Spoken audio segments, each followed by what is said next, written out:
Break ends in 5 seconds.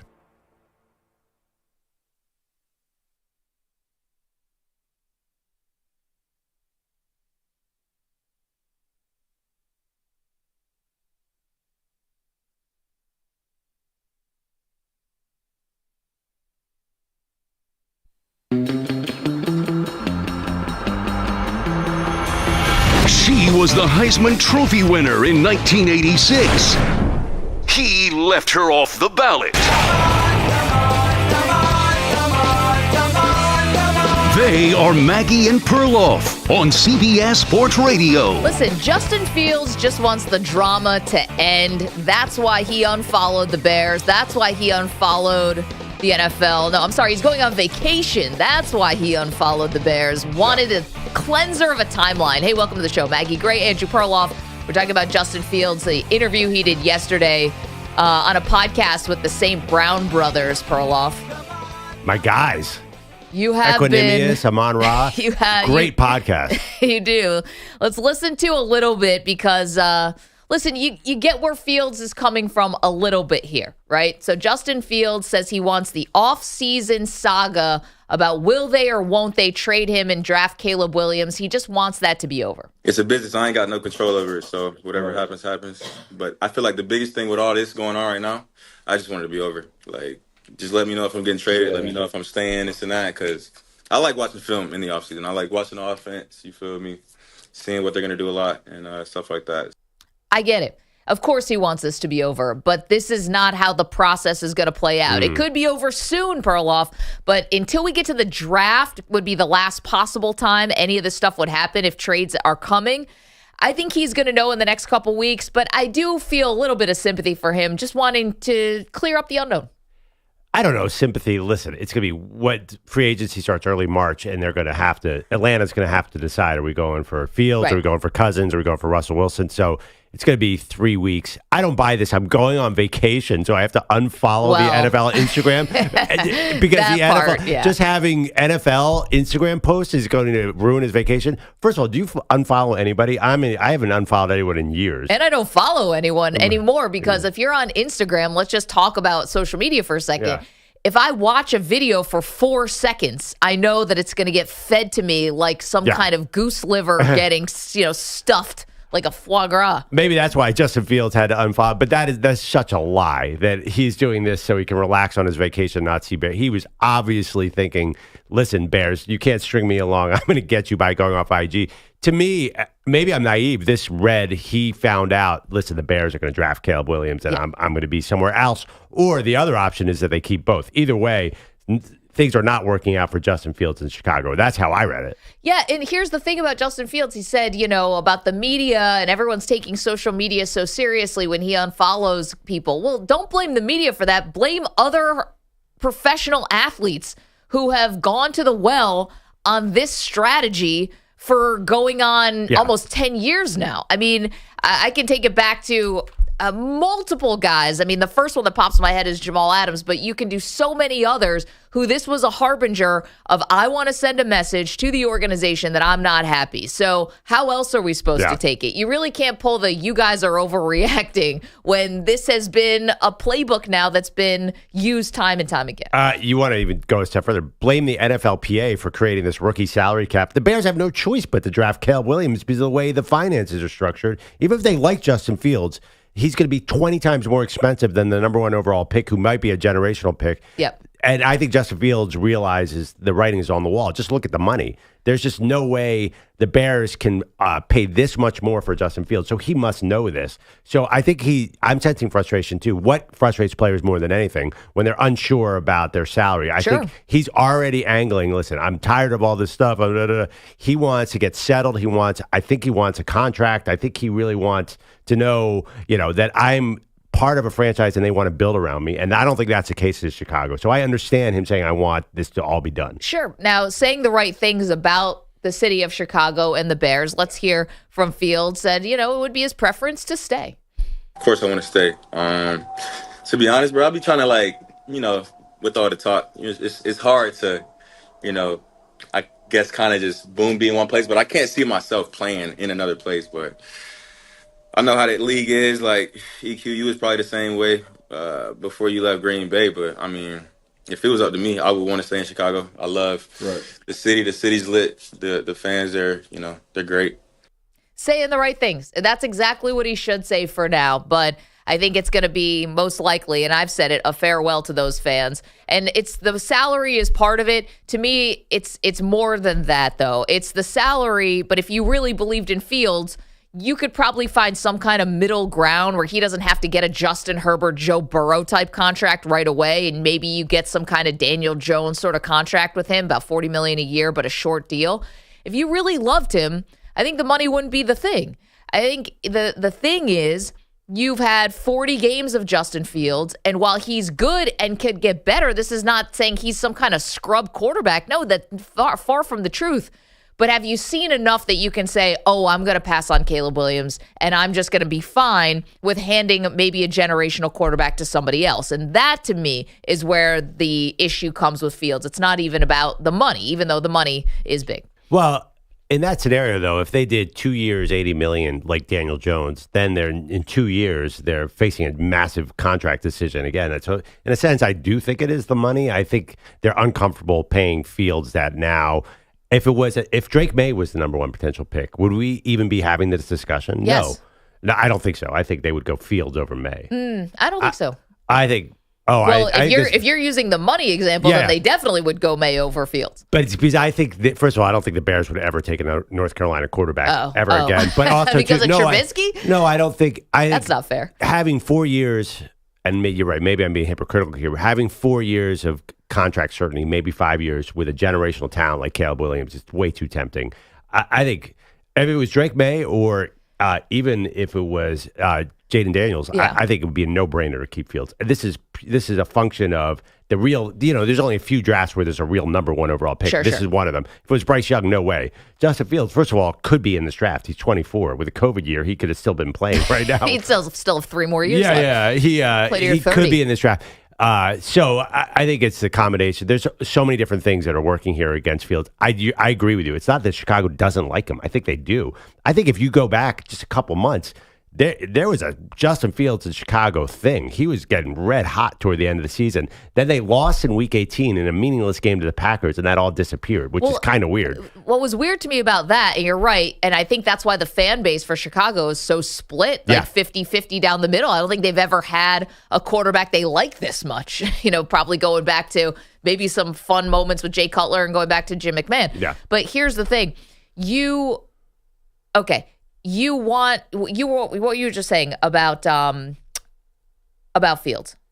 That Fields was red hot. Yes. Thank you. Sort of gaining momentum toward the end of the season. Thank you. And I always thought that was so weird to say that his future hung in the balance on some Week 18 meaningless game.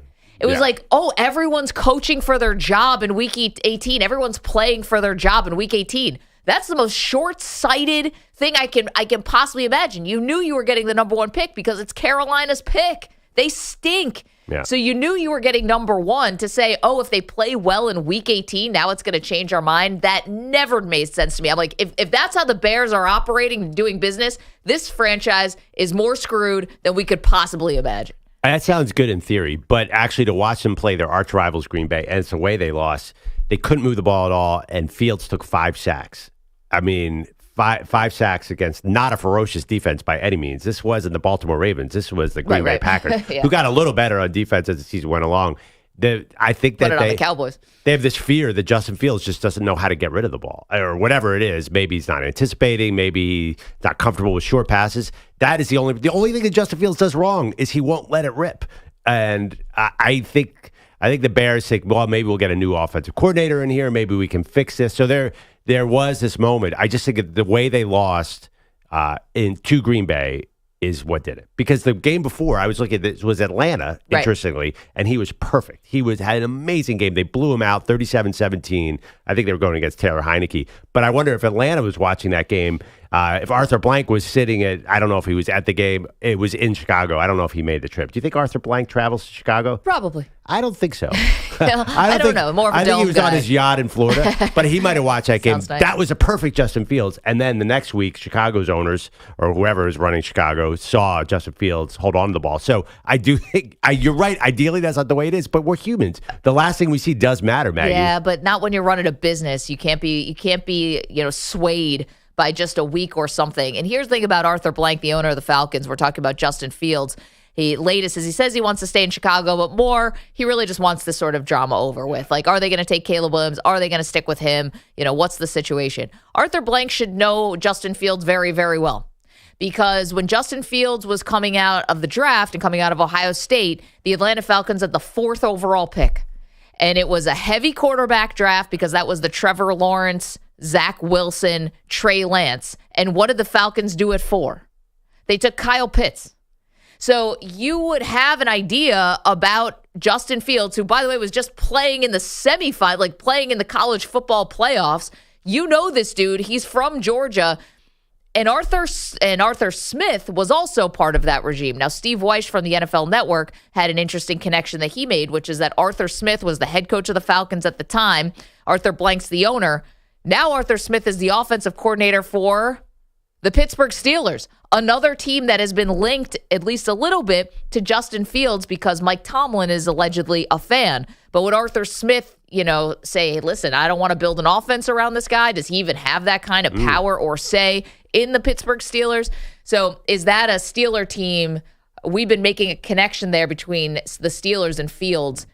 Are we seeing a mirage? I think so. I think that the heavy shift in odds towards the Falcons, to me, it seems like it's happening. Right. It seems like Justin Fields will be an Atlanta Falcon. Maybe that's enough. All you need to give me with that little nugget that Arthur Smith didn't like in the draft, because it doesn't make perfect sense in Pittsburgh because Kenny Pickett's there. Right. Is Justin Fields such a clear upgrade that you're giving up on your first round pick? I don't think so. Again, Atlanta, the cost control thing, too. Kenny Pickett's still cheap. If Atlanta can't get Kirk Cousins or they can't get Russell Wilson, I mean, they have to be thrilled at the idea of Justin Fields. Imagine them coming downhill with Bijan and Justin Fields and then him flicking it down the field to Drake London. That's exciting. I think Atlanta makes so much more sense. And it has nothing to do with the hometown. I never liked the hometown thing. Particularly, like, you don't want somebody to have extra pressure because they're in their hometown. That's true. So I just think Justin Fields, I think it's happening. I think he's going to Atlanta, and it's just a perfect marriage and all I needed was your little Steve Weish report. Pittsburgh's out in my mind. Well, it's like the farthest. That's Steve. He's more likely to land on Mars than Pittsburgh. And the other thing too is Arthur Smith saying he doesn't want a quarterback. That raises my eyebrow. I'm like, ooh, Arthur Smith's offenses are terrible to watch. Maybe that means Justin Fields is good. If he wants Tannehill and Kenny Pickett together, maybe, Arthur Smith is most concerned in your form on handing the ball to the running back. I don't think he actually cares about like 3 bootlegs a game is all you're getting with Arthur Smith. So I have no problem with that. Yeah. Are you sold on Atlanta? Or do you think that's the most I think that right now, the way everything is unfolding, that makes the most sense. So here's the one thing about Atlanta and the Justin Fields thing that I would caution. Atlanta does pick 8th. Again, for the 100th year in a row. They pick 8th in the draft. It feels like they're always picking around 8. There are 6 quarterbacks going in the first round this year. So would you do the same thing that the Bears are doing? Granted, they get Caleb Williams and they get the quote-unquote generational guy and whatever. But that idea of resetting with a rookie quarterback, so we think it's going to be in no particular, Caleb 1, then in whatever order you want. Drake May, Jaden Daniels, Michael Penix, J.J. McCarthy, and Bo Nix is probably going to sneak into the first round. So, I mean, you'll have options here at 8. If you like one of those guys coming out of college, that would be the one thing that I would say Justin Fields has going against him in this whole Fields to Atlanta thing. If Atlanta takes J.J. McCarthy over Justin Fields, knowing Justin Fields was...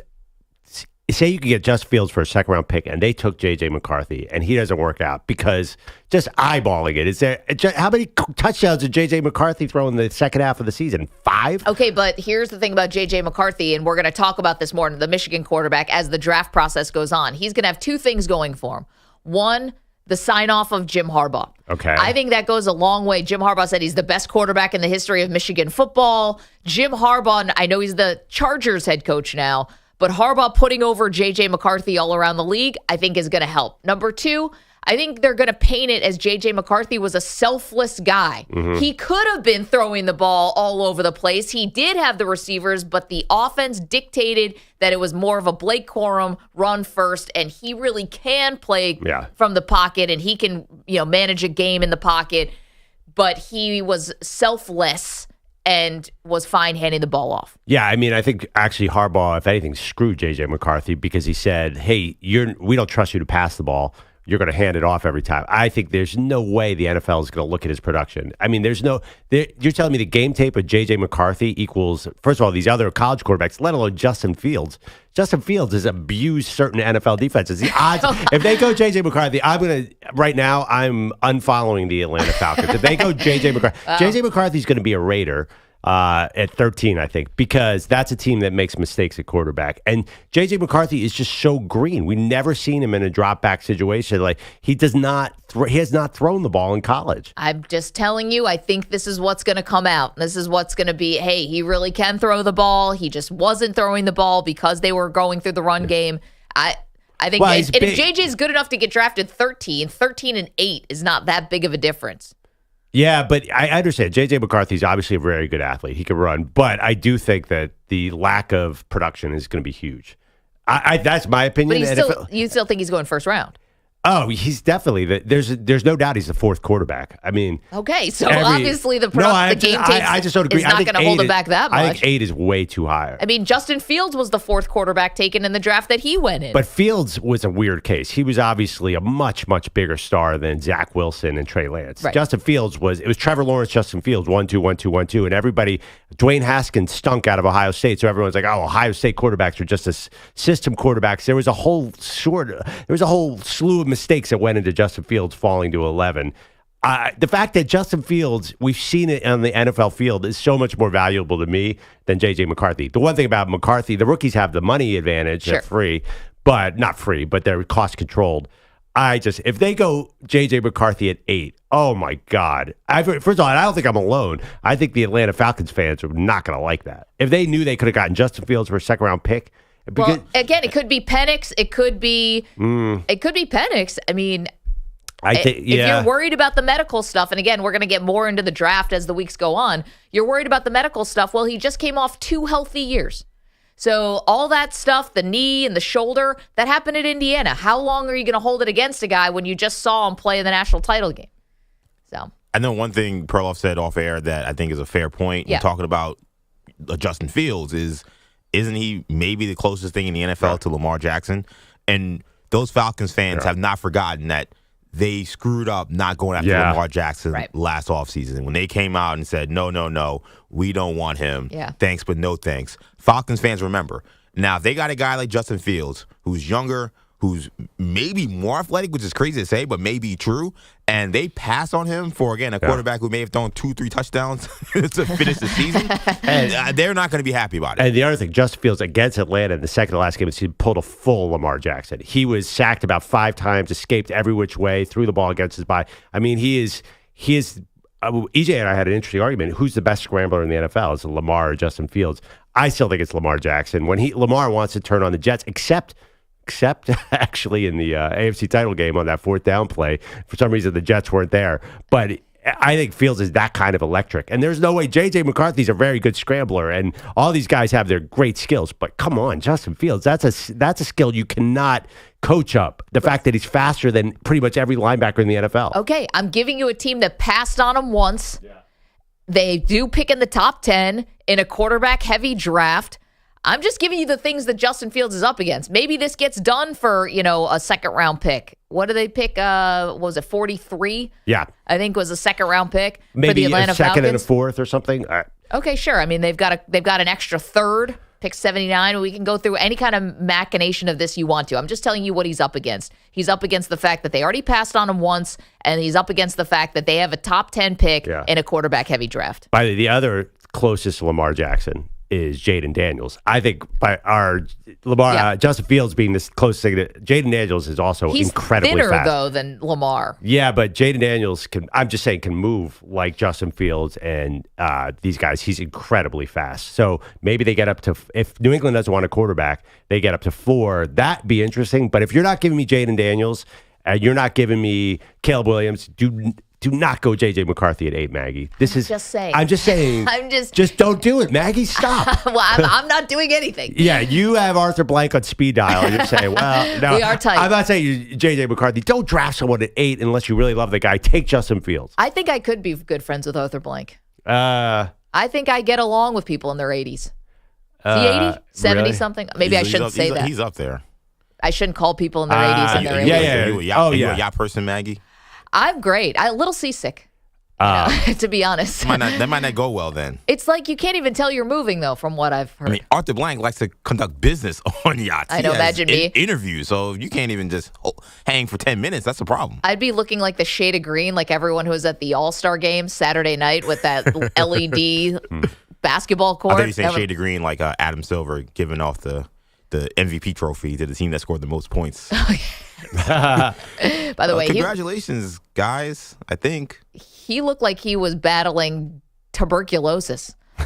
Seems so sick. Anyway, I've never seen somebody so upset to give away a trophy. Yeah, well, this is what happens when you invite all the people who you're hoping will pay you millions and millions of dollars for your product and nobody gives a crap. There you go. A little embarrassing. Anyway, 855-212-4CBS. Justin Fields, he is the topic. Do you believe him that the unfollowing the Bears in the NFL was just to get away from social media because he's going on vacation? Sure. 855-212-4CBS. Also, where should he end up? Do you like the Falcons as a fit? Do you like Pittsburgh as a better fit? Do you like the Raiders as a better fit? I've seen the Seahawks as an interesting potential landing spot. I like that. Keep Gino for a year as a bridge, baby. Something like that. Not paying Gino that much. 855-212-4CBS. 855-212-4227. Crazy trade rumors going around yesterday beyond Justin Fields. This one kind of caught us all off guard. We'll get to that next. Maggie and Perloff, CBS Sports Radio. You're in a 5-minute break.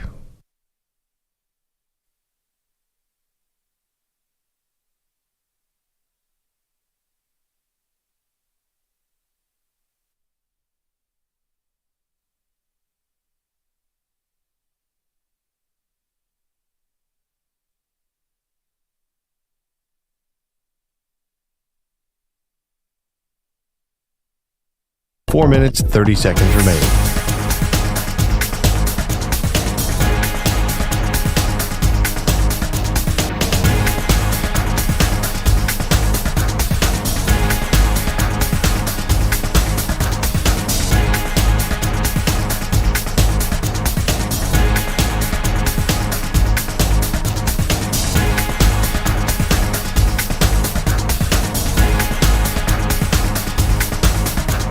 Four minutes remaining.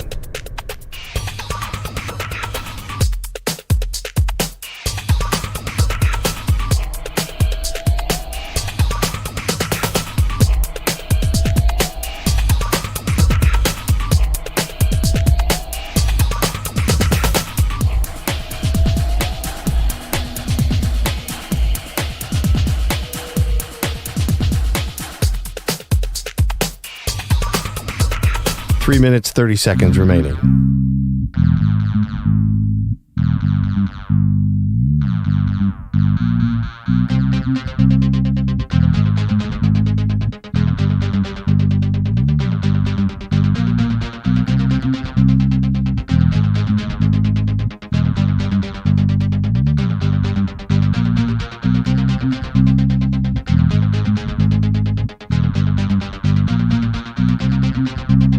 Three minutes remaining.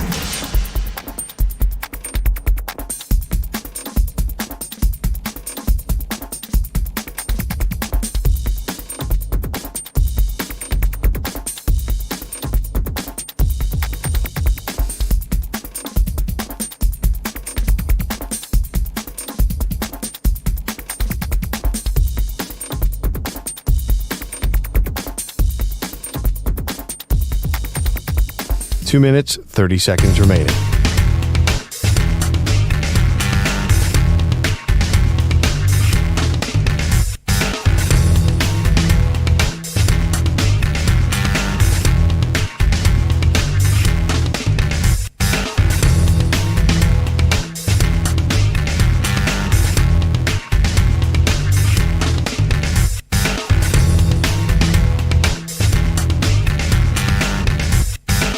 Two minutes remaining.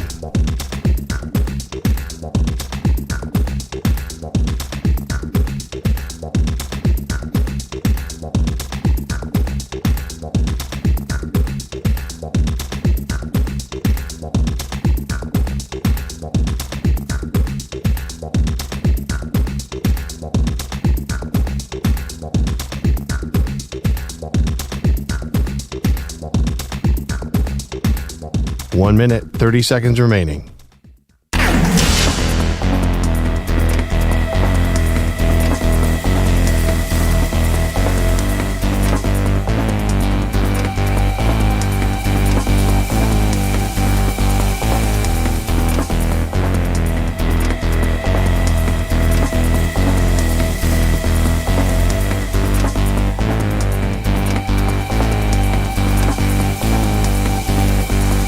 One minute remaining.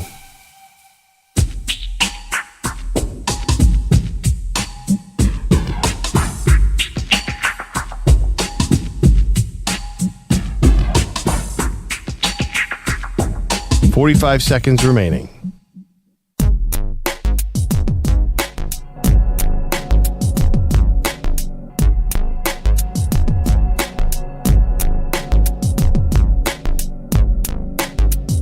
.30 seconds remaining.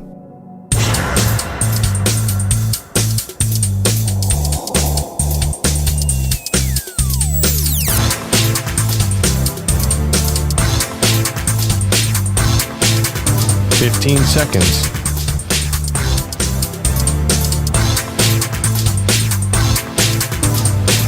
Break ends in 5 seconds.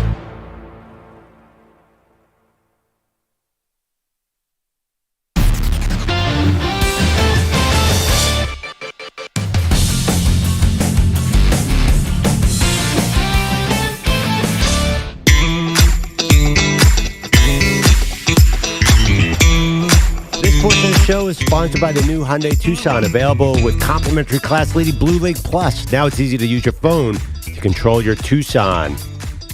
Heard some chatter in the break that I'm liking a lot. A little cap with a poll question. You want to share it? This is my language right here. Yeah, this is your wheelhouse. Our own Andrew Kaplan saying, would you rather have Fields or Cousins? I'm assuming he means for the Falcons. Maybe he means overall. Well, I think that Pittsburgh could be in that boat as well. We're talking Cap, what do you mean? We're talking full quarterback carousel here, Maggie. I love it. It's starting to spin. It's spinning hard with Kirk Cousins. We're talking guaranteed contracts.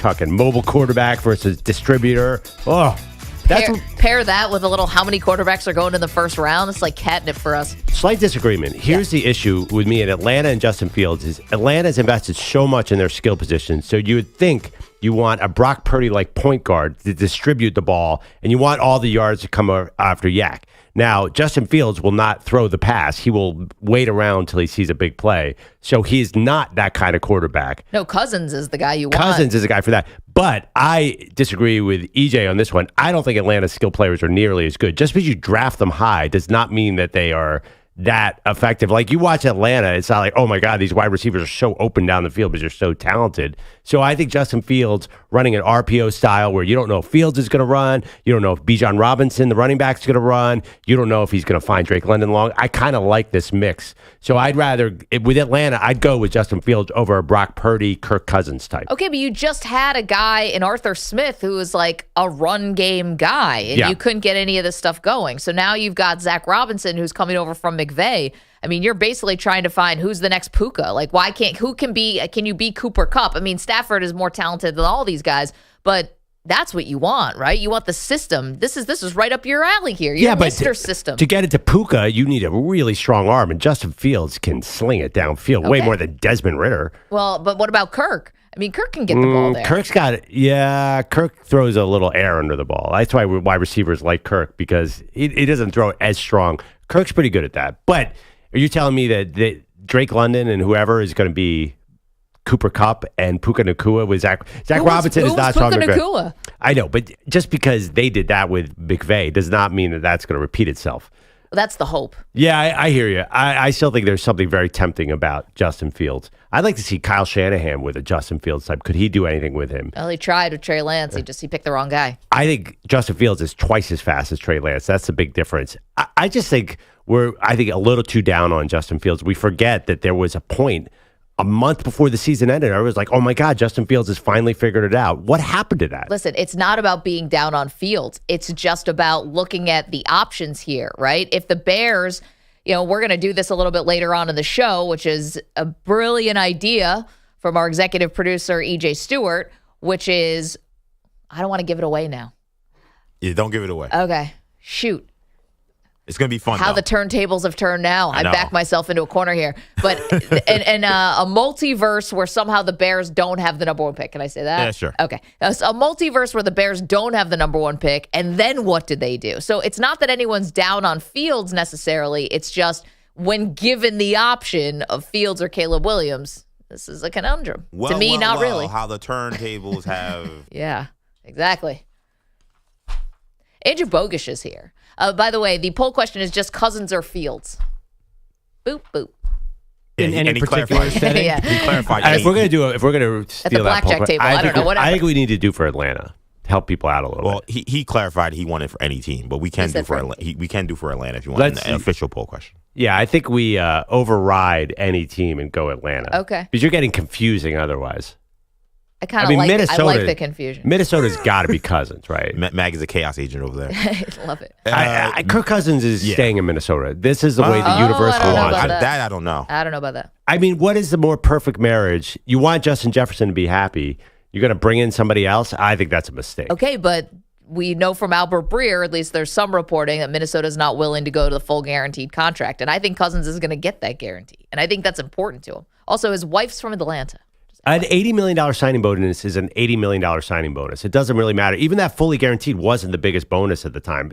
This whole guarantee thing is ridiculous. Okay, well, if they're going to pay a guy who's that age coming off an Achilles, whatever they want to pay him, he should take. Okay, well, but the other thing, I think he actually has some leverage. But here's the thing. It's not like Minnesota's been running to give him these long-term deals. He's been doing one-year deals over and over. I mean, at some point, aren't they telling you what they think about you? So who's your quarterback? I don't know, but it just feels like Kwesi Adolfo-Mensah, the way he talks about Kirk Cousins, he talks about him like he's an in-law. Like, for a guy who has produced the way the Vikings have produced, the way Cousins has produced for him, he, for whatever reason, he just doesn't seem all that enamored with Cousins. And it may be one of those things where he wants his guy. It may not have anything to do with Cousins himself. He may want to put his imprint on the team. He inherited Kirk Cousins. He didn't sign him. It's like basically like he's Yeah. But I'm picking 11. He says he's not Tom Brady. I think Justin Jefferson, though, will have a say in this. I mean, he's pretty much like, if Cousins isn't back, I'm not coming back here. What's the point? Well, they got Jordan Addison. We have Andrew Bogish, who's here standing by.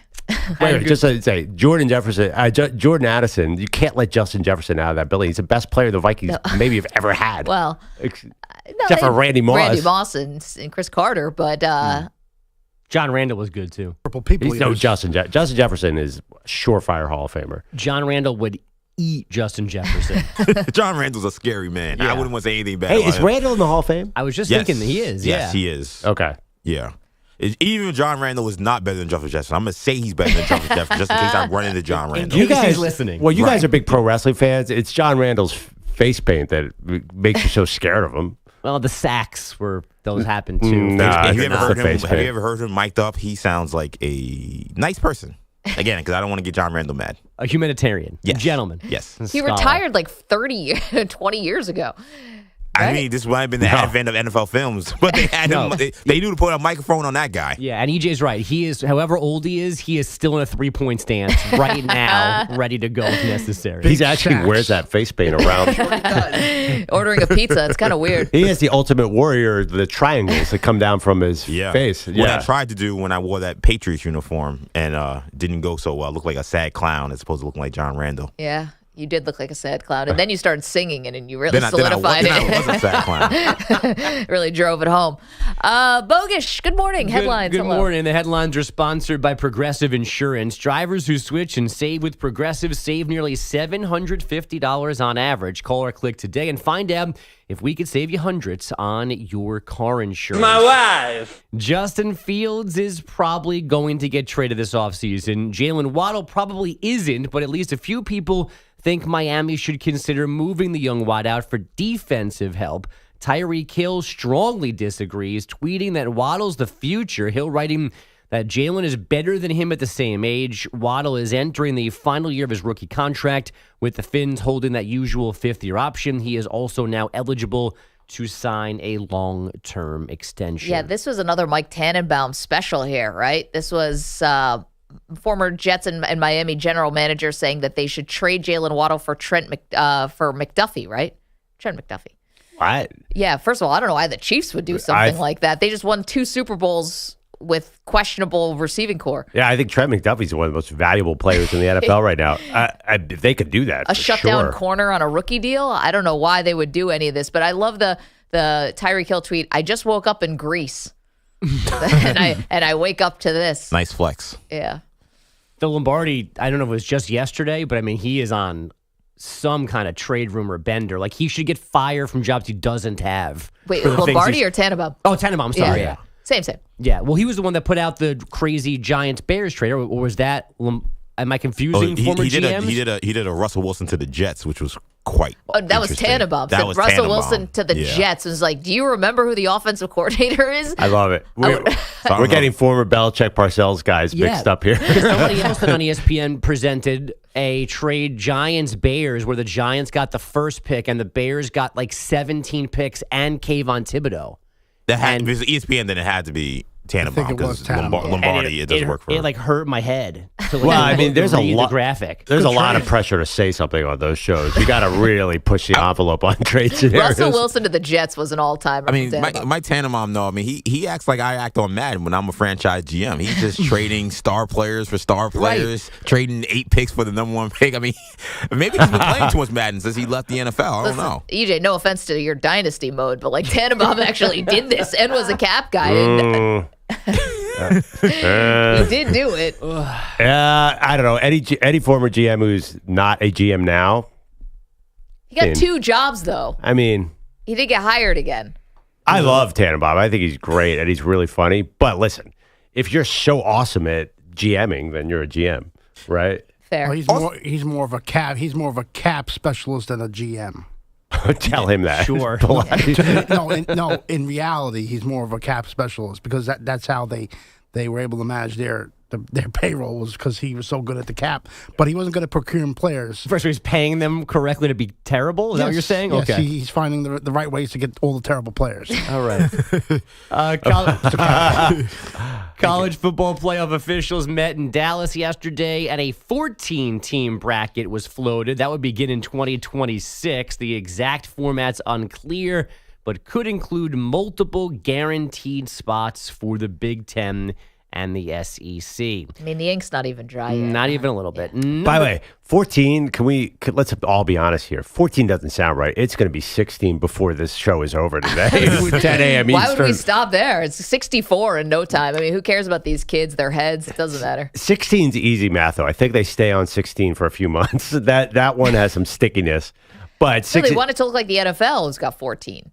I guess. And the 2 top seeds get the automatic bye. I think and then, they want those buys. And somehow you do super wild card weekend, which I'm not sure how you do that because you're only going to have 1 day to do it. The NFL takes 2 days. They take Saturday and Sunday to do the playoffs like this. I don't know how college is going to do that. But I don't understand one thing about this whole thing. we're talking about the ACC like it's going to exist in 6 years. So what does any of this matter when they rip up the whole thing and it's just the Big Ten and the SEC? Well, what are we talking about? That's why the Big Ten and the SEC are flexing now for the future because they know they're going to be the ones even more in charge than they are now. Yeah. So they want their spots taken, and they don't care what's left for whatever is left after they have their 2 mega leagues. And I will still say this as a Miami fan that is stuck in the ACC: do not underestimate the ACC's staying power. The contract that they have signed those schools to is basically a 360. If you know music, like it is, you can't get out of it. It's going to be a while before they can really collapse that thing. It needs to be collapsed because it doesn't stack up to the new Big Ten and the Pac-12. But Florida State learned a couple of weeks ago that it was going to take them like hundreds and hundreds of millions of dollars in order just to leave. Like there's no way out. My favorite part of that ACC, how they can't get out of the deal, my favorite detail is that the contract sits at ACC headquarters and cannot be removed. Yeah. So you have to come there to read the contract. So it's basically like you have to have all your cards on the table. It's like a house bill. But that being said, SEC and Big Ten has some moves to pressure them, though. If they freeze them out of the TV money, then ACC might have no reason to exist. Well, the weird thing is it's with ESPN, and ESPN is also bidding for the sole exclusive rights to the college football playoff. So it's like it's both ESPN, unless somehow one of the tech companies. I want the ACC lawyer to be my lawyer. He probably, because that guy did a great job. He saw the tea leaves and said, "Hey, I'm gonna give you guys a deal that you'll never regret." That's true. Some college hoops down. Number 17, Kentucky had a 15-point second half lead at LSU last night and didn't win. Here's Wright. Crossover. Wright goes up. Got the shot blocked. Got it back. Throws it to Ward. Jumper at the buzzer for the win. It's good! LSU defeats Kentucky on a last-second put-up shot by Tyrell Ward. It's like they're on a roller coaster ride on Learfield. Here's losing head coach John Calipari. I told my team that at halftime, they're going to make a run. Every game I watched, they made a run. Now you got to make a run back. But we had been getting 50-50 balls. We reverted a little bit today. But you got to give them credit. Yeah, the last 50-50 ball came on that block shot that started that sequence. Could have been grabbed by Kentucky. Could have gotten them the win. Nobody got it except LSU got it and then scores the game-winning hoop. Number 12, Illinois blew a 7-point lead with 40 seconds left at Penn State, losing 90-89 with Zach Hicks hitting 3 free throws with 3 seconds left. Number 16, Dayton was up 11 shortly after halftime. Lost to George Mason 71-67, but no drama for 8th-ranked Duke, an 84-55 win at Miami. No LeBron tonight when the Lakers return from the All-Star break against the Warriors. He is dealing with left ankle soreness. He did not play their last game before the break, then only played 14 minutes Sunday night in Indy. Leo Messi an assist as Inter Miami opened the MLS season with a 2-0 home win over Real Salt Lake, and the Boston Bruins wasted 4-1 and 5-4 leads before winning in Edmonton 6-5 in overtime. The winner from Charlie McAvoy. Guys, back to you. Bogish, thank you so much. Coming up, we've got a new spin doctor in the house. We'll tell you what we mean next. Maggie and Perloff, CBS Sports Radio.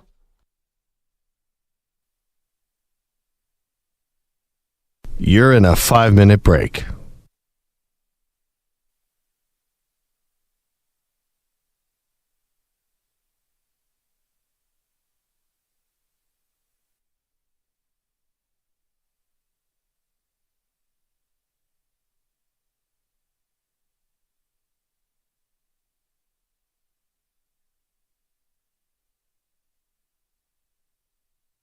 Four minutes, 30 seconds remaining.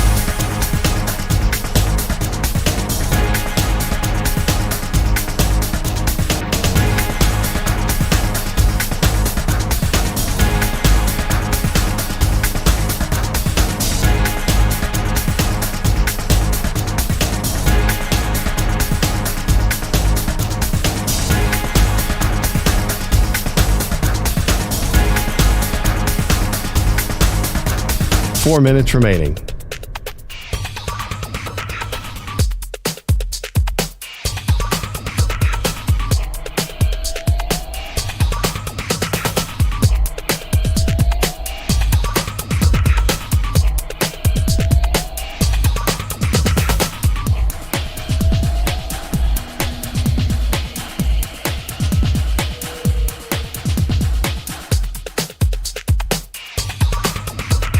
3 minutes, 30 seconds remaining.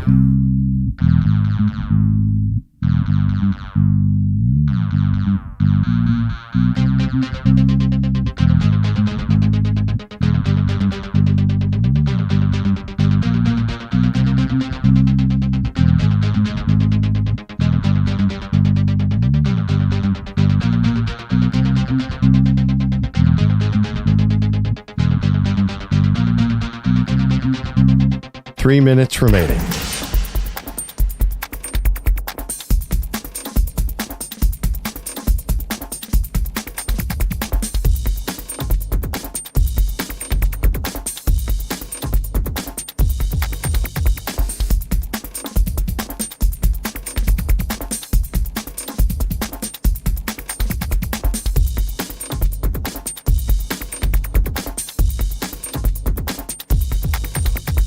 Two minutes, 30 seconds remaining.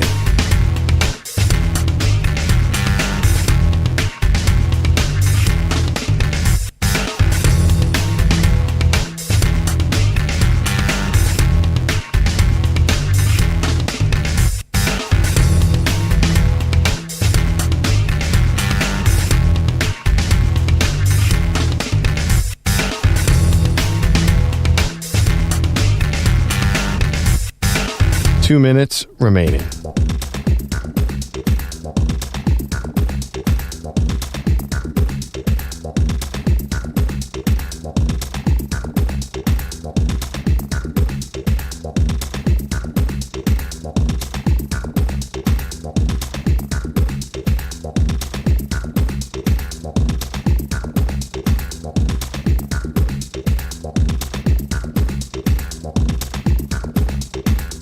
One minute, 30 seconds remaining.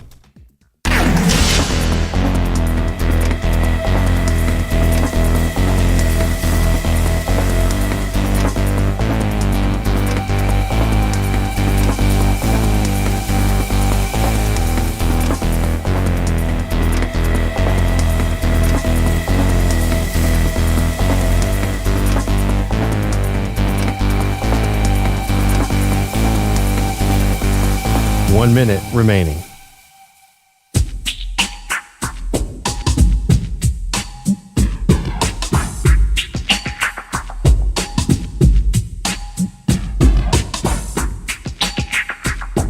.45 seconds remaining.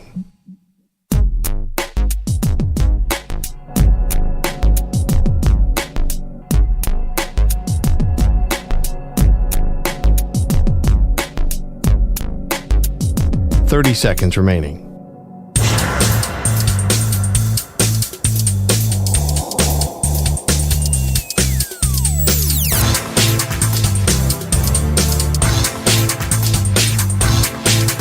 .15 seconds.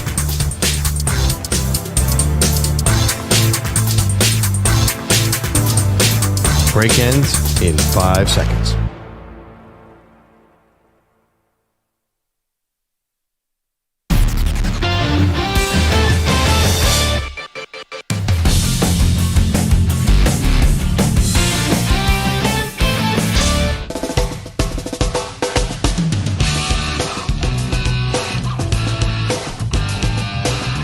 Welcome back. Maggie Gray, Andrew Perloff. No, that's not just some random rejoin music. This is all part of a new segment we're calling the Spin Doctor.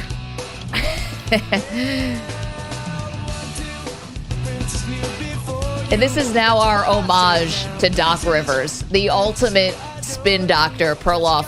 Doc Rivers has just been on one lately. So, as a Sixers fan, I knew a lot about the Doc Rivers act. Now it's taken over the NBA.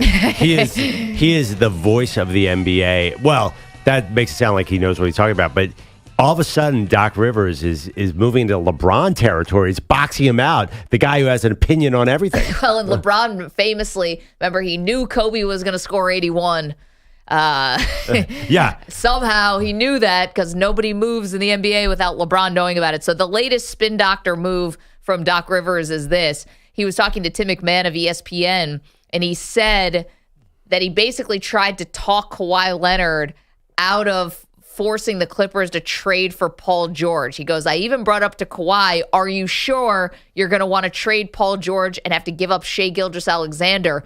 Goes, quote, I think Shai's going to be an amazing player. It may take a year or two, but I think you're underestimating how good Shai's going to be.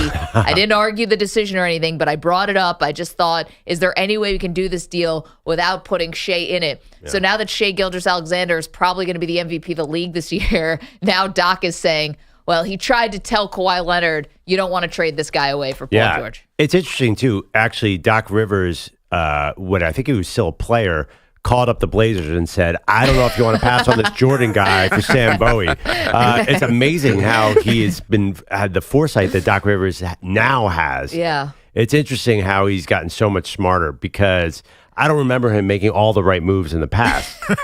I mean...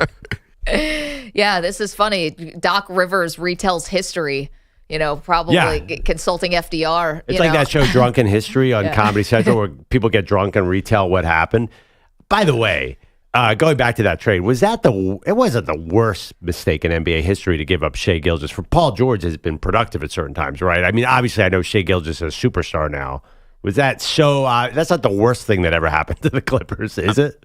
No, not to the Clippers. No, they've had I mean, when really you put bad things that happen to them. caveat on it. I mean, the bar is low.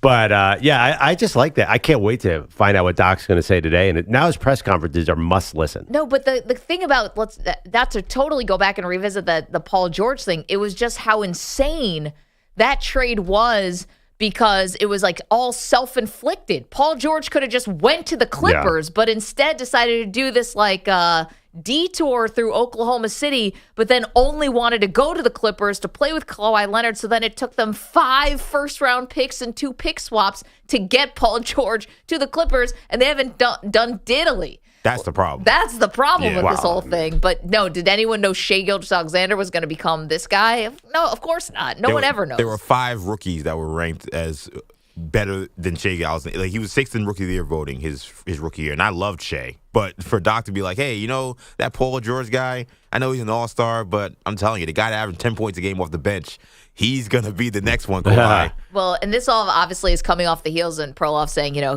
Doc Rivers now basically said he called up the Blazers to tell him to take Michael Jordan. He also said, he's trying to take credit, or at least according to JJ Redick, trying to take credit for the Clippers trading for James Harden.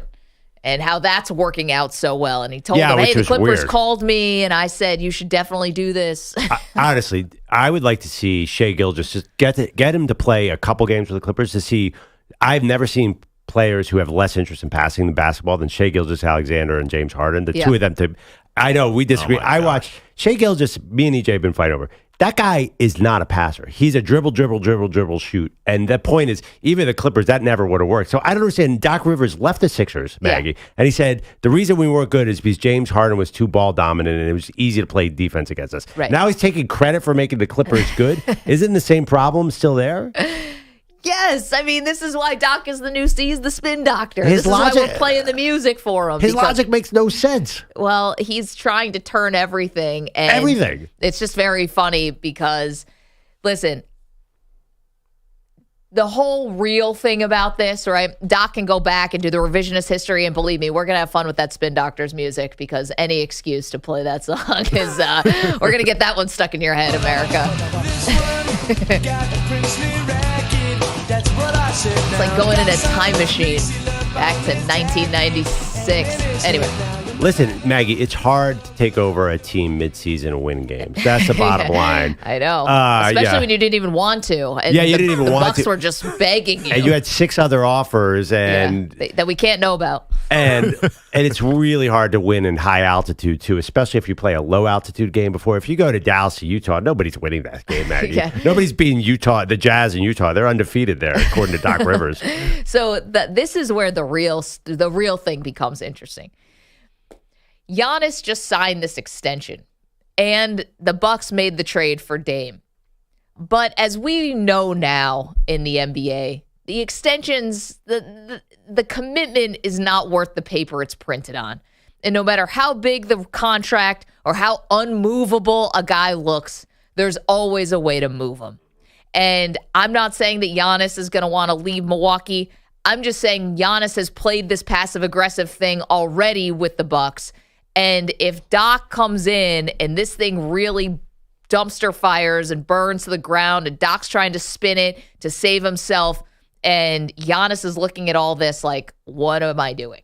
And I don't think he's got a loyalty to Dame Lillard that he would just stay in Milwaukee because of Dame. I think he would dip out on Dame, and I think he's thinking about his legacy. And if he thinks anyone's getting in the way of him winning multiple titles, he's going to leave.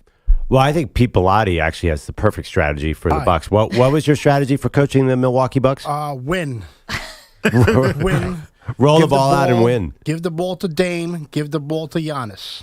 That's it. Simple, Maggie. Leave it alone. Honestly, you don't need any analytics on that one. Take the rest of the morning off. You have a 6'11" guy who's the most talented player on the court. Right. Give him the ball, and then the guy who's dead-eye aim from 42 feet away, pass him the ball, win. Boom. I don't think you need analytics for that. He's the best player in the NBA. Take your graphs. Take your spreadsheets. Yeah. Shove them where the sun don't shine. Don't post up Bobby Portis. You got Giannis, Pete Bellotti, basketball genius. Get some analytics on Doc. How about just a win-loss record? Right. 855-212-4CBS. Coming up, college football. Oh, they're making a mistake.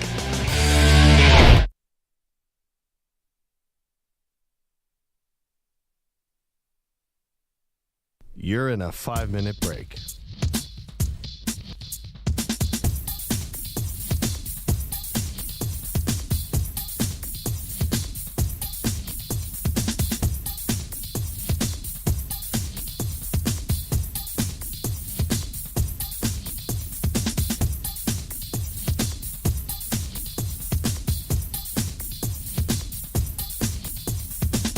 Four minutes, 30 seconds remaining.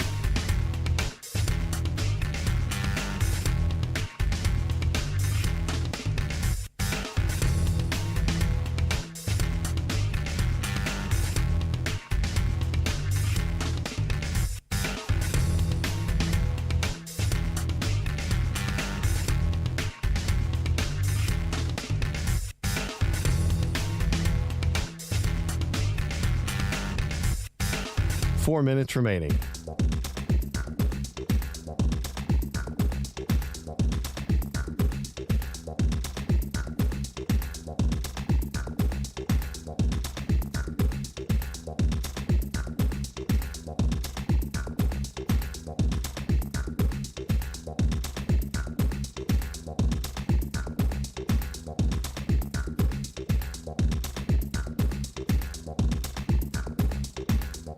Three minutes, 30 seconds remaining.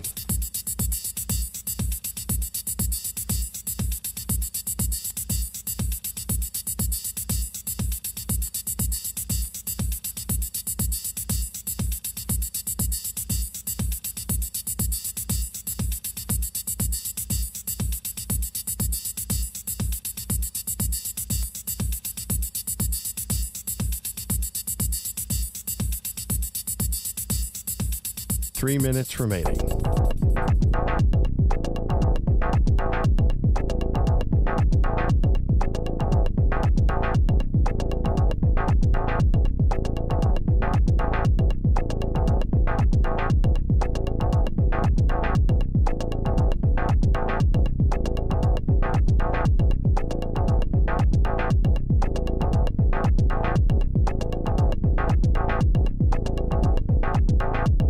Two minutes, 30 seconds remaining.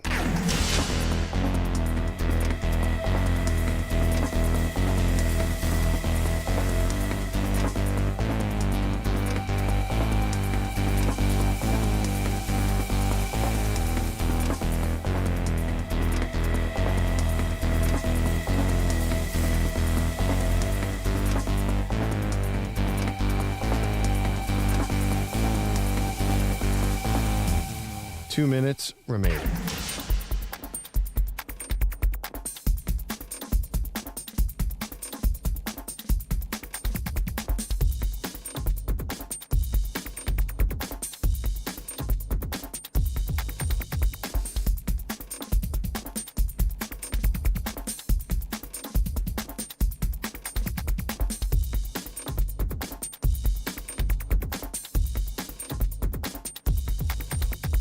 1 minute, 30 seconds remaining.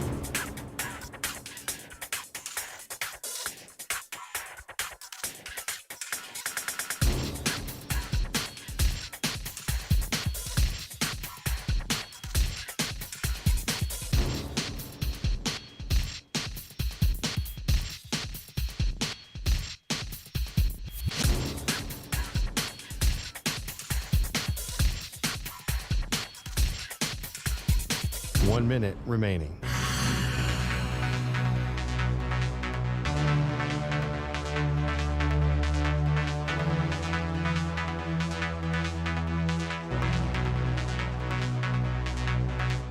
Forty-five seconds remaining.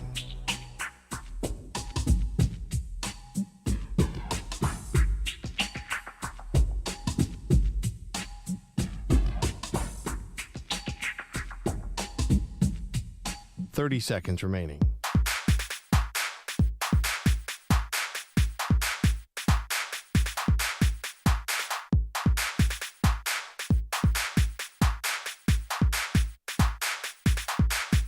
Fifteen seconds.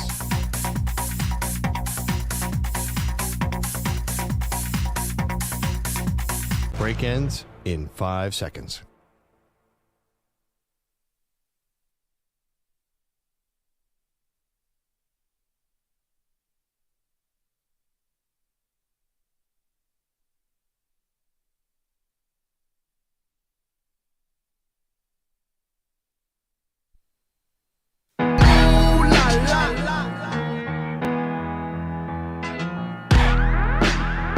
He's destined to get knocked out by Jake Paul.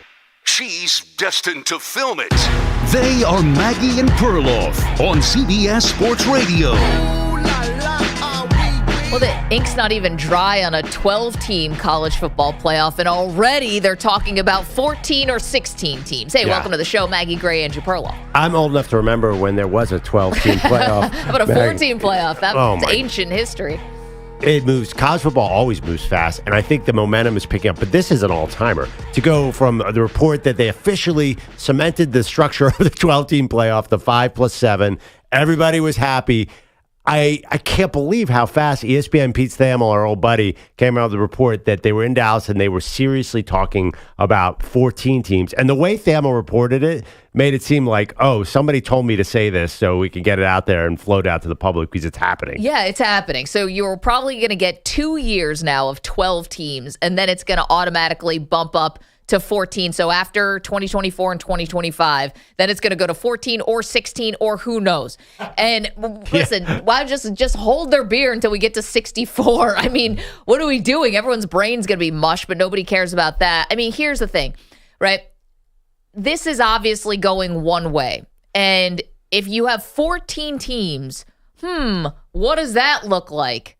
The NFL, who's got 7 on one side and 7 on the other, and the top 2 seeds get a bye, and then everyone else plays on super wild card weekend. But here's the thing, you're asking professional athletes to play, 20 games if they're going to win a Super Bowl. You might be asking now with the 14 teams, you might be asking a team to play in their conference championship game and then play an additional 4 games. At what point for a non-professional athlete does this become too many games? Well, it's ridiculous that they're non-professional. And by the way, there's a lot of movement towards making them professional. So, I agree. It's ridiculous that if you're going to bring in all this money for this, that some of that money has to go to players or my head is going to explode. Yeah. This fraud has gone on for 100 years now. Like, pay the players. This is ridiculous. You're right. It's too much. As far as the wear and tear on the body and the head injuries and stuff like that, then you're getting into a real area. And there's no easy answer for that. If you're going to do this, you definitely have to increase the health care for college football players. No doubt. And there will be plenty of money to do that. So stop being selfish, college football. If you're doing this, make sure you share the pie. That being said, we're only talking about how many teams are playing those extra games, 2 or 3. It doesn't affect a large percentage of the sport. Most teams are not going to be alive at the end. We're talking about Georgia, Alabama, Michigan, Ohio State, and a couple other teams are going to be affected. I don't think most teams even care about this structure that much. Well, but see, that's the whole reason why you go to a single elimination tournament is because it takes some of the automaticness, if you will, or the inevitability of the, maybe it does expand the pool a little bit more to get some more interesting champions. Now, what they're talking about with the expansion is they want more automatic qualifiers, right? They want more automatic qualifiers, particularly for the Big Ten and the SEC. Good luck to you, Big 12. Good luck to you, ACC. And the group of 5, you get your 1. And everyone else is basically going to be fighting for the scraps of whatever's left, which is not much. If you're looking at like maybe 2 bids for a Big 12 and for an ACC, they want the Big Ten and the SEC want to become the AFC and the NFC, and this would get them one step closer to that. Okay, actually, let's do the math here. So if you have 8 SEC and Big Ten schools, 1 group of 5, so that's 9 spots. Then you have 10 is an automatic ACC, 11 is an automatic Big 12. So that means 3 spots that are open. Let's be realistic. Are there 3 ACC teams and Big 12 teams that are going to deserve to get in, or that's just going to be more SEC and Big 10 teams? That's what they want. The SEC and the Big 10 want to take this thing over, and in these committee meetings and where this stuff is getting decided, they are going to steamroll the Big 12 and the ACC because they don't have a hand. But they're better teams. They should. I mean, that's the way it should be. This is not unfair. To me, the SEC and the Big 12 dominating this playoff, because last year I thought Georgia was probably better than Texas. If you're going to get the best teams, I say get rid of all these guidelines and just be open to it and just put the best teams in. And that's going to end up being 5 SEC teams and 3 Big 10 teams any year. So I don't know why the SEC is even demanding this structure. They should say leave it wide open, because we know that the SEC teams are good. We know LSU can dominate. If LSU was in the Big 12, they would roll. No, but here's the thing. I think what the SEC and Big 10 want about this, well, number 1, money, of course. But number 2 is they want, it's like, they're saying it'll be less subjective if you give us the automatic qualifiers, because it's just going to be the ranking of, Georgia, Alabama, LSU, however you think it's going to go, they'll get the automatic qualifiers, and there's less of a subjectivity to it, where something like Florida State last year happens, where they get left out even though they should have been in the top 4. Right, I understand. But if you have 14 teams, you should be able to make these decisions rationally. I mean, the quote-unquote committee is supposed to be experts at this, so they should see that, say Ole Miss has 3 losses, that they're better than a 2-loss Baylor, for example. Like, they should know this. I don't think you need that guardrail, personally. I think these guardrails are going to actually cause problems. The more rules you set up, the more college football is going to mess itself up. That's how it's always worked. Yeah, I don't love this. I wanted to see how the 12 team was going to go for a little bit. Why can't we do that? I like the 5 and 7. Maybe you get some, because I like the conference champion. I like you have to win something to get into this tournament, unless you're Notre Dame. I like that you got to win something to get in, but you still have that, don't you?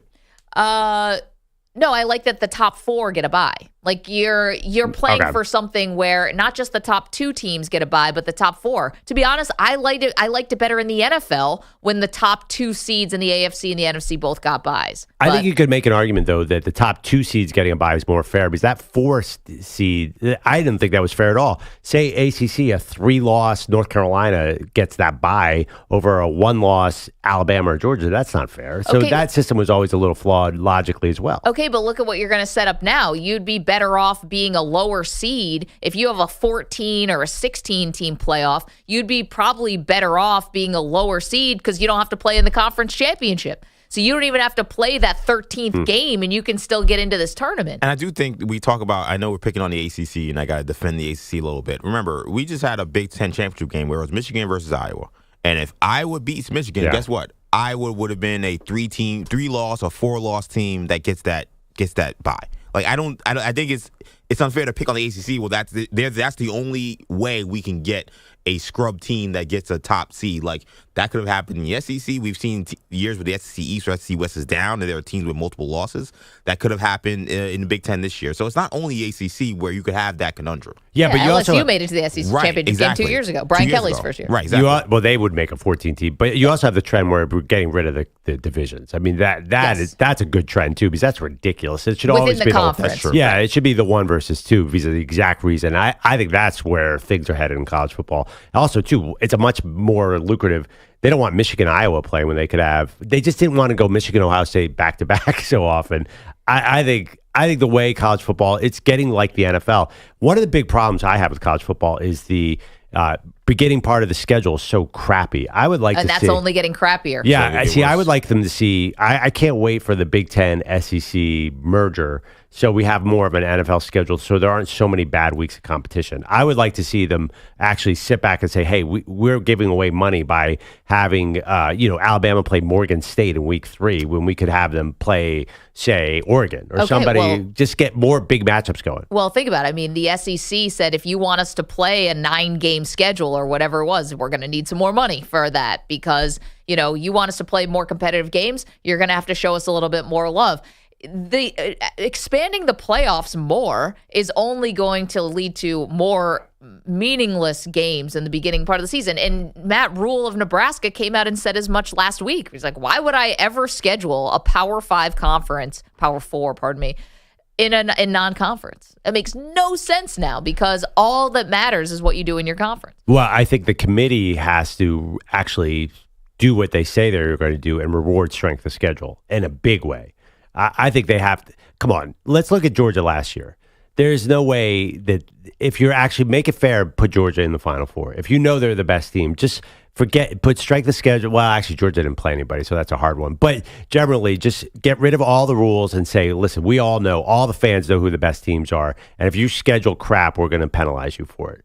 And by the way, I don't know.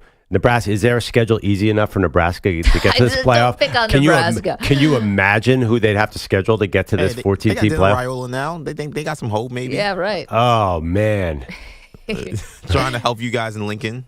Shout out. They need a lot of help. And by the way, they have Raiola now. They have him now. I'm not sure he's going to make it. He's already flipped. He's already been on every major program in the country at one point or another. 855-212-4CBS. 855-212-4227. It's funny, Perloff, if you say that college football moves fast, that's recent. They used to move really, really slow, right? Slow, and then speed up. And the pandemic sped up college football in a crazy way because the hypocrisy of student athletes got really exposed when most of the actual students couldn't be on campus. But come on out, football players. Get on out there. COVID be damned. Well, the courts also, even before COVID, around 1819, the courts started to kill the NCAA for antitrust stuff. And then the Congress said, ooh, people don't like the NCAA. I could come out and make a grandstand here. So the courts and the legislators have really killed college football. So now it's like, that's why it's pro. I think Nick Saban is going on a speaking tour, I guess, to have players get paid. Yeah. That's going to work. It will. It should. We all know this. And you almost just want to fast forward to when they get to the two conferences. And I know, EJ, the ACC, it's ironclad and the paperwork and all of that.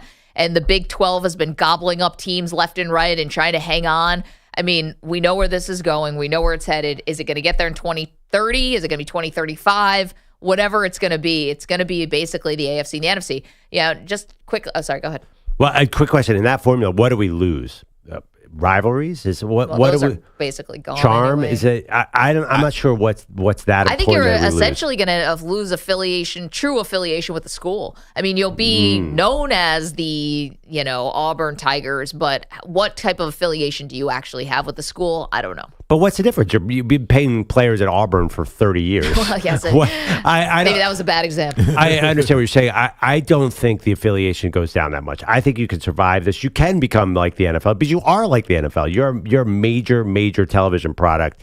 I don't think that the negatives are really going to impact the sport. I think it's still going to be college football. I actually think that once we finally get to this eventual, two super leagues, basically, or you split the country in half with college football, I actually think a lot of the rivalries will come back. Because what you'll end up happening is what you have in the NFL. You'll have SEC East, SEC South, SEC North, and you just put all the teams that are in the same geographical area, and you'll have them just play each other. Like, you won't have what we had the last 2 years or 3 years where you had Texas A&M leaving the Big 12 to go to the SEC, and you don't get Texas and Texas A&M for 4 or 5 years. Right. Those teams now, they're going to be in the same division now, and they're going to do that with everybody moving forward. So I think the one maybe silver lining in this, the conference is blowing up, is I actually think the rivalries will come back because you're going to have to put these teams in geographical places that make sense anyway. Yeah, I mean, you wish you do that now, right? Stanford and the ACC makes no sense, all that stuff. But, the thing is about the NFL, 32 teams.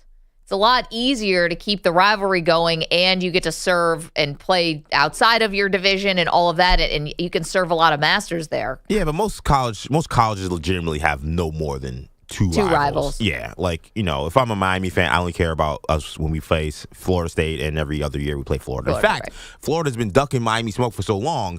I would love to be in the SEC, because then you're going to be in the same division, in the same state, so then they can't avoid playing Miami all these years. So none of these ACC schools have, except for Florida State, have raised to the level of rival, even though they've been in the same conference for a while now? I mean, they've tried Notre Dame. They've tried Notre Dame a little bit, even though they're not technically in the conference. They've tried to make Pitt a thing. North Carolina? No. North Carolina, they tried to make a thing. I mean, Miami can't beat them, so it's a difference when it comes to that rivalry. But no, it's been Florida State, and that's been it. Well, and let's flip over to the basketball just for a second, because we're going to be talking about basketball a lot more in the next couple weeks to come, which is, how does this all impact basketball, where you still do have the great ACC rival of Duke, North Carolina. But I think, have you guys heard a little bit of Adam Silver and what he's been talking about when it comes to the G League? Now, it's like, now that there's NIL and the college basketball money can be so much bigger, does the G League really take a hit here, where maybe that sort of minor league goes away and you end up getting a resurgence of college basketball on the men's side? Let's talk about for a moment. Women's side is actually doing great,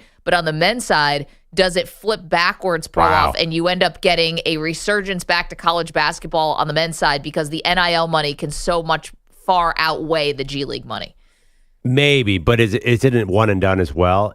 As much NIL money as there is, these NBA contracts, aren't you going to rush to? Is it one and done the bigger enemy to college basketball than even the G League? Because how many great G League players are there? 4 or 5. But if you're a really great player, you're going to leave after 1 year. You might, but also now you can transfer easily. Maybe you play 2 years. If you do play 2 years, maybe you're playing at 2 different schools. Maybe that makes it kind of fun. We love free agency in basketball almost as much as any sport. Maybe you get that a little bit on the college side too, and it creates a little bit more buzz. Well, go ahead, Pearl. Sorry. I mean, Zion did 1 year at Duke. That's the last must-see college basketball player, probably. Like President Obama went to the game, and it was a huge deal. He picked college basketball. That didn't save the sport at all. So I don't know. I think one and done is a bigger enemy than G League, because the G League guys are only going to stay there for 1 year anyway. So what difference is it going to make? Yeah, I don't know. Like, Zion may not have saved college basketball, but he was the story of sports during that run. And I would argue that what the G League has done is actually really hurt college basketball. Because what we have now is you have players who we're seeing the best guys, some of the best guys playing in the G League. They're not playing college basketball, so we're not getting familiar with them. So you're losing stars in college basketball that typically could have been a Zion or could have been a whatever, where we're following them for a year and we're really captivated by their 1 year journey. Instead, they're playing in G League where nobody's watching. So not only does it hurt college basketball in that instance, it's also hurting the NBA. Because in the NBA draft, you're looking at guys where people don't know who these guys are, even though if they went to college, they probably would have been mega stars. But just for 1 year, you think that's enough? I think that we remember Derrick Rose's 1 year at Memphis. We remember Kevin Durant's 1 year. We remember Anthony Davis. We remember Karl-Anthony Towns. Those were not.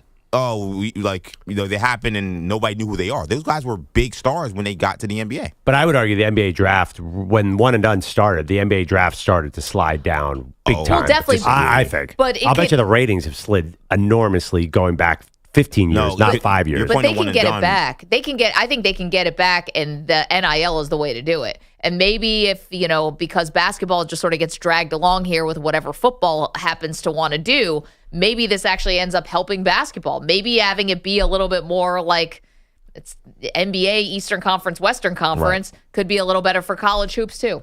I don't know. And remember, the NBA, we think about what the draft was before one and done. Remember, it wasn't guys staying 4 or 5 years. It was high school. That was way worse for the NBA draft. Yeah, maybe that's what it started to slide. And way worse than that. In fact, the one and done actually helped the NBA draft because people actually got to see Kevin Durant average 25, 26 at Texas and say, oh, I watched that guy. I saw Greg Oden do what he did. That helped the NBA draft. What about 93? You had Penny Hardaway, Chris Webber, and Sean Bradley. That's ancient history, yeah, bro. I'm just saying, that's when the NBA draft was like the NFL draft. It was, you would spend a lot of time, and Bill Simmons would write up these great things like that. It used to be way, way, way bigger. And yet, last year's ratings for the NBA draft were as high as it's been in years. What were they? 8 million? 7 million? It was the highest rated draft ever. Which we talked about this 2 weeks ago. We forgot. And the NBA draft was the highest. Well, this one was the highest televised draft ever. Yes. 855-212-4CBS, 855-212-4227. All right, we are speaking of college football, one of these stars, one of the great players in college football history, getting real honest about his career and about his life. I'll get to that next. Don't move. Maggie and Perloff, CBS Sports Radio. You're in a 5-minute break.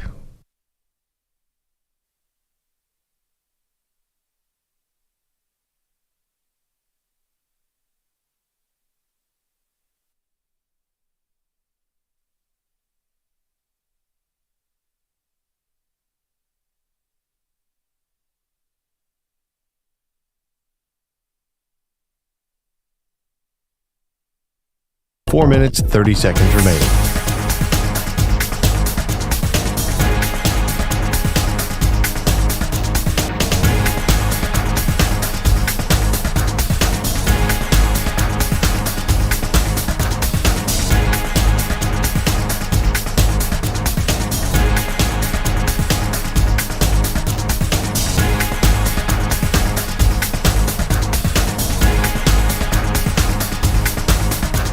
Four minutes remaining.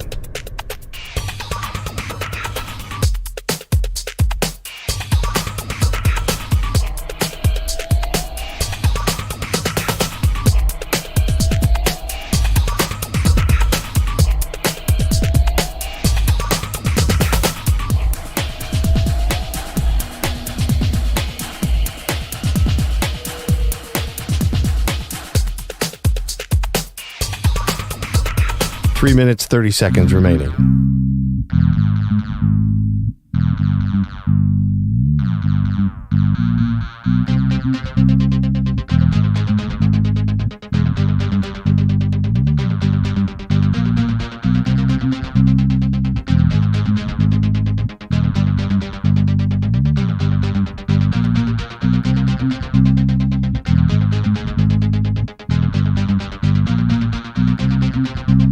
Three minutes remaining.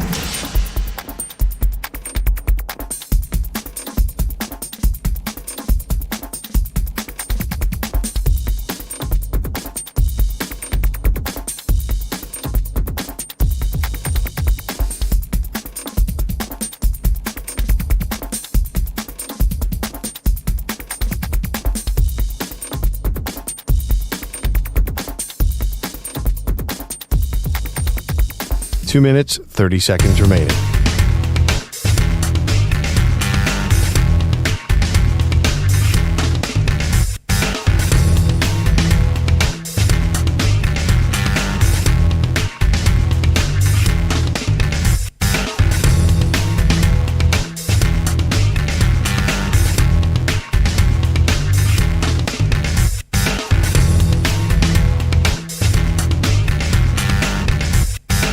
Two minutes remaining.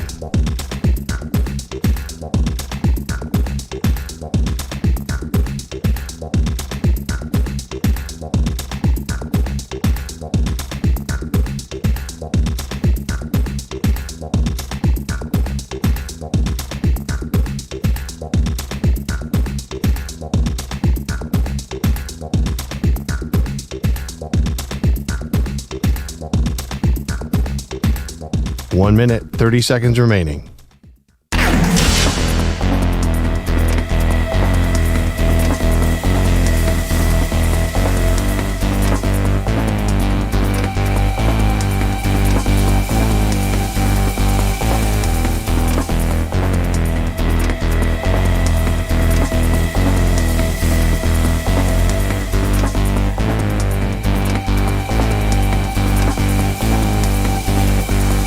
One minute remaining.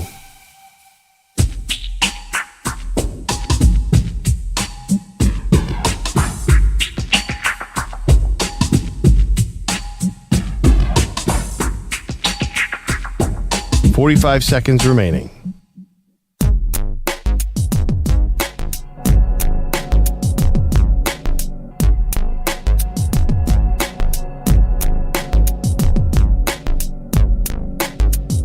.30 seconds remaining.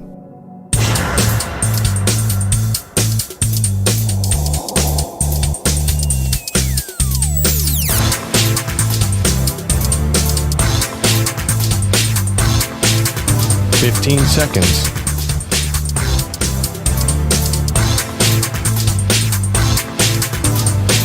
Break ends in 5 seconds.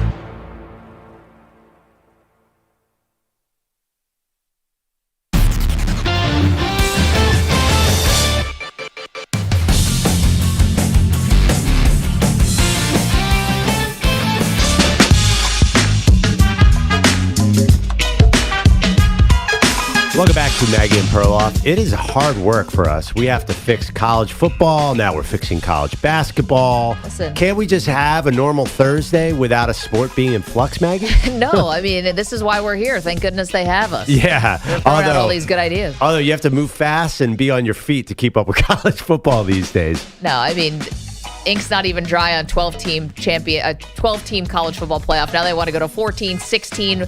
I don't even know what's logical after that. I don't like 14, and I'll tell you why. I just don't like the number 14. It doesn't make any sense. You can't divide it. You say it's like the NFL. The NFL's been that way for 2 years. What is this music, by the way? Yeah. It's new. Where'd you find this? In our database system. Got it. Wait, is that it's like anyone? smooth jazz or something? What is this? A little elevator. I feel like I should be at a breakfast buffet or something. I'm like a cruise ship. I'll keep it underneath for the entire segment. Thank you. A little background music. I'm sorry, Perloff, you were saying? Oh, no. Let's talk more about this music. Somewhere there's a creative. Guys are jamming on the guitar right now. This is like when guys look over at each other and smile. Like bassist smiles at the guitar. Bassist smiles at the drummer. We have access to every song in the history of mankind. Yet this is what we're playing. Okay. It sounds like a free song that comes with a keyboard, like a preset. You know? I think we need to play some Spin Doctors to get Doc Rivers is back. Oh no. Or Doc Rivers, or the Spin Doctor. Doc Rivers came in and just said that Victor Wembanyama guy. I told the Spurs. Might want Go to take France. Him. Might want to take him.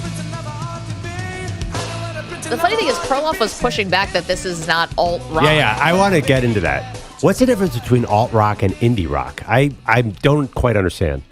I thought alt rock is a little more edge.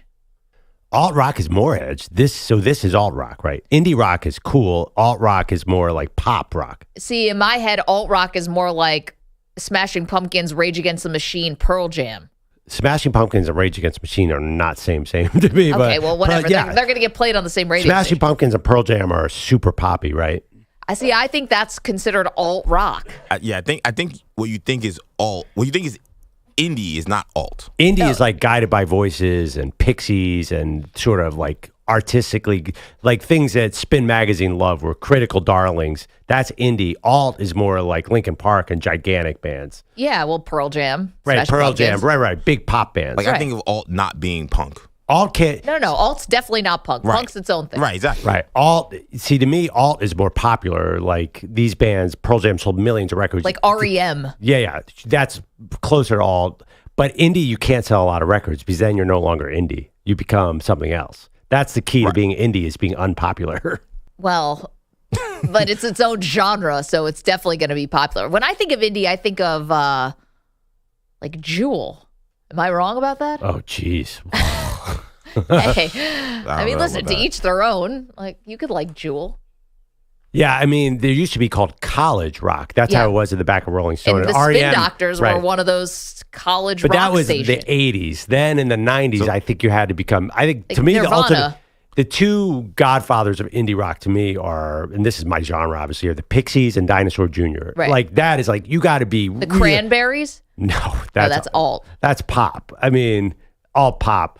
You have to be really unpopular to be indie. Like, once you in the, there was a Weezer. time. What about Weezer? Nah, they became a little too big to become indie. Well, I'm just saying, how did they start? They Yeah. started as they indie. started indie, but then you become popular, and then the major labels come sniffing around. It's funny. Perloff and I have such a different idea of what pop is. To me, pop is Britney Spears, NSYNC, Backstreet Boys, Madonna, Michael Jackson. Even though I guess Michael Jackson also, some of his stuff could be R&B and stuff like that. But I Early think disco, yeah. when I think of pop, I think of those types of bands. That's right. That's what you're exactly right. That's what pop music is. But when Pearl Jam sells 1 million records, they're no longer indie. That's my point. Well, but they're still alt rock. There Here, you go. Top indie rock artists: Pixies, Modest Mouse, Arcade Fire, which actually became very popular, Pavement, Dinosaur Jr., Arctic Monkeys, Interpol. Like that's different than Linkin Park, Spin Doctors, Goo Goo Dolls. Alt rock is a little more poppy to me. I don't know. Bogus, you want to get in this conversation? Yeah, Where does Dave Matthews Band fall on this spectrum? Jammy? They used to be, like all these bands used to be indie. Dave Matthews used to be indie. Then he became too popular and became something else. I mean, they are up for the Rock and Roll Hall of Fame, but there are certainly non-rock and roll artists in that, so that doesn't even count either. I don't know what you'd put them in. Are you going to try to go to that induction as like a fan? Well, they got to get in first. They're a nominee again. This year. They've been shut out before. They won. Yeah, you want to get deep in the woods here or no? Yes. Okay. As well. They won the fan vote 2 years ago. There's a fan vote part of this. They got the most fan votes, but then didn't get in. Do you think that they take that as a badge of honor, or is it like stuffing the ballot box a little? Like, remember Steve Francis used to always be a starter in the All-Star game because he was playing alongside Yao Ming. So everyone in China would vote for Yao, and it's like, and we also know Steve Francis because he's Yao's point guard. If you're getting into the Hall of Fame, don't you want to be known as like a critical acclaim, like your peers, not the fans? Yeah, I feel like no one actually values the Rock and Roll Hall of Fame. I don't know any artist that seems to really care about getting into that. I think it means you sold a ton of records. I mean, I don't think it's critical. I mean, Hall & Oates are both in there, I assume. And no critic has ever been like, wow, Hall & Oates is like at the top of their game. Sorry, Bilotti, but generally, don't you think it's selling a lot of records is the key to get into the Rock and Roll Hall of Fame? I think you're even righter than you believe. I think that there are certain standards, like benchmarks you have to hit to even be under consideration. Like John Bon Jovi got in, and one of the big things was how many records he sold. Yes. Yeah. I mean, John Bon Jovi wasn't a critical darling; he was a popular artist. Right. I think it's for both, right? I think you're wrong, though. I think the artists themselves do care about the Rock and Roll Hall of Fame. If you say so. I've heard more than one people that just don't. Yeah, probably the people didn't get in. No. Easy to say. I'm going to, who needs the Rock and Roll Hall of Fame? But if they called, I'm sure that you'd go. I'm still having problems and struggling with this concept of indie band because I feel like. Well, let me ask you, EJ, in the rap world, are there critical darlings who have not sold a lot of records? Yeah. Those are the indie rock. Or this the is the indie mixtape version. People. Yeah. Well, maybe a little more or even than like mixtape. Killer Mike. You would say he's someone who hasn't sold 1 million records. Now he just won a Grammy, and that was like a great achievement because it was Killer Mike. Right. Then he got arrested. I feel like Kendrick Lamar was indie, and then he became too popular and lost that. But I guess stigma. what is weird to me is that I don't. In rap, we don't consider that really a genre per se. I mean, people would say, I'm an independent artist. But honestly, underground, maybe? Independent artist in rap really means you're just not signed to a major label, which even that is like sometimes false. So they'll say, I'm not signed to, Def Jam, but they're signed to under the subsidiary, table. right. Yeah. And they're like, wait, that's still Universal Music. So it doesn't matter. Can I just read you, and I'm sorry, we're getting way off track, the nominees for this year's Hall of Fame for rock and roll, because they're all bands that I would thought are already in. Mary J. Blige, Mariah Carey, Cher, Dave Matthews Band, Eric B. and Rakim, Foreigner, Peter Frampton, Lenny Kravitz, Oasis, and Sinead O'Connor, and Ozzy Osbourne. Those feel like Hall of Famers What is to me. this, Canton? How many nominees do you have in 1 year? Holy everyone crap. I just named. Everyone under the sun. There's 12 nominees. They don't all get in. But that's pretty much, those sound like Hall of Famers to me. That should be the Hall of Fame. Yeah. Well, maybe there's a nominees. log jam like there was at wide receiver for a long time. Ozzy Osbourne's not in the Rock and Roll Hall of Fame. He's one of the first people in there. Ozzy Osbourne. Maybe he was one of the people that Bogus said didn't care about getting in. Mariah Carey, too. She feels like she would be in. She sold more records than anyone. Cher? Right. Cher's not a Rock and Roll Hall of Famer? Could it be a thing where these artists were not available at the time to go accept the award? Right. Or scheduling conflict? Didn't want the award? I don't know. I think you always want the award. Yeah, but maybe I think Bogus was hitting at there's more to it than just the best bands. Like there might be some politicking or something. But look at all the people you mentioned. Oh my God, they're amazing. They're critical acclaim and commercial acclaim. Oh, yeah, Mariah Carey, the critics doesn't have love her. If she has connections to get into the Rock and Roll Hall of Fame, then I want to know what kind of connections you need. I mean, Mariah Carey is about as connected as anybody in the music industry, right? No wonder why Dave Matthews has been shut out. Ozzy Osbourne. Fair. I mean, they should probably have to wait their turn. Here's one that we all can argue. Kool and the Gang are not in the Rock and Roll Hall of Fame. They should be there. Can you imagine the world without the song Celebration? No. What would we do at weddings? I don't know. Also, the Get Down. Isn't that Kool and the Gang? I don't know. I think once you get past Celebration, then it's anybody's guess if it's Earth, Wind, and Fire or Kool and the Gang. All I know is that no wedding would exist without any of these. You're right. Wedding, anniversary. The Hall of Fame was created in 1983, so it might simply just be an issue of it's kind of new. How many people get in each year? That's the other thing. It's 12 nominees, but Right, so it can't be 12. It's got to be probably half of that, probably. So 6 a year, though. You shouldn't have this kind of logjam again. It started with a history of music. I mean, you can go back to probably the 50s. Listen, Torrey Holt should be in. I'm just kidding. Torrey Holt got in, by the way, right? No. He didn't get in? No. It's crazy. Bruce got in? I'm still mad about it. Did the other guy get in? Who? What other guy? Ike Bruce? Isaac Bruce? Isaac Bruce, no. Only Andre Johnson got in. Yes. Torrey Holt has Again, not gotten in yet? There's a logjam at wide receiver, just like there's a logjam with Ozzy Osbourne and Dave Matthews Band. I mean, honestly, to me, right now, we should campaign for Sade and Torrey Holt. She's nominated. And Kool and the Gang. This is Kool in the Gang, right? Yes. Thank you. Jungle Boogie also Kool in the Gang. Honestly, sorry. whose leg do you have to hump to get in this Hall of Fame? This It's song is pretty good. amazing. It's pretty good. This is why people don't like it. I feel guilty for sidetracking, but Dan Patrick would actually take 3 hours of the show and do the Rock and Roll Hall of Fame nominees and talk about nothing else. I only know about John Fogerty because of Dan Patrick. Yeah. Dan would do an hour and a half on Supertramp and not even think twice about it. He originally wanted to be a rock and roll DJ.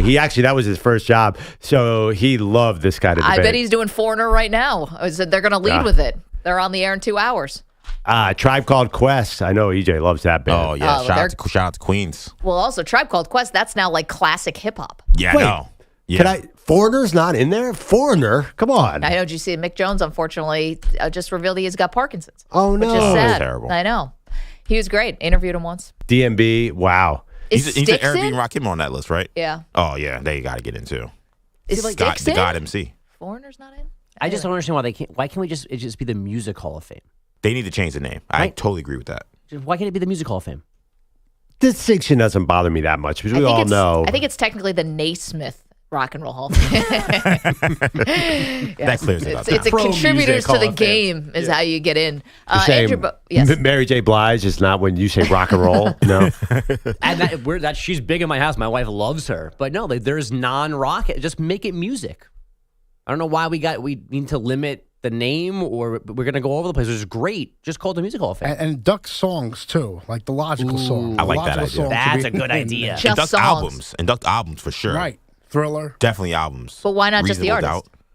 Doubt. I think that there are certain songs, to Pete's point, in albums that should be kind of put on its own pedestal as this was S tier. This is special. Right, Yeah, but you because- would just get the artist and the producer in. Like Quincy Jones Yeah. is going to be in and Michael Jackson's going to be in for Thriller. But you can't put the whole band for Chumbawamba in. You got to do that one song. But that's the one where it applies, right? They're not going to get in except for their one song. Yeah, that song Well, gets one it. hit wonders, you Yeah, think? They should 'cause, have a wing? Yeah, yeah. Right, exactly. There are one-hit wonders. There are people who have one Yeah. great album. They Like should. Los Del Rio No. should be in there for the Macarena. Los Del Rio. We should have a separate Hall of Fame for one-hit wonders. Just Dexy's Midnight. There should be a separate category every year of one-hit wonders, like the Legends Committee. Dare I say March bracket? I actually had a thought about a March bracket, but we could do one hit wonders. Oh my gosh. Let the dogs out. Come on. They were actually singing that when I went to Hibachi the other night. Who I Let the don't know Dogs Out? why Who Let the Dogs Out broke out in a New Jersey Hibachi. I went to a dog cafe in Baltimore, and the dogs are running around and playing, and of course I walk in. What are they playing? Who Let the Dogs Out? It was the best thing ever. I was like, this is so on brand, but I love it. They have a dog cat? I've heard of cat cafes. Oh yes, there's this place. I forgot the name of it, but you can go. It's like you just let your dog go run around. There's like a little playground or whatever, and you can go eat food. You bring your own dog. You bring your own dog. You bring your own dog, and BYOD. Bark Social is what it's called. My names came to my head. You go, bring your dog, let them off the leash. There are people that to watch them to make sure they're not like roughhousing or whatever. and you can go there, you can drink some alcohol, you can have some coffee, you can have some pizza, and just hang out for a little bit. It's a great place. They can never do it in New York City, but Baltimore has it, and I think they should have them all over the country. Wow. By the way, another left turn. Best line in the movie Trolls World Tour, which you guys may have not seen yet. Also a Hall of Fame nominee. Justin Timberlake gets arrested for playing too many pop songs, and he's sitting there with someone in jail. He goes, "Who let the dogs out was too much, wasn't it?" And that's why he got arrested. Because the Trolls all of a sudden like communist Russia, you get thrown in jail for playing too many pop songs. Trolls World Tour is an all-timer. Yeah, Justin Timberlake was saying, "Who let the dogs out?" And they're like, "You're going to prison." Baha Men, baby. Put him in the Hall of Fame. Just a song. Just a song. So the Baha Men go kick rocks. Your song gets in, none of you. Exactly. I have the right band, right? Baha Men? Yeah. No, Yeah, he you said do. that sadly. Yeah, you do. Get that confused with the Baha Men. It's different. Bogusch is here. Save us. I'll do my best. How about a Johnny Manziel check-in? Apparently, now was the time to tell us that he tried to break the rules at Texas A&M back in 2014. My dad went and had a meeting with Kevin Sumlin and pretty much went to him man to man and was like, "We'll take $3 million and we'll stay for the next 2 years." And my dad says this is true as today as he did when he told me. He left. He did the same thing that he did when Cliff Kingsbury asked him to be the highest paid offensive coordinator the year before. And Cliff would have stayed with me another year and we would have ran it back and gone for another one. Right. But he comes to someone, he asks him for X amount, someone, he had this ego about him that what we built, was all him.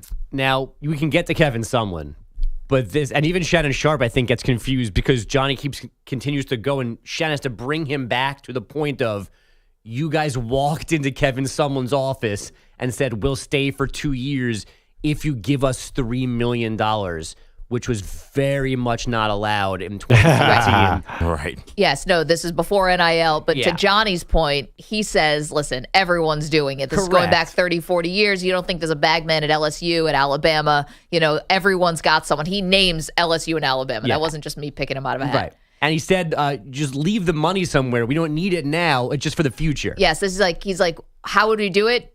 In cash, Yeah. put it somewhere so that my future's secured. Here's the thing. Manziel's terrible business people, because $3 million for 2 years at A&M would have been, first of all, way under market value for what Johnny Manziel was worth at the time. And two, he went to the NFL and was a first-round pick, so he ended up making $7 million for 3 years. And the first year, you make $4 million off of just a year. So how did they come up with the $3 million for 2 years? Well, maybe they couldn't know for sure that people were going to pick him in the first round, so they thought $3 million was better than they knew they had it. I mean, he won the Heisman as a freshman. You didn't have an inkling that he was going to be a first-round pick? That was wild. When he easily could have fallen out of that first round. And Yeah. He should have fallen out of He that probably should have. Out of the draft. But The they, NFL had an inkling that, something's wrong here. No, but they do you have people, a service that tells you about where you're going to get drafted, right? They do a projection for you. Then you get invited to New York is like the final straw. One question, he said running back for another one. Another what? Yeah, that's 7-4. also that. For another 9-win season. No, I mean, they were pretty good. They did get It's like a 7. I think it was 7-4 the last year, right? No, I thought they were a little bit. Did they end up 7-4? The first year, when he won the Heisman, Yeah, well, they lost were 2 pretty games. good. I think they won 11 games. No, and he Oh. says one of his biggest regrets is that he screwed up that second season. Was it at the bowl game against? Against Duke? Yeah, Didn't they play he lit Duke? it up against Duke. And they won that game, so I thought maybe they ended up with a few more wins, but I could be wrong. So he actually says, I listened to a little of this Johnny Manziel interview. It's definitely interesting if you think Manziel is really true about kind of turning his life around, but he definitely airs some grievances. He says that he wishes in retrospect he had lost that Duke game. He's like, I wouldn't have gotten drafted, but I would have come back to college and I needed to mature more. So, yeah, big mea culpa too about apology. The biggest apology that I actually believe that he gave to Shannon Sharp, sorry, I don't know if you were going to play this, Bogusch, I don't want to step on you, was to LeBron. So he signed in Cleveland. LeBron and Maverick Carter put all their resources into him, put a team around him. LeBron would text him, come over to the house, come watch movies with me, come to poker night. And he just like could not accept LeBron wanted to mentor him behind the scenes, not even just like for the credit of it. He just wanted to mentor him and make money off him, sure, as an agent. And Johnny just like blew him off. Yeah, I mean, I had so much hope for Johnny. I was into the Browns but the first game was against, I think, Andy Dalton and the Bengals. Remember his first game? There was so much hype, and they lost 30-0. I remember. Yeah, his first NFL game, it was like, oh boy. Also, I think the Browns was the wrong team for him at the time because their ownership has been unsteady. Like maybe I'm playing Monday morning quarterback. Maybe if he had landed with a strong Andy Reid or something, that things could have been better. He probably would have been better served as a later round pick. Maybe not. Maybe he was going to screw this up no matter what. Yeah, but being a first round pick in Cleveland was not the place to go. It's a revolving door. Yeah, for sure. Bogus. I'm sorry. As we've been discussing all morning, the college football bracket is 12 teams, maybe for the next 2 seasons. Only CFP officials began considering a 14-team tournament yesterday in Dallas. They need a final decision on that, as well as revenue sharing and governance to lock in a new TV deal, and those final decisions are needed within the next month. And Messi and Inter Miami and MLS all back last night. Miami a 2-0 home win over Real Salt Lake on opening night. Messi involved in both goals, got the official assist on the first one. Guys, back to you. Andrew Bogusch, thank you so much. Coming up, some big decisions to be made by NFL teams starting now, right now. What are they? We'll tell you next. Maggie and Perloff, CBS Sports Radio. You're in a 5-minute break.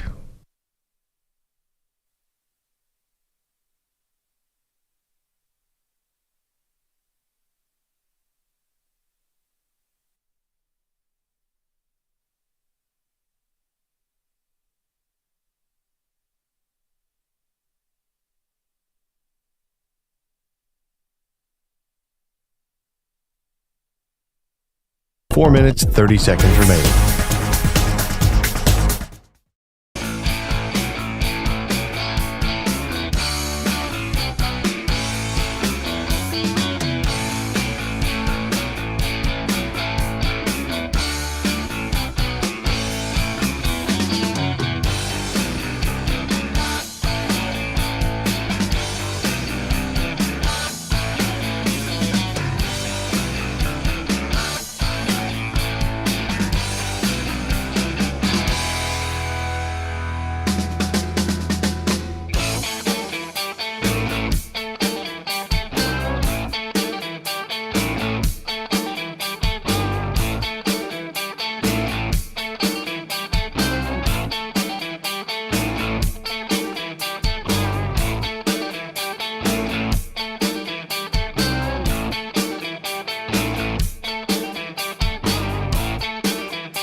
1 minute remaining.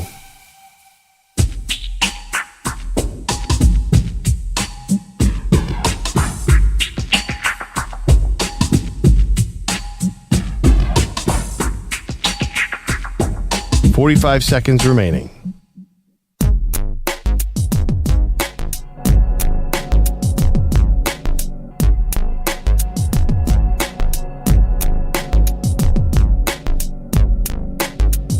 $30 seconds remaining.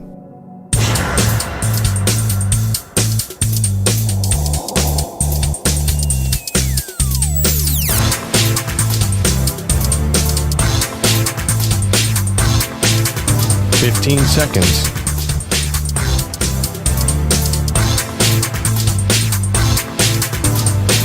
Break ends in 5 seconds.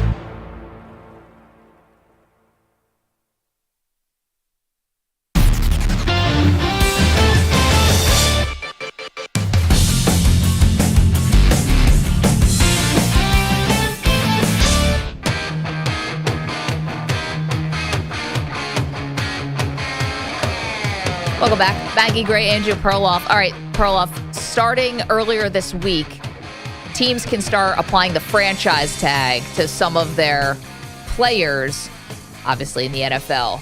So a little tag 'em, don't tag 'em for some of these big-time stars. First off, let's go from the Super Bowl champions, the Kansas City Chiefs. 2 options here for a potential tag. L'Jarius Sneed could be one. Chris Jones could be the other. Would you tag or not tag either of these guys? Oh my. Obviously, you can only use one. Okay. Without looking at the science of this, I would pay Chris Jones. I mean, this has got to stop at some point. We've been going year by year with this dude forever, and I would tag Sneed if you can't sign him because I love L'Jarius Sneed. I love McDuffie too. I like everything they're doing here. But can we just pay Chris Jones and move on with this? I can't do that headline anymore. Which direction would you go? L'Jarius Sneed, you could argue, is one of the biggest reasons why we're in the Super Bowl to begin with, punching out the would-be touchdown from Zay Flowers in the AFC Championship game. I mean, essentially was one of the biggest plays of the game. How about when Chris Jones shed his blocker and blocked that pass from Lamar Jackson on 3rd down? Nobody else in the league could do that stuff. Not to mention Chris Jones getting home on Brock Purdy in the Super Bowl. You got to find a way for both of these guys. Now, right. So, but do you agree? You got to make Chris Jones the highest paid defensive lineman. I'm sorry, that's just a reality of the situation. Okay, but you can do that with Chris Jones, and he already said I want to come back, so not exactly using the negotiating table the way you should. But L'Jarius Sneed came out and told Kay Adams, I want to get paid. So even if you put the franchise tag on him, is he going to show up? Is he going to hold out? Is he going to make this super uncomfortable for a team that's riding off all these good vibes? I'm just more scared of Chris Jones than I am L'Jarius Sneed. I figure a quarterback can't disrupt the locker room like Chris Jones. I mean, Chris Jones sat out. What did he sit out? The first game. First game. It wasn't that disruptive. At least he was in the building, as I recall. Yes, he was sitting in his suite with his agents. I just think it's a matter of Jones was there first. He's been doing this contract thing for 3 years now with Kansas City. Get that done, and Sneed eventually will get there. T. Higgins, to tag, not to tag. 100% tag. You don't want to give him a long-term contract? I actually do not. Why? I mean, I do, but I think he's going to want to be the highest paid receiver in the NFL. I think he's going to want $30 million plus, and I don't know how you do that long term. So you got to run it back this year and admit you're going to lose him moving forward. I saw the numbers he's asking or was looking for. You can't have, the Chiefs couldn't even have one Tyreek Hill. The Bengals are going to have 2 Tyreek Hills with Jamar Chase and T. Higgins. You can do this for 1 year with a tag. You cannot do it long term. Well, the Joe Burrow contract hasn't even kicked in yet. Now, he signed the biggest deal, biggest by average annual value. We'll remember that famously because Perloff lost that bet to me and had to eat a bowl of Skyline chili with his own hands. One of the great all-time moments on this show. $20 million is the franchise tag number for wide receivers. I think you also tag T. Higgins, and I think he'll show up. I think he'll play on the tag. And then this is going to get a little bit of an all-in feel maybe with the Bengals next year. I totally agree with that. You got to feel like you're missing out, with Burrow ending the season injured before his big contract kicks in, this sort of, all right, we've got to, the window starts to shrink pretty fast here. Like the window's always open when you have Joe Burrow, but it does get harder to team build once those contracts kick in. Okay, finally, Saquon Barkley. You going to tag this guy again if you're the Giants? I mean, first of all, I don't think they want to pay this much for a running back again. Saquon Barkley, I think, will be somewhere else starting next season. I think the Cowboys regretted tagging Tony Pollard last year once they saw how the market played out. For that very reason, the Giants will not tag him. Also, it's a matter of, oh my God, are we doing this again? Don't you think? I don't know. NFL teams are probably more analytical to this, but the narrative is getting exhausting with Saquon. Well, but Saquon, to his credit, showed up early, didn't hold out, wasn't a pain in the butt, thinking more about, I don't want to take the fans off and get them against me. Why the fans ever side with management, I never understand this. But they messed up. The Giants messed up. They should have tagged Daniel Jones, and they should have actually come to an agreement with Saquon Barkley, and they didn't do it. Now they're picking 6th. They could have had another quarterback, but instead you're going to run it back with Daniel Jones. Have fun, Giants. Could tag Saquon and trade him. That's what I would do. Tag and trade, but again, now you're going to ask someone else to pick up that tab. At least you get something for him because it's not happening. I want to reset if I'm the Giants, too. I do not want to see anybody. I don't want to see Jones or Saquon there long term. Coming up Thursdays at this time, we do the Multiverse of Maggie and Perloff. This is a doozy. Don't move.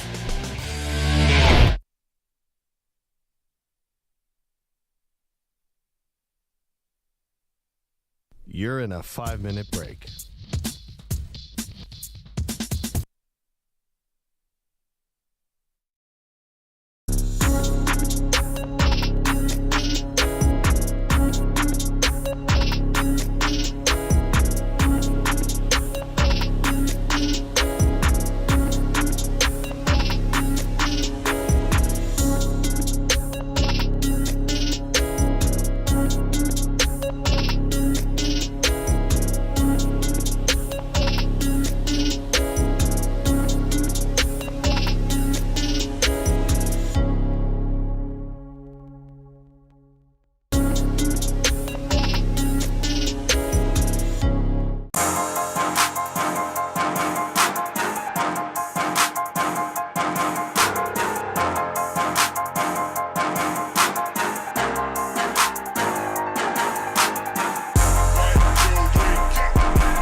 Break ends in 5 seconds.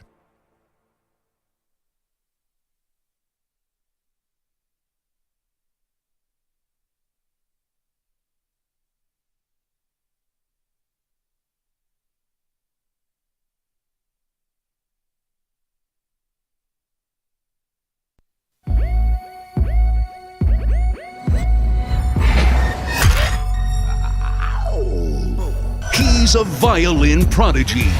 Her full name is Maggie the Stallion. They are Maggie and Perloff on CBS Sports Radio. Every week at this time, we do something called the Multiverse of Maggie and Perloff. That is when we go through one of sports' biggest what-ifs, what could-have-beens. This is what it sounds like.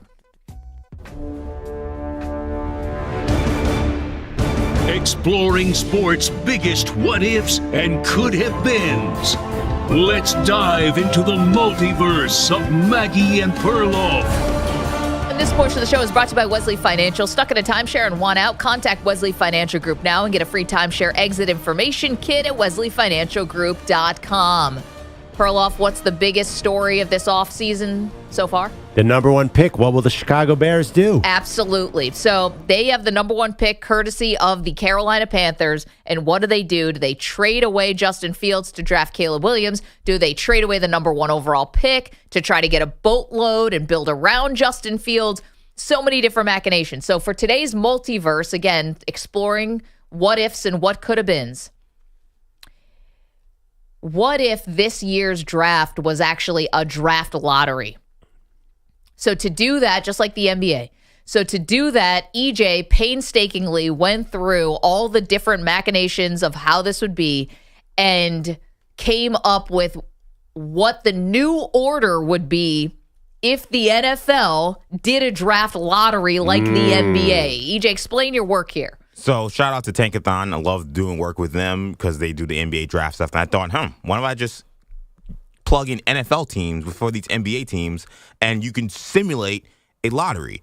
I don't know what the results are going to be. I had no idea what was going to happen. And I only did one try. Yep. And that one try, I'm so happy we got these results because this would just flip the draft totally upside down. This is like a roll of the dice here where if you have a draft lottery instead of just ordering the teams by their record, right? Yes. And just how bad each team was.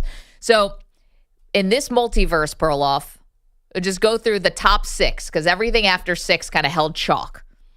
But in this reimagining of what this draft would be, your LA Chargers would have had the first overall pick. That's moving up from 5. The New York Giants would have gotten the second overall pick. That's up from 6. The Bears would have picked 3rd instead of 1st. Again, if this was a draft lottery this year. The Cardinals would stick at 4. That was no movement. The Commanders would have been 5th. So that's down from 2. And the Patriots would have been 6th, down from 3. So again, reimagining this draft, if there was a draft lottery, it would go Chargers, Giants, Bears, Cardinals, Commanders, Patriots. Everything else would have been chalk. Yeah, this would be so fun. Amazing. You know what would be the best part about this? The Chargers would be number 1. We know they're not taking quarterback. So that means a lot of teams are going to be sending them trade packages, and you get to play fantasy football if you're Jim Harbaugh. I have what I think would be the perfect trade here. Okay, so go ahead. Let's get into it. Okay. If we're doing the multiverse, reimagining, if this was a draft lottery in the NFL, EJ did some simulated results here. The Chargers would have the number 1 overall pick, not the Bears. So the Chargers have Justin Herbert. They don't need Caleb Williams. The Giants are number 2, so they would want to trade up. They probably do want a quarterback. They probably do want Caleb Williams. But I think the perfect trade would be 5. Commanders give up everything to get up from 5 to 1. The Chargers move down to 5, and the Chargers probably want to take an offensive lineman anyway because it's Jim Harbaugh, ground and pound. He doesn't need anything else. He just wants Joe Alt out of Notre Dame at 5. Then the Commanders give up everything at Caleb Williams. The NFL is solved. That's funny. I also was thinking Commanders here because we know, obviously, the connection Caleb Williams to D.C. But if I'm doing this differently now, I am doing this for the Giants. I'm trying to do exactly what the Commanders would be doing now if this was real, 2-1. We're doing a multiverse, which is what if the NFL draft was a lottery this year. I would do the Giants. I would throw everything at the Chargers to try to trade with them to get up to number 1, to try to get Caleb Williams, including throwing in probably a Kayvon Thibodeau. Well, let me ask you this. going from this is relevant to the actual universe. Going from 2 to 1, I feel like you don't give up as much. You know, you're not as willing to trade everything to go from 2 to 1. If you're 5, you're willing to trade everything. Sure. So I think first. So I think the Commanders will have a better offer to the Chargers, and the Chargers don't care if they're 2 or 5. So the Commanders bring more to the table. I feel like that trade's more likely. Okay, but the reason why, if I'm the Chargers, again, in this multiverse, I'm going to keep saying it over and over again so people, new audiences, understand what we're doing here, which is if this was a draft lottery this year, we simulated it, and the Chargers would be 1, the Giants 2, Bears 3, Cardinals 4, Commanders 5, Patriots 6. What I would want to do here if I'm the Chargers, I'm trying to get real good right now. Right. So, but why do you want 2 compared to 5? Well, here's why. I want 2, but I'm not so worried about 2 years from now and 3 years from now. Maybe I am, but I want more stuff now. So I think I could go to the Giants and say, not only am I taking 2, I want next year's first, okay, but I also want players from your roster. So get some from the Commanders. What's the difference? They're both bad teams. Yeah, but I don't know if I'm willing to part. If I'm the Commanders and I'm giving you 3 first-round picks, I'm not also giving you Terry McLaurin. I'm not also giving you players. They might trade picks. Terry McLaurin this year. Well, I'm just saying the closer you are to the top, to number 1, I think the less future assets I have to give you. And if I'm the Chargers, I want now assets, not future assets. I've got to take advantage of Justin Herbert now. Honestly, if the Chargers traded with the Giants to 2, then they trade out of 2 again and go from 2 below, pull double move and get even more draft. Because there's no reason for them to be. 2 is a quarterback. Yes. 2's not going to be Marvin Harrison Jr. So I don't think the Chargers need to be 2. I think 5 makes more sense. But anyway, we're splitting hairs. The question is how much of the Giants also have a little bit invested in Daniel Jones. Are they willing to sell the franchise for Caleb Williams? The Commanders are starting over with a new owner. They are the most urgent team out there. Desperate. So okay, so we got one sort of settled. We're close. We're close. So here's another one again. Multiverse of Maggie and Perloff. What if this year was a draft lottery and we simulated the results here and the whole top 6 were all shaken up, except for the Cardinals get to stick at 4. So good for them. The Bears in this simulation would be 3 instead of picking 1 with the Panthers. Wait, but who do we have at 2? Well, I'm just saying, just stay with me on the Bears for a second, because the big question is, should they draft Caleb Williams or should they trade Justin Fields? That's a real life question. If they're picking 3, what's the real life question? Is it a no-brainer you stick with Fields? Oh, my God. If they are sitting 3, Marvin Harrison Jr. is wearing that jersey 2 months before the draft even starts. There's no doubt they're starting. There's no way they're going to take Jaden Daniels or Drake May over Justin Fields and pass on Marvin Harrison. To me, that is the easiest pick of this entire draft, because I think that in this scenario, the Chargers are 1, they trade out, the quarterback goes, say the Giants or 2, whoever's 2 is taking Drake May or Jaden Daniels. So 3, perfect Marvin Harrison spot. You're telling me they're going to take one of these other quarterbacks instead of Justin Fields? No way. This is a function of Caleb Williams. Okay, well, you do reset reset the timeline here on quarterbacks, but here's my big question about the Bears. Haven't we been saying this the whole time about Justin Fields, and one of the reasons to keep him is his ability to run? And what kind of football do you want to be playing in Chicago in December? And what kind of football do the Bears generally play? What's Marvin Harrison? Is he going to be a waste there? I mean, I know eventually they're going to get to this new stadium that has a dome, but that's way down the line. You know, we're talking about the Bears. I know in Green Bay they've been able to, have an aerial attack with Rodgers and, with Devontae Adams and going back with Greg Jennings and all those guys. But the Bears don't play that way. Yeah. So is Marvin Harrison, would he be a waste in Chicago, just like a lot of people think Caleb Williams is going to be a waste in Chicago because that's where quarterbacks go to die? I don't need a small guy like Jalen Waddle in Chicago, but a gigantic receiver who has the biggest catch radius and can he's perfect for Chicago, because, I understand it's maybe not ideal for Marvin Harrison, but for Chicago it is, because to have a go-to huge guy like that who can get every first down you need is amazing, because he can help you with ball control and he can also scare the defense where you can't stack up against the run. I totally understand what you're saying. It's a valid point, but he does so much for Chicago and he does so much for Justin Fields, because if all of a sudden you're worried about deep passing to Marvin Harrison, there's so much to worry about now. You're just adding a huge other element to the offense. I get it. And cold weather teams still need wide receivers, but we're talking about a style of play that the Bears have shown a reluctance to do. Like, they don't have this kind of attack. And will they all of a sudden change things because Marvin Harrison? Maybe. I mean, so style play, when you say style play, like fastest show on turf Rams, or you're talking about fast guys like Tyreek, you're talking about guys who'll zip down the field because you're going to throw out 4 wide receivers.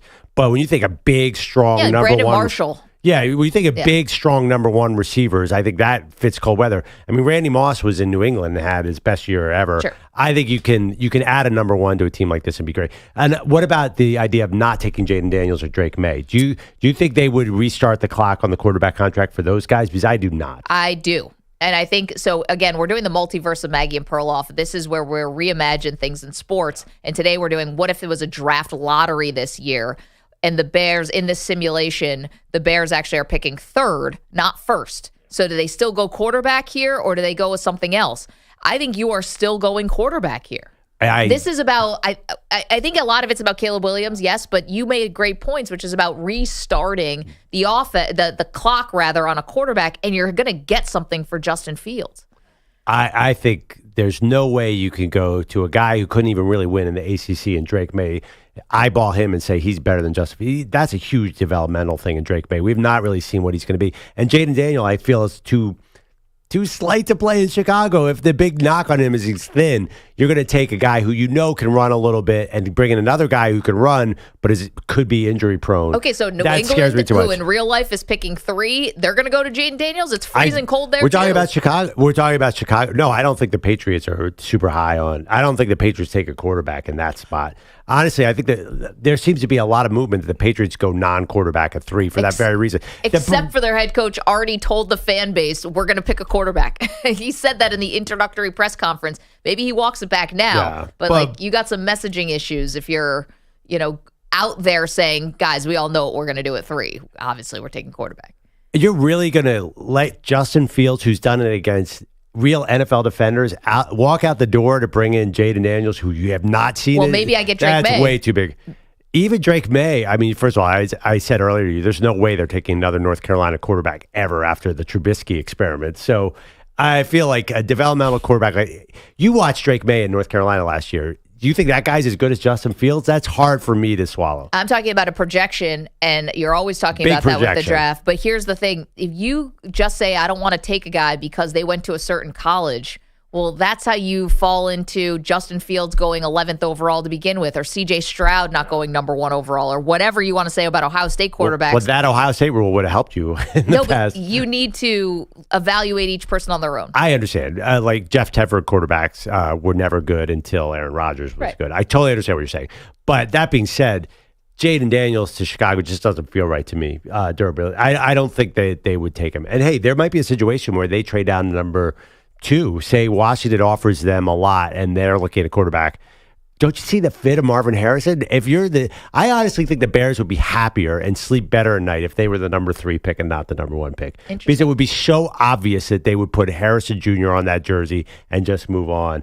I think they aren't quite sure what to do here. They were 7-10 last year and trending upward. Right. You bring in Drake May or Jaden Daniels, you're definitely going backward. I don't know about that. So, EJ, you're the one who came up with this. Again, the multiverse of Maggie and Perloff today is, what if this was a draft lottery this year? And EJ did the ping pong balls, and it actually came up that the Chargers would have been the number 1 overall pick, followed by the Giants, then the Bears, picking 3, then the Cardinals, then Commanders, then Patriots. What stood out to you? So I want to talk about the losers in this, because I think you guys have talked a lot about, the teams that maybe be more aggressive. The Bears may be in a good spot, like Perloff mentioned. The Giants, I agree with Maggie, would have jumped up to that number 1 pick.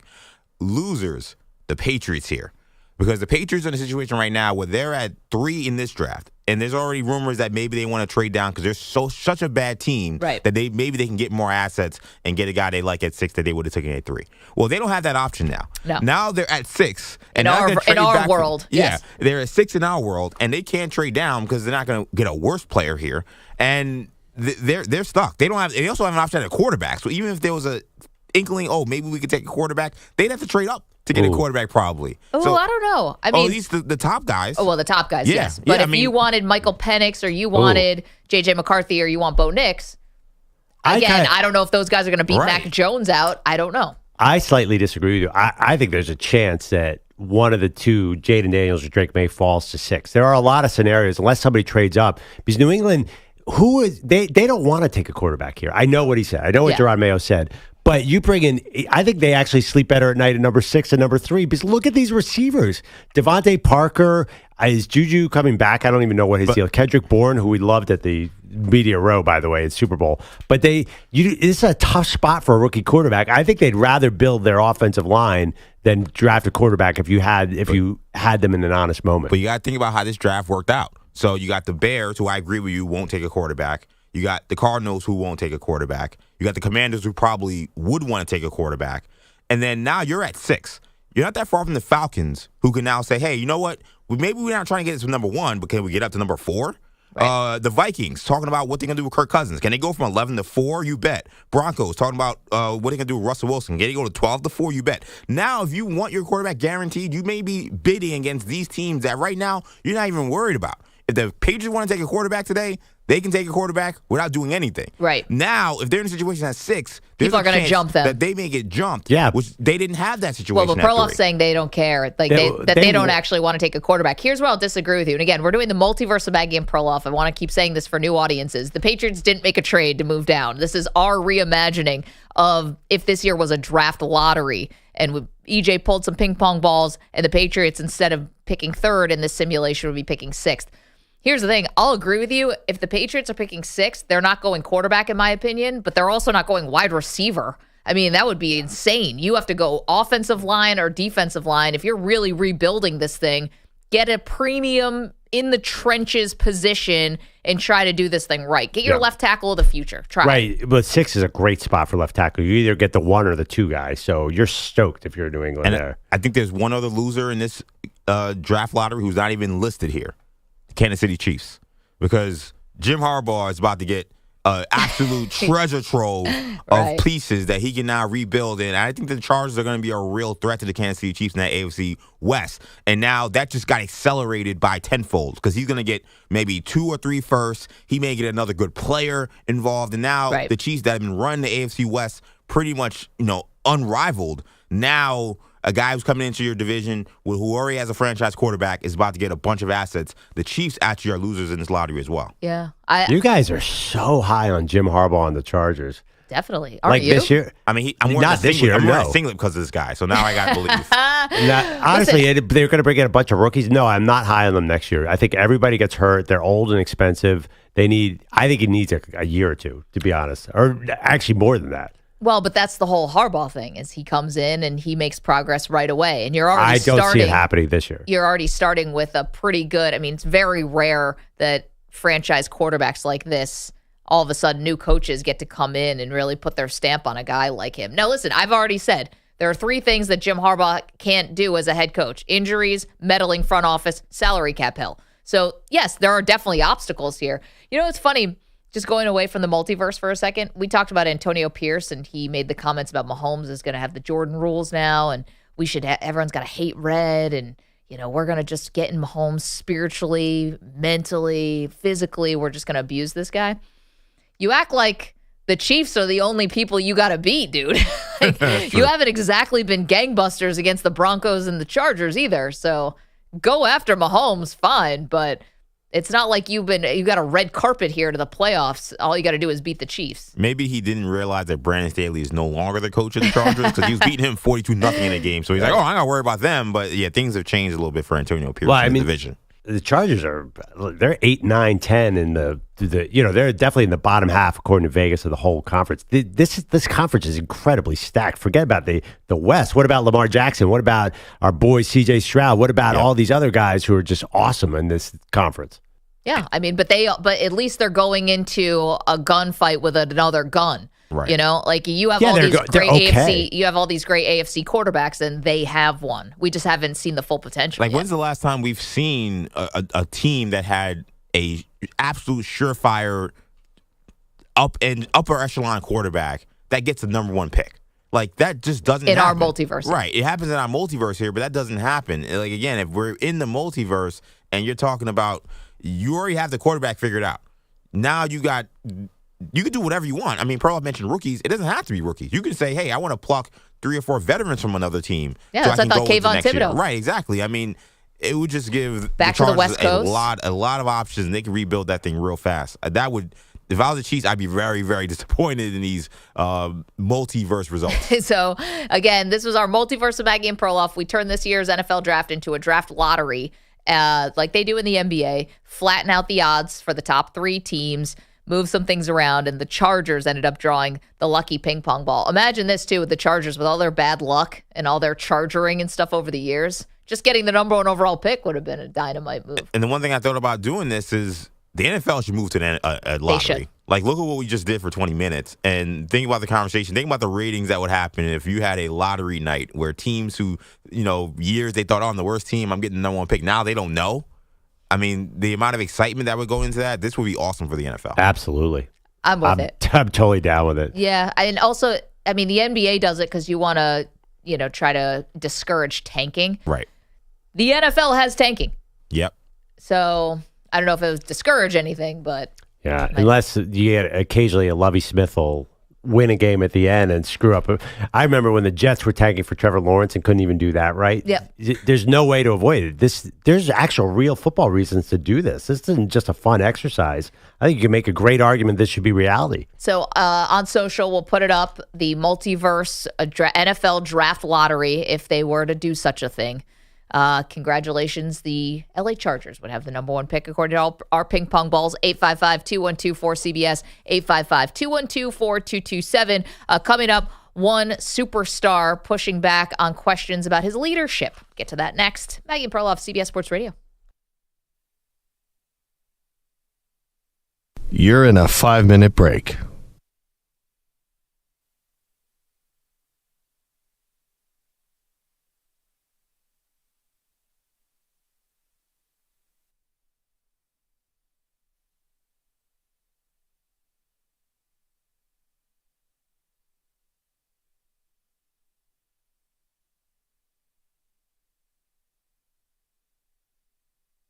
Four minutes, 30 seconds remaining.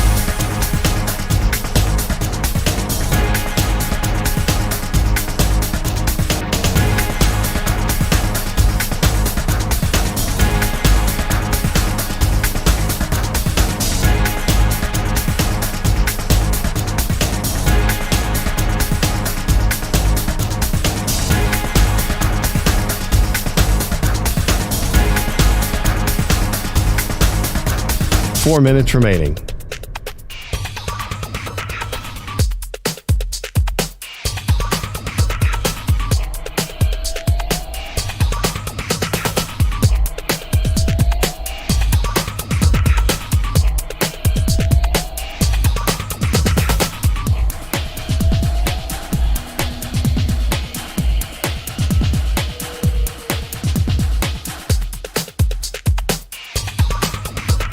Three minutes, 30 seconds remaining.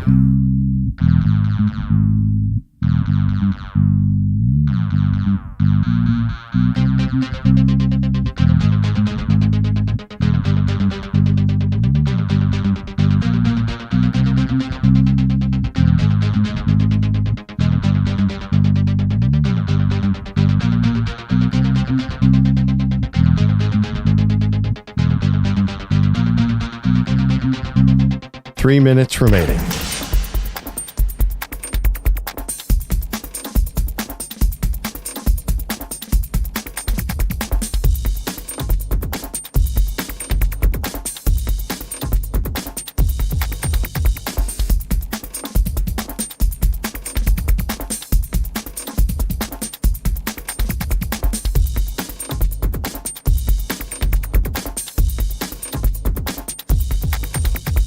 Two minutes, 30 seconds remaining.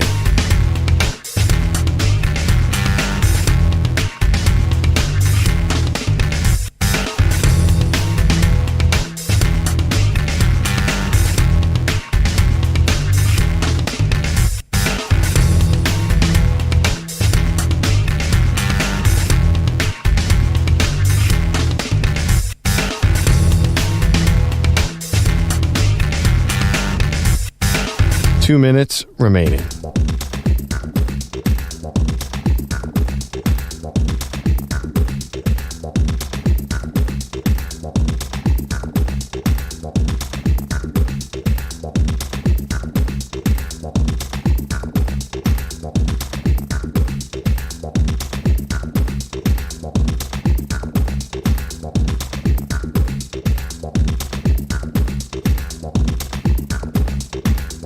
1 minute, 30 seconds remaining.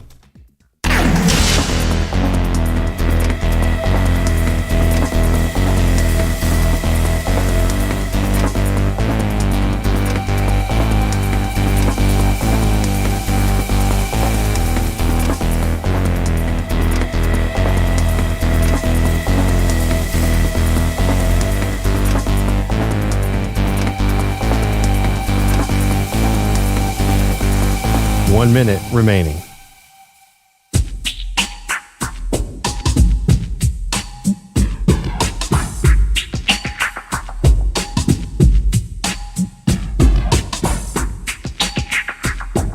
$45 seconds remaining.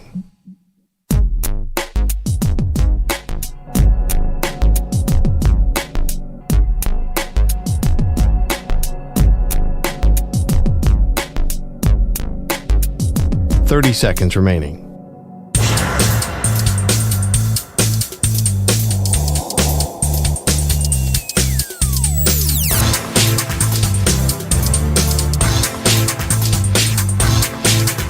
$15 seconds.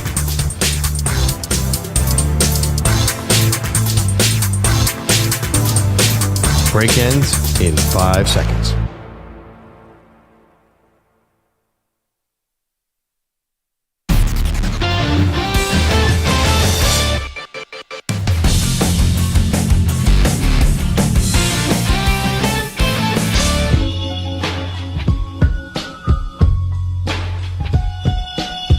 We're back on Maggie and Perloff. We just did a really interesting multiverse. What if the NFL had a draft lottery and EJ used a website to reorder this year's NFL draft? We had some interesting scenarios where the Chargers get the number 1 pick, which would make a lot of people mad. The Giants and move up to number 2 would have huge ramifications. But I think one of the lessons is, man, they should have a draft lottery in the NFL. I know. I think we solved it for you. So congratulations, NFL, that fledgling little sports league that really could use our help. I would love it. I'd love if they had a draft lottery, but also just because it does, like, you know, it does shake some things up. It makes it a little bit more interesting. Do you want to do your bold prediction? Well, I'm okay. What is it? February 21st? It's the 22nd. 22nd? Well, that's less impressive because it's not as early. I'm already looking at an early Super Bowl pick, and I'm not there yet because we haven't had free agency, which we'll have really soon, and the draft. But what do you think of the Houston Texans? Because you want to do something interesting. The fact that they are on their rookie contract with C.J. Stroud, who is hit so fast in the NFL. Right now, they're 11th overall in NFL odds, right behind the Cowboys for next year's Super Bowl. So it's not that much value, but I feel like they have the formula. They have a young quarterback. They have a great defensive coach in DeMeco Ryans, and they have a good offensive line, really good offensive line, as a matter of fact. So I think that they could be one of those teams like, could C.J. Stroud be Brock Purdy and really develop in the second year? He's way better than Brock Purdy. As a matter of fact, he's a better passer. Why not them? Why not the... Well, they don't have as many weapons as the 49ers do on offense. Well, I know, but when you have C.J. Stroud throwing, you all of a sudden Nico Collins becomes a superstar because C.J. Stroud's such a good quarterback. No, they're not. They're definitely not the Niners. But just my point is, a young quarterback on a rookie deal. That's been how you get to the Super Bowl in today's NFL. It's really a little bit about the salary cap structure that I'm thinking about. The fact that Stroud is so far ahead of where we expected him to be. Yeah, this would be a little Cincinnati Bengals. Yeah, that's a great. Yeah. You never see these young quarterback teams coming. So I think it could easily be, I think C.J. Stroud, I didn't see it coming in the draft. I was totally wrong on C.J. Stroud. I will be the first to admit it. But I think he could be that guy. So it's Nico Collins and Tank Dell, and Noah Brown was their third receiver last year. Tank Dell played really well before, and he got hurt, and we thought Stroud would struggle, and he didn't. They're a little, I didn't love Dameon Pierce, at running back, but this is a really interesting team. You might not know which way it's going to go because they're very young. Yeah. But I feel like, man, they have all the pieces. DeMeco Ryans seems like a great coach. Okay, well, all that stuff might be true, but I'm not totally convinced that just because you were good in year one means you're going to just automatically be better in year two. There's things called sophomore slump. It can be hard sometimes to build on it. Secondly, I don't think that the biggest challenger to them in the AFC South, I know Jacksonville was there, but they had a really down year. Indianapolis was never really a real thing. The Titans should have been in a full rebuild and basically were. Are you sure you're getting a home game in the playoffs? Are you sure you're winning your division? Let's start there. And then are you going on the road? They went on the road to play the Ravens. They got smoked. So I'm aware of this. Yeah. I don't know if I'm going to go with the Texans as my Super Bowl pick. No, Super Bowl. Well, that's why I'm thinking that they are leaning my dark horse Super Bowl pick. Listen, you can say all you want. There's a guy named Patrick Mahomes in this conference, so they're going for a three-peat. Yeah, and not being shy about it. But man, I look around this roster, and Nick Caserio has done a great job. Derek Stingley Jr., developer quarterback, Jalen Petre, Will Anderson. There are a lot of really interesting pieces. If CJ Stroud avoids that sophomore slump, then man, they could take a step. He's not the best quarterback in his division. Wouldn't you still put Trevor Lawrence over him, or is that's more of a conversation? Nah, I don't think so. I wouldn't do that. Yeah. Count out Trevor Lawrence at your own peril. The guy was hurt most of the year. Yeah, but that's partly his style. He sits back there and takes these long striding passes. Is he going to be able to stay healthy? I'm still on Trevor Lawrence. I love my guy, Doug Peterson. I don't know if Doug this Peterson, another guy. I don't think this is all going to work in Jacksonville. I don't think it's all going to work in Jacksonville. You're right. I mean, look at the numbers for CJ Stroud this year as a rookie. Never played in the NFL. 23 touchdowns, 5 interceptions, 100.8 rating. In many ways, I don't know what's considered the best rookie season. It's still Cam Newton, Andrew Luck, Joe Burrow. Well, Burrow was hurt. Yeah. This is one of the best rookie seasons we've ever seen. Yeah. So imagine if he takes a step. That's a big if. If he takes a step and is really in total control of the game, man, they are going to be scary. Also, a good thing for the Texans, they got to keep their offensive coordinator, Bobby Slowick. He gets to stay. You get some more continuity. Andrew Bogusch is here with headlines. Hey, guys. So what am I in if I'm not in the metaverse? Because these are actual headlines. They're not... Universe. They're just in the universe. Meta is multiple. Una is one. So I'm back here. Although Kevin Durant is kind of meta, right? Here he is. Very. Never mind. He lives in the metaverse, actually, technically. KD talking a lot about KD. We begin with his podcast, The Boardroom, and him explaining why he's not always viewed as a leader. I'm not as charismatic as my peers. I don't have a personality that's like fit for TV. And a lot of those stories of what we talk about don't get spoken about in the media. You got to sell what you're doing as well.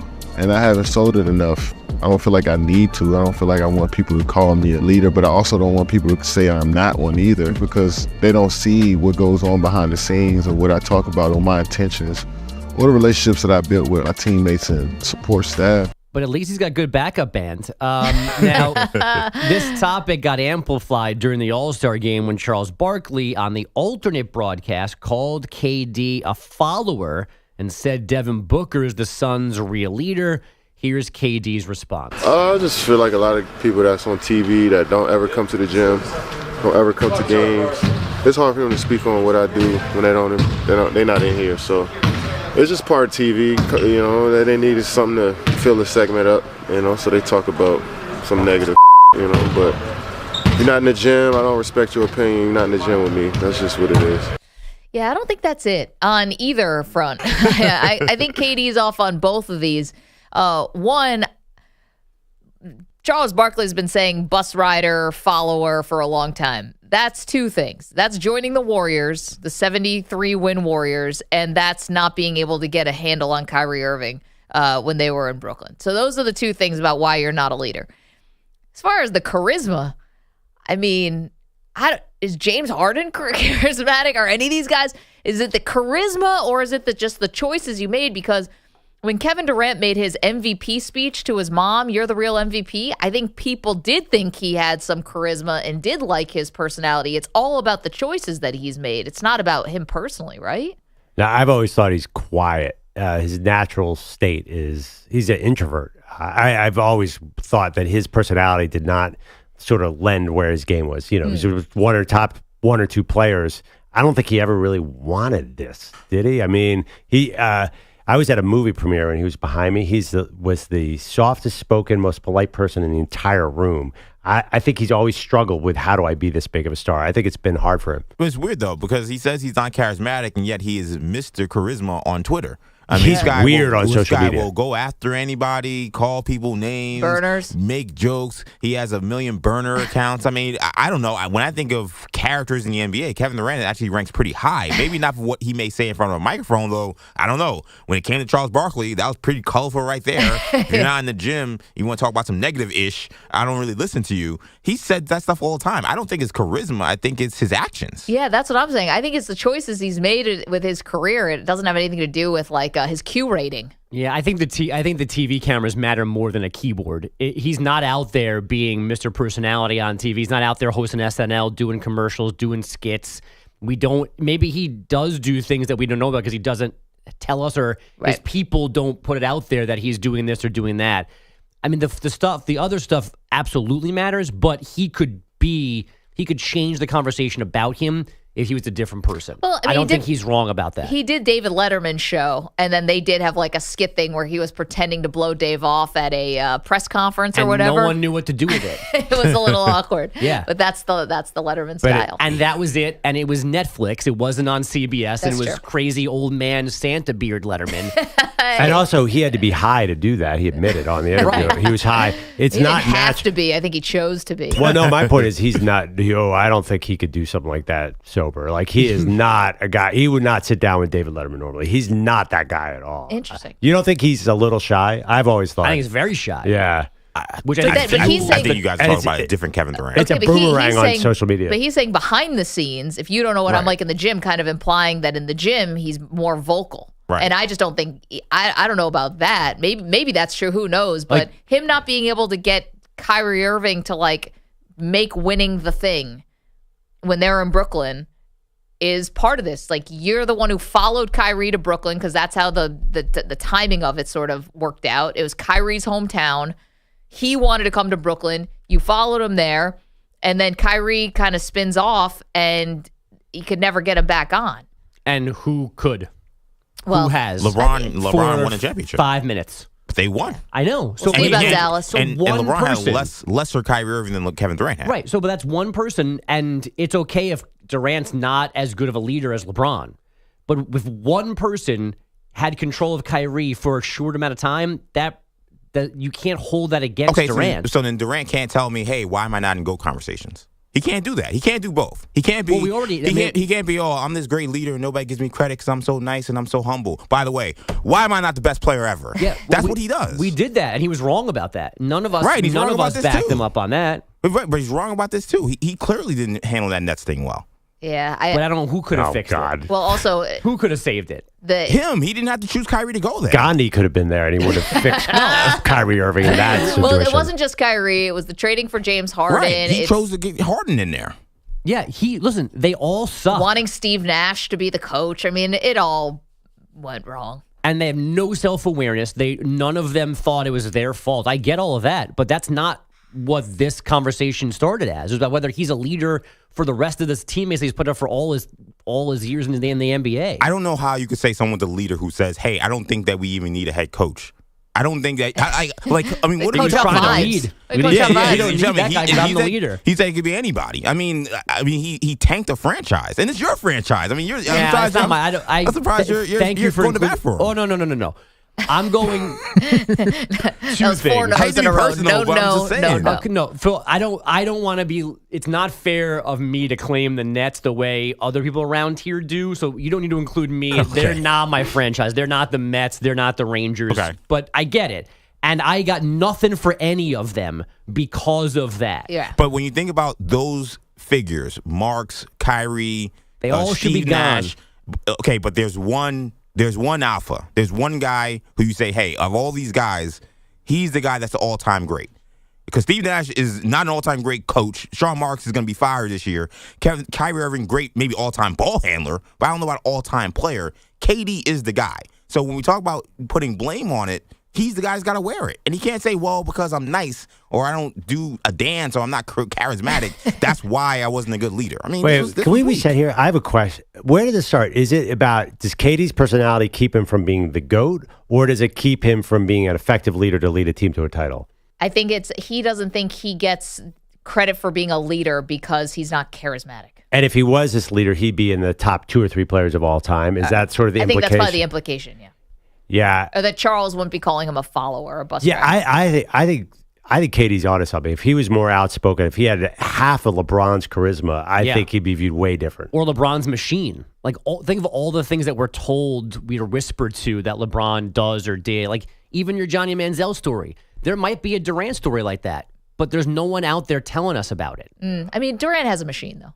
Yeah, Rich Kleiman is very connected. LeBron's. No, it's not LeBron's, but LeBron is on a different level. But KD's got his hand in a lot of stuff. I think, his time in Silicon Valley and playing, or near Silicon Valley, playing for the Warriors, I think he used really well. Right, but it's maybe a different operation because he doesn't have the same upside personality-wise that LeBron does. Yeah. Maybe. Also, by the way, Durant's a huge charity guy. He had this mentoring program that he got in that. I think he was he NBA Person of the Year one year? MVP. He has a huge charity component that no one ever talks about. He's really like a cutting edge on that, but he's so quiet that no one even knew about it. LeBron starts a school. It's the biggest story in the country. I'm with Bogus. I think if Kevin Durant had a different personality, we'd view him differently. Any other news today? Yeah, there's actual NBA basketball tonight, by the way. Those Suns playing in Dallas. LeBron is skipping Lakers-Warriors because of his sore left ankle. He only played 14 minutes Sunday night in Indy after skipping the Lakers' last game before the All-Star break. George Mason, men's basketball fans, got 2 gifts last night, a cool new hat and an upset of number 16 Dayton. Double zeros on the game clock, and the Patriots with an upset over number 16 Dayton. The final score, the Patriots 71, the Flyers 67, and the Patriots have beaten a nationally ranked team for the first time on their home floor. The student section rushing the court on floppy hat night here in Fairfax. Hats all over the place as the Patriots pick up the win. Floppy hat night in Fairfax is good on its own, and then you beat Dayton 71-67. I just, you do this thing where you take out this ranked opponent, and like the least ferocious piece of clothing, the least intimidating piece of clothing you could possibly be wearing at that time is a floppy hat. Also, it's funny that like George Mason, this is the first time, as he said, they've beaten a ranked opponent on their home court. Still probably not a top 3 win in George Mason history. I mean, that run to the Final Four, all those wins are probably more important than this one. Like, will anybody even remember that they beat Dayton on a random February night? Here's the thing. I'm sorry. I could even care less about who they beat. Since when is giving away floppy hats even a thing? Like, were flip-flops not available? Is there anything else that's just like less... there's just like a tote bag. I don't know what else you could give away that implies less of a intense, atmosphere than a floppy hat. Give me some, I need some parameters here. Are we talking a Gilligan-style hat? Are we talking like a big, how floppy? How that's floppy? funny. In my head, it's like a big sun hat, like a big floppy hat. Is that what it is? I was thinking more like a bucket hat. Because I was thinking that a floppy hat? The logistics of all these big floppy hats, I was like, you can't even see the court. I was thinking Lloyd Christmas red cowboy hat. Right. There must be video of what these actual hats are. Let's find out. I think like a sun hat, like you're on the beach reading a book, like a woman. Yeah, that's what I say. Are the guys wearing these big sun hats? Sombrero. They're all flopping as they run onto the court.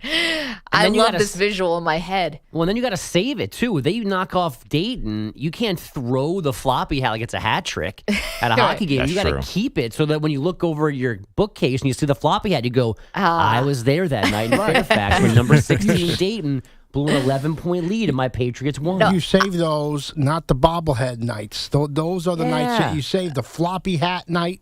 I love that just later on campus, 2 people walking past each other, both wearing the floppy hat, a little knowing glance. Hey, remember that night? Hey, me. Floppies met there right in the middle of the I guarantee you there are love connections that were made last night with floppy hats. 100%. It's a bucket hat, and it seems to be reversible. A Hawaiian style, I think. Whoa. Right? Perloff, you see this? There's a green one item here and a yellow one there. They're reversible. They have Hawaiian leaves on them. Those are sick. We got to order one of those. You can't. You had to be there last night. You think they're not online? Floppy hat night. You can't resell that. You got to keep it as a keepsake. I think they should. Those are really selling your Super Bowl ring. They shouldn't have called that floppy hat though, because that's not a floppy hat. That's a bucket hat. Yeah, maybe they call it something different in Fairfax. It's also possible that whoever that play-by-play guy is doesn't know what they're called. That's true, and too. he called them floppy hats.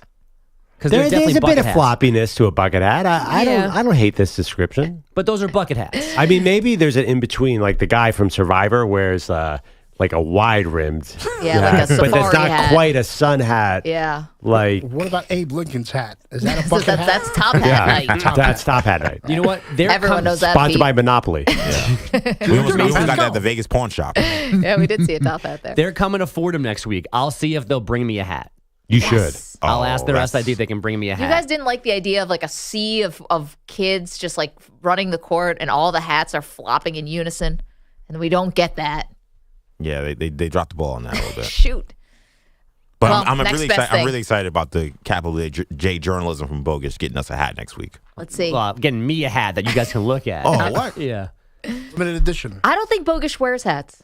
He wanted the big hat. I wear hats all the time. Zach Gelb Oh, you got do? him. Yeah. Especially now, I got to protect the bald spot from the sun. That's a real issue. I was gonna say your hair is always so well coiffed. Oh yeah, I know. Well, you. I don't wear a hat here. Yeah. But That's interesting because we have other update anchors who wear hats all the time here. But you say you wear hats. So I'm a professional. I wouldn't wear a hat to work, and I can't wear even like a winter hat because then Wait. the hair gets disgusting. Why? Where do you work? I work here. You mean the place where everyone wears sweatpants? Yeah. and, By the way, Mets I was going to jerseys? actually wear sweatpants today. We'll get into it later.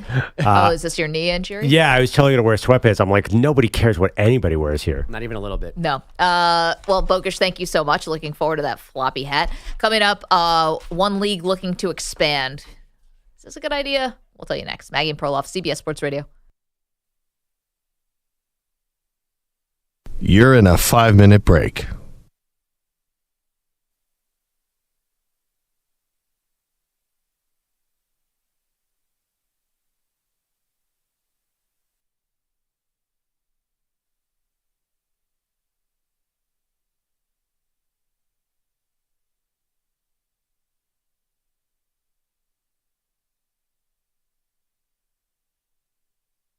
Four minutes, 30 seconds remaining.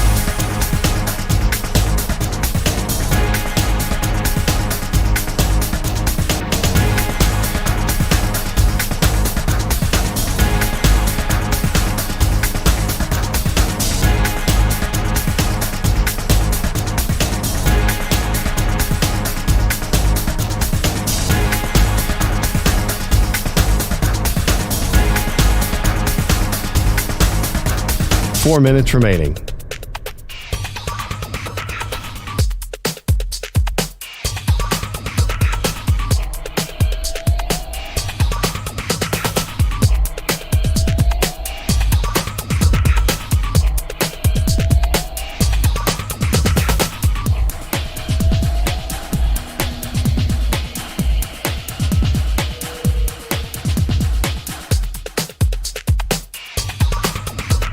Three minutes, 30 seconds remaining.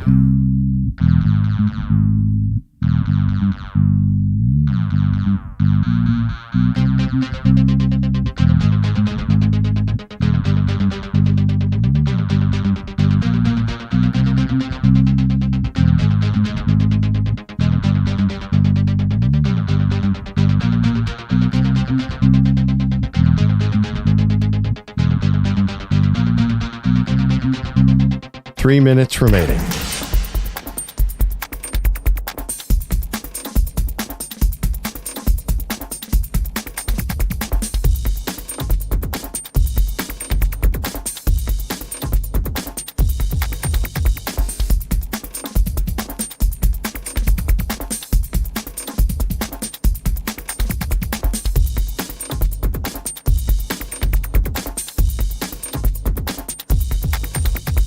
Two minutes, 30 seconds remaining.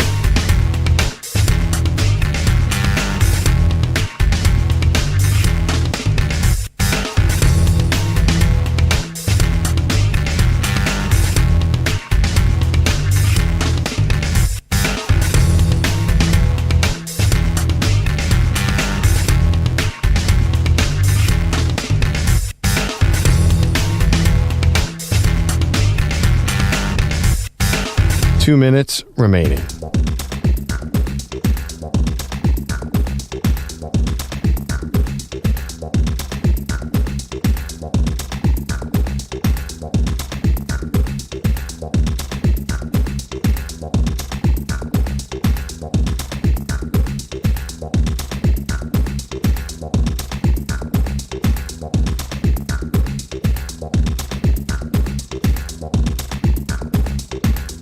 1 minute, 30 seconds remaining.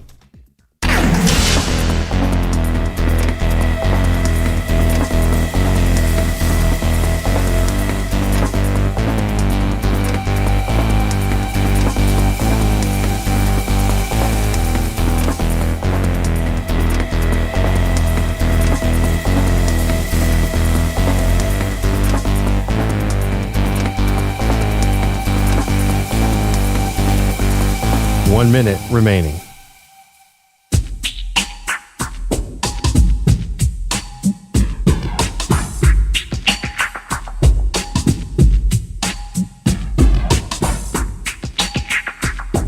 $45 seconds remaining.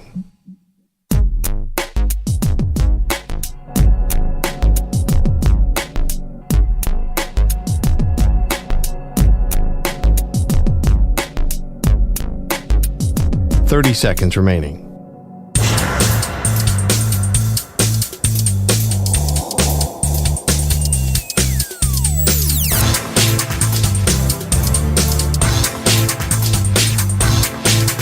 $15 seconds.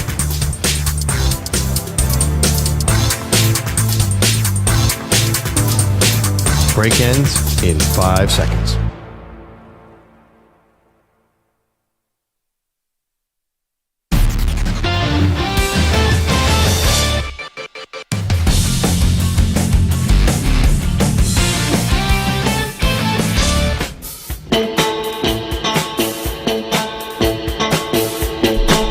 He's got a fashion-related question for me. Go ahead. So I was going to wear sweatpants today. I'm going to a knee doctor after the show. I hurt my knee skiing earlier this week, and I don't want to have to take my pants off in the doctor's office. I just want to pull the pants up. Right. So I was going to wear sweats to work, and I thought, knowing this place, there's nothing wrong with wearing sweats to work. Do you judge men who wear sweatpants to our office, which has multiple radio shows and different stations all around, and there are executives, but it's sports talk radio? This place has recalibrated everything I thought about working anywhere. The things that are acceptable to wear to this particular establishment would not be acceptable anywhere else. Even places where you would dress this casually, you would just be wearing a uniform. What do you know, mean? like if you have to get your hands dirty, like if you're doing blue collar type stuff or something, because that's how dressed down. Not everybody, but that's how a lot of people dress around here. Like, oh, are you going to do some type of, are you going to be working in the mud? Are you going to be working in some kind of adverse conditions? It's like, oh, no, I'm sorry, just sitting here talking about a microphone. It's sports talk radio. I think this place is almost overdressed for what we do. I've tried to push the envelope every now and then.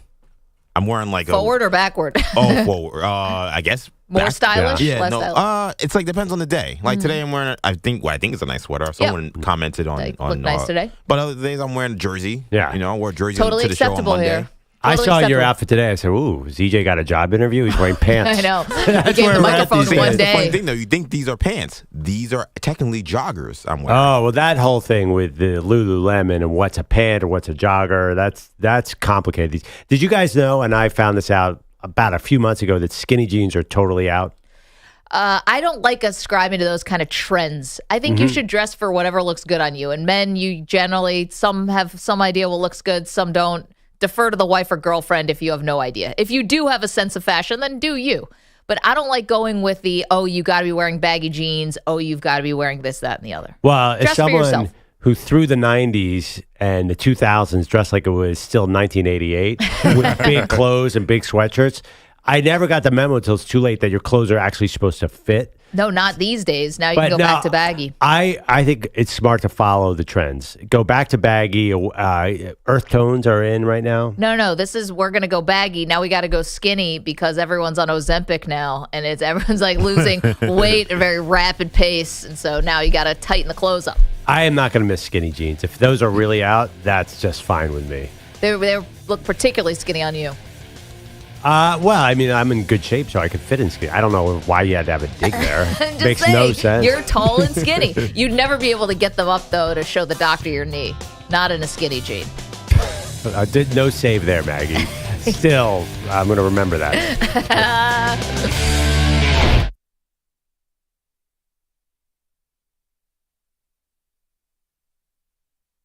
You're in a 5-minute break.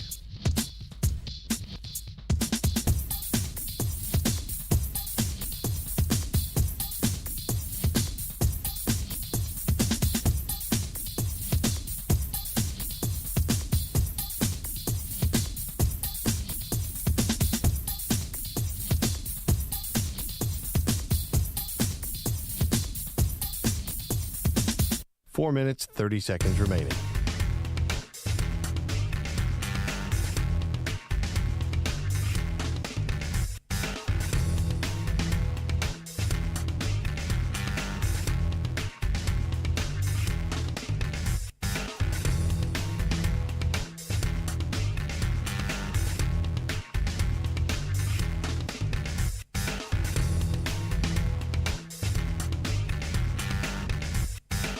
Four minutes remaining.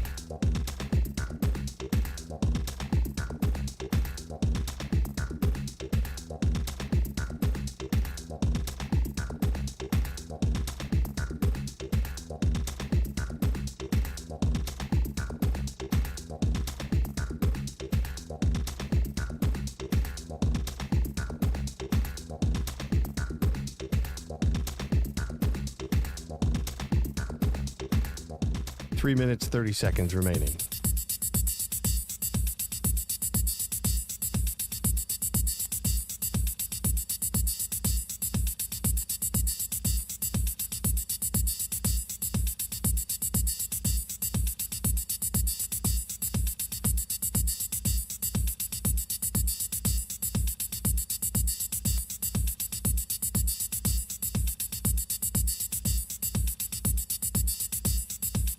Three minutes remaining.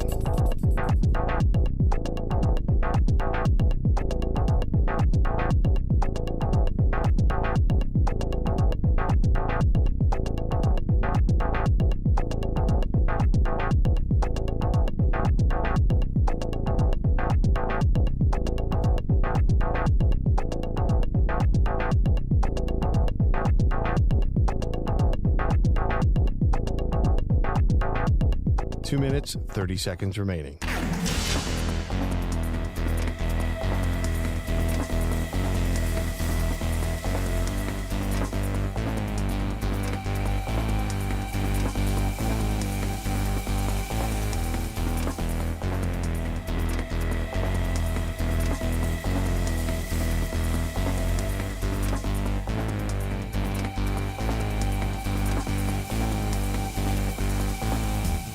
Two minutes remaining.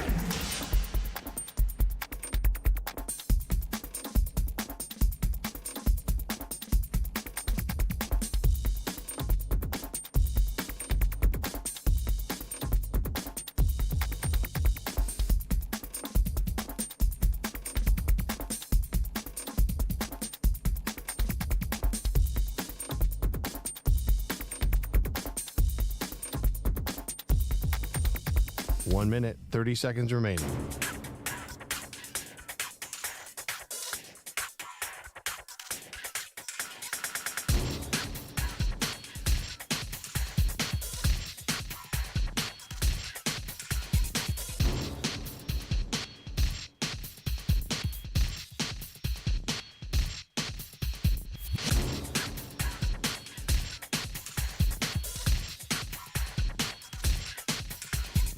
One minute remaining.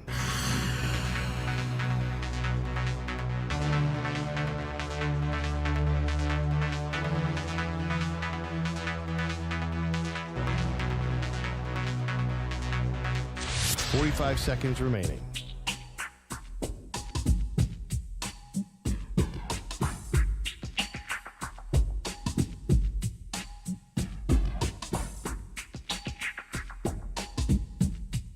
Thirty seconds remaining.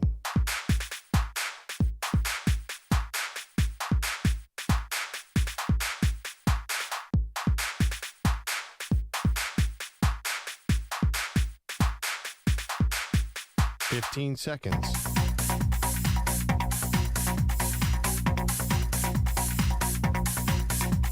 Break ends in 5 seconds.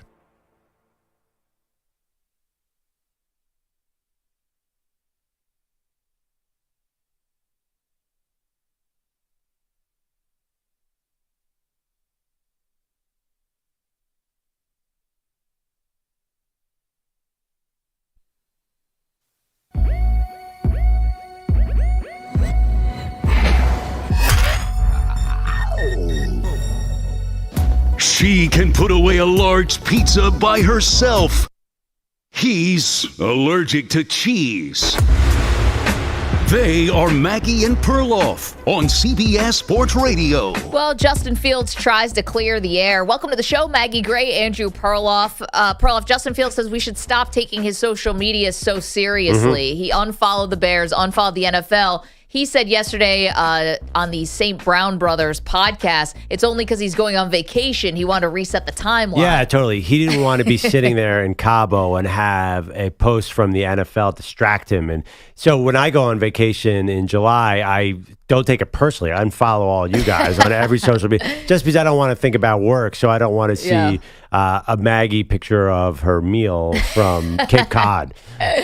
You guys understand, right? Yeah, no, that makes perfect sense. Listen, unfortunately for Justin Fields, this is a very well-worn playbook that other athletes have used time and time again. This has been something that's been going on for almost a decade, which is players unfollowing their teams on social media to show that they're upset or unhappy or not so cryptic, whatever. And now he's saying, well, it really isn't all that serious. Now, the other thing about Justin Fields is he acknowledges that this is a business, right? He gets that the Bears have a decision to make with the number 1 overall pick. Do they trade him and draft Caleb Williams? Do they trade the number 1 overall pick and maybe stay with Justin Fields and build around him?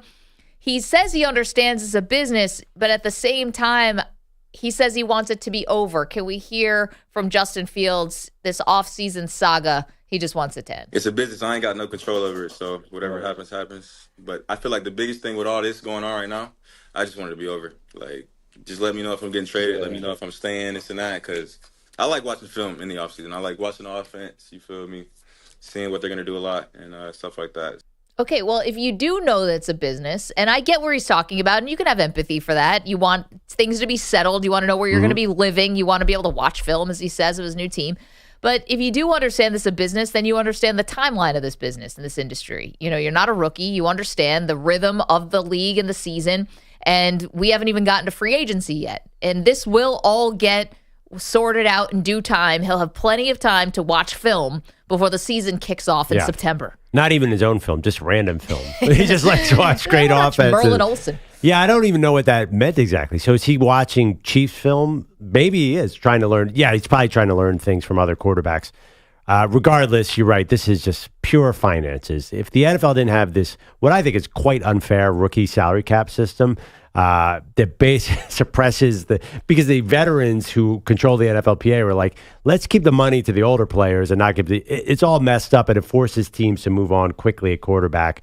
So that's what happened here. It has nothing. It's not really a referendum on Justin Fields himself. No, and I think another team's going to be getting a good quarterback. The thing is that are they getting a great quarterback? Right. I don't know. I don't know if Justin Fields is ever going to be a great quarterback. My question with Justin Fields, 5. Has all the tools, is an unbelievable runner, super fast, can escape any situation, has a very, very strong arm. Yep. Do coaches around the league say, oh, I can coach what he's doing wrong out of his system? Luke Getsy obviously did not get it done in Chicago. Right. A little bit, there was a lot of improvement from year 1 to year 2. But the problem with Fields is he holds on, took 5 sacks in his last game against the Packers. Can a coach help that? Kind of like Nick Sirianni and Shane Steichen did with Jalen Hurts. I think Jalen Hurts took a huge step up with those guys.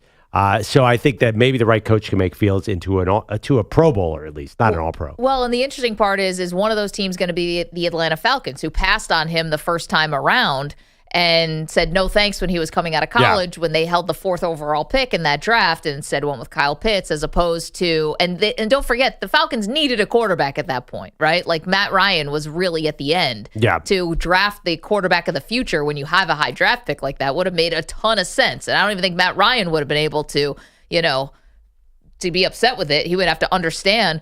And they didn't do it. So now with a new regime, do you feel like you have a second bite at the apple? Do you not want to make potentially the same mistake you made the first time around, if they even think it's a mistake? And then let's not forget there's a Pittsburgh Steelers angle to this thing. Are they really still in the mix? Or is this all just sort of window dressing and trying to bump up the price for Fields? Also, you got Seahawks, you got Commanders, you got Patriots. Anybody who needs a quarterback. Raiders anybody who's looking to draft a quarterback you could almost throw Justin Fields in. He's about the same age as these guys. I know. Bo Nix is turning 24 in a couple days. He'll be the same age. By the way, Matt Ryan, shockingly younger than you think guy. Oh, is that right? Like Richard Sherman? He's 38 now, and he hasn't played in a while. Yeah, he got old fast. But regardless, I totally agree with what you're saying in Atlanta. I think it's a new regime, and I don't know if they regret not taking Justin Fields, because I don't think anything was going to work under Arthur Smith. But I don't think that has any bearing on this. I just think Atlanta is the perfect marriage. Let's do this. March 12th, I believe, when free agency starts, the dominoes start to fall, and I think he's going to go to Atlanta. Let's not overthink this. It'll be exciting. It'll be good. At least indoors. What can go wrong? Don't say that about the NFL. Plenty of things can go wrong. At 855-212-4CBS, 855-212-4227. Okay, we want to play a little game that we're calling Stop the Presses or Keep It Moving. EJ's going to toss us something, a headline. We'll tell you if this is worthy of our conversation or not. Okay, so let's start in Philadelphia, where could Nick Sirianni actually be missing Big Dom? So according to Derek Gunn of Jacob Sports, Big Dom, who was suspended for the Dre Greenlaw situation, he was not allowed to be on the sidelines for a lot of those games to end the season. Sirianni apparently missed Big Dom. Big Dom's the guy who apparently helps with Nick Sirianni's emotions on the sideline, keeps him kind of in line, and that in Big Dom's absence, Nick got into a ton of arguments with players and coaches, and they were discombobulated. So, stop the presses or keep it moving on this development that Nick Sirianni missed Big Dom on the sidelines last year. Well, keep it moving in the sense that I am so sick of all these random excuses for the Eagles stinking. This is the most random and dumbest one I've heard yet. Basically, Big Dom has to babysit Nick Sirianni because he's a 3-year-old. He's a Maggie's son. He's a toddler. That this is so weak. If that's what's wrong with you, you don't deserve to be a coach in the NFL. The other thing, too, is I saw the problems. I was down on the Eagles way before Big Dom got suspended. Sam Howell's throwing for 450 yards and 4 touchdowns against your awful secondary, and that doomed you from the start. Even when you were winning games, it was despite the fact that any quarterback with any talent whatsoever could gash you because you have no talent. I think these excuses, and there are a lot of them now. This is the third or fourth mysterious excuse, including our old buddy Craig Carton had some weird excuse about what happened in the locker room. Stop it. You stunk, and I don't want to hear any more dumb excuses, especially that a security guy not being there is the reason you lost. Big Dom, the key to the season. I mean, I'll stop the presses on this one and say it's a big story to piggyback on what Perloff said. If your head coach is this unhinged because some security guard can't keep him in check, this dude is not long for the NFL, and he probably should have been fired this offseason anyway. That post-game or postseason press conference where he's sitting up there next to Howie Roseman was a straight-up embarrassment for everybody. General manager cutting the knees off of the head coach. He literally got asked by the member of the media, what do you do here? That's probably didn't have a good answer. That's probably a bigger problem. That's no one takes Sirianni seriously. They think Howie runs the team. I think that's a way bigger. So I understand what you're saying. I just don't think that this is not a real thing to me. It can't be. It is. By the way, this Patriots Dynasty documentary, it's supposed to be Ernie Adams. I haven't seen it yet. Ernie Adams, apparently the fixer of the Patriots, does everything. Is Big Dom's Ernie Adams? No. Right, Ernie Adams is an actual football coach. Big Dom told you where to get a best chicken parm in the city. So this is not real to me. Get you out of a parking ticket. Just another excuse for a bad season.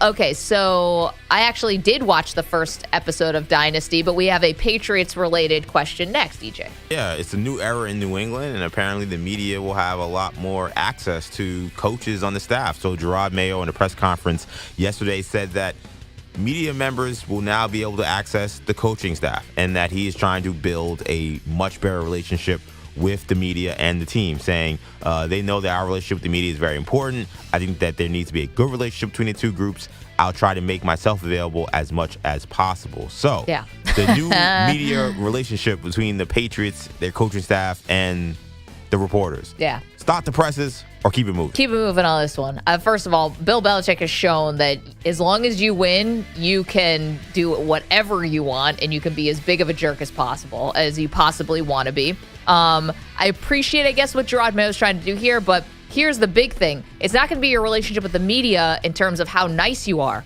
What are you going to say to the media when you have the opportunity? Because they're already messing this up. Because Jerod Mayo came out in his first press conference ever as Patriots head coach and said, we're taking a quarterback 3. And now having to walk it back because that's not his call right now. That's probably the front office's call along with him. So it doesn't matter how often, how cheery, how chipper you are with the media. You got to be careful and have to be, a little more calculated on what you say to the media. Yeah, I say, what's the one that it doesn't matter? Stop the presses? No, the other. Keep it moving. Keep it moving.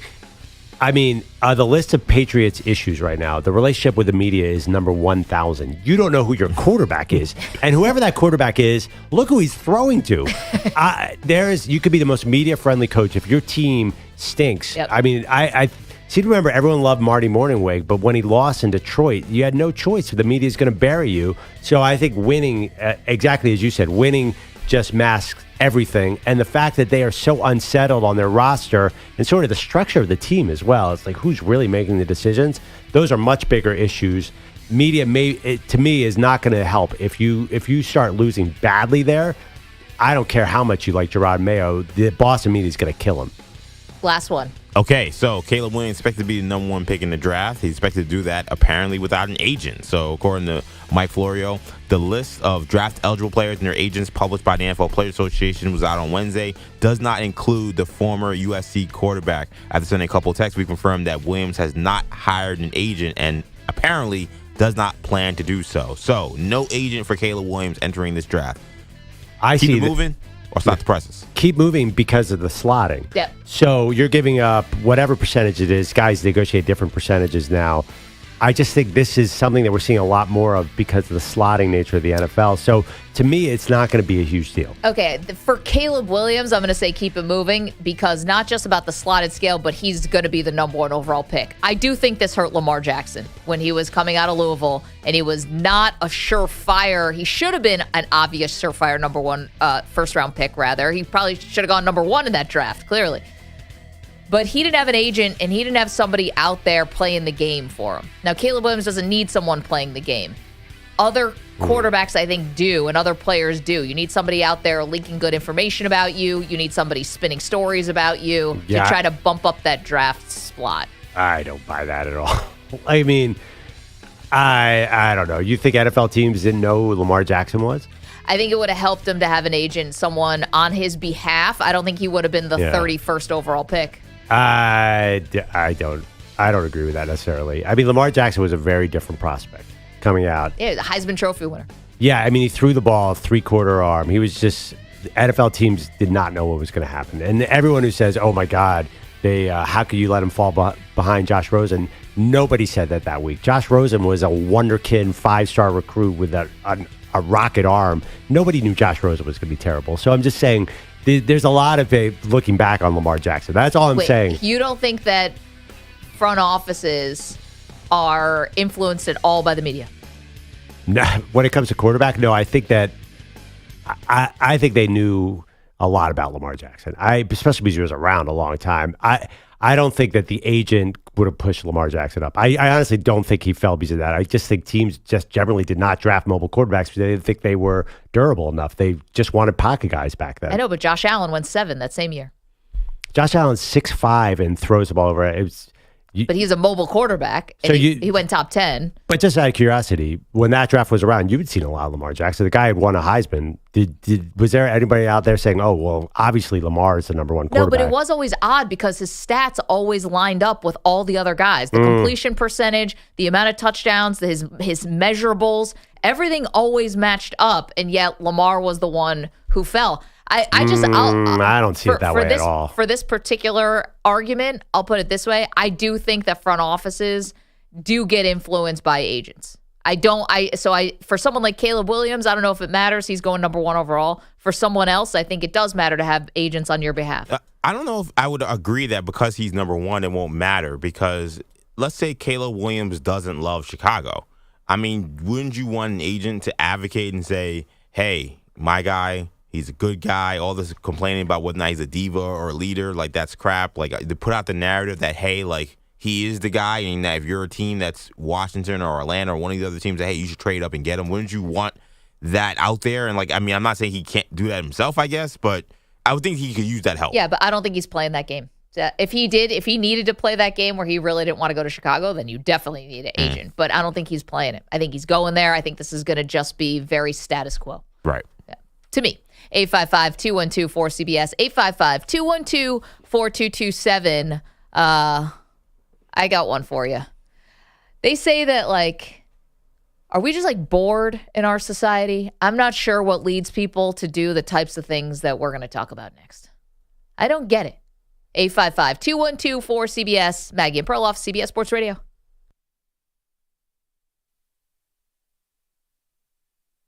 You're in a 5-minute break.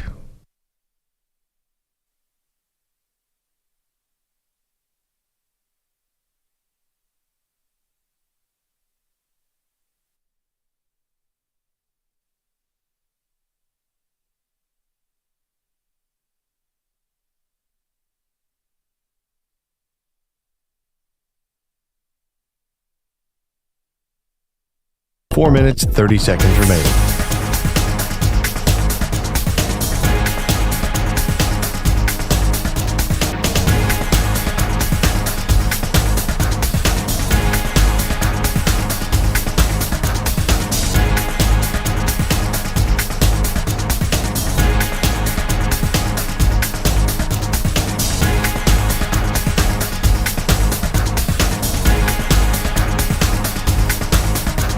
Four minutes remaining.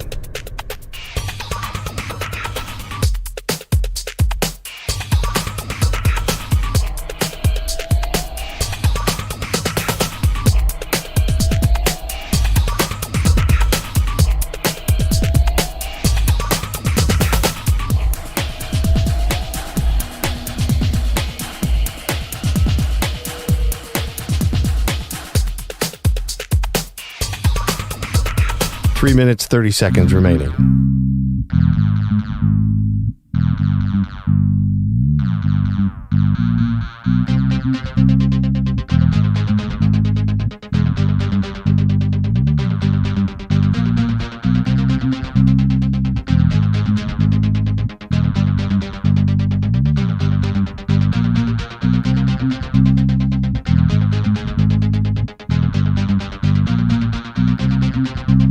Three minutes remaining.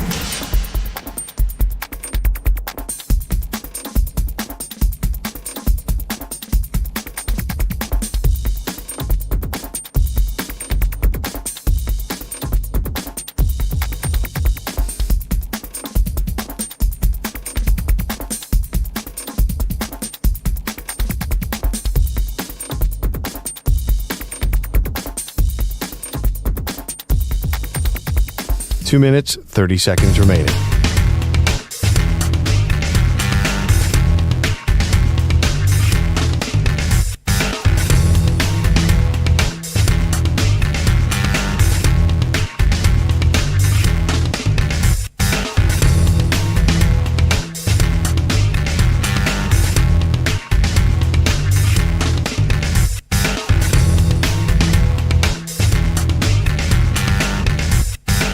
Two minutes remaining.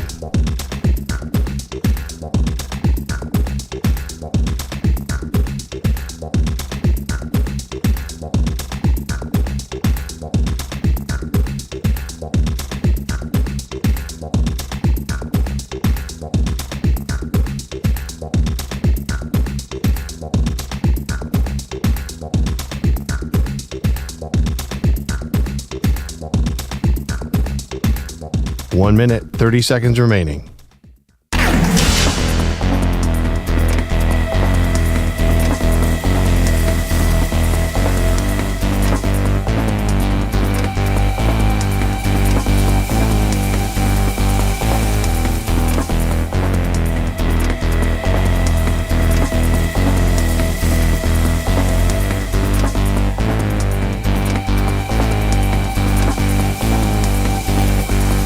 One minute remaining.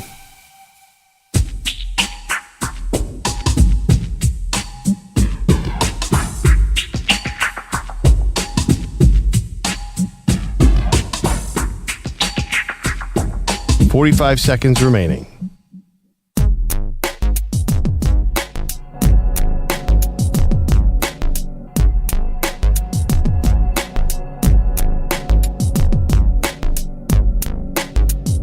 .30 seconds remaining.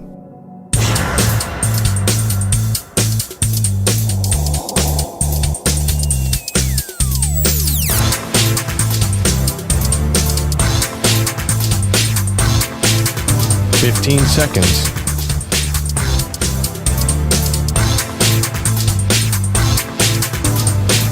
Break ends in 5 seconds.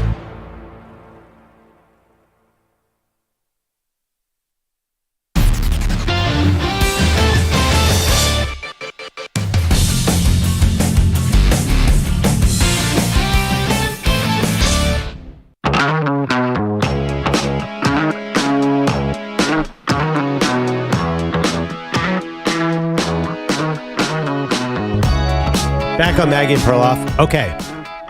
I am very, very curious as to what's coming next because you've had this somewhat mysterious tease and you won't tell me what you got.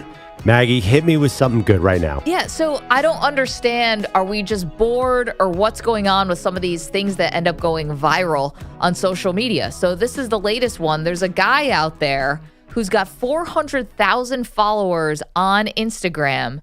And every day he is posting a new video of himself eating raw chicken. Oh, yeah. I've heard of this guy. Okay. Why would you do this? So his name's John. He's from Florida.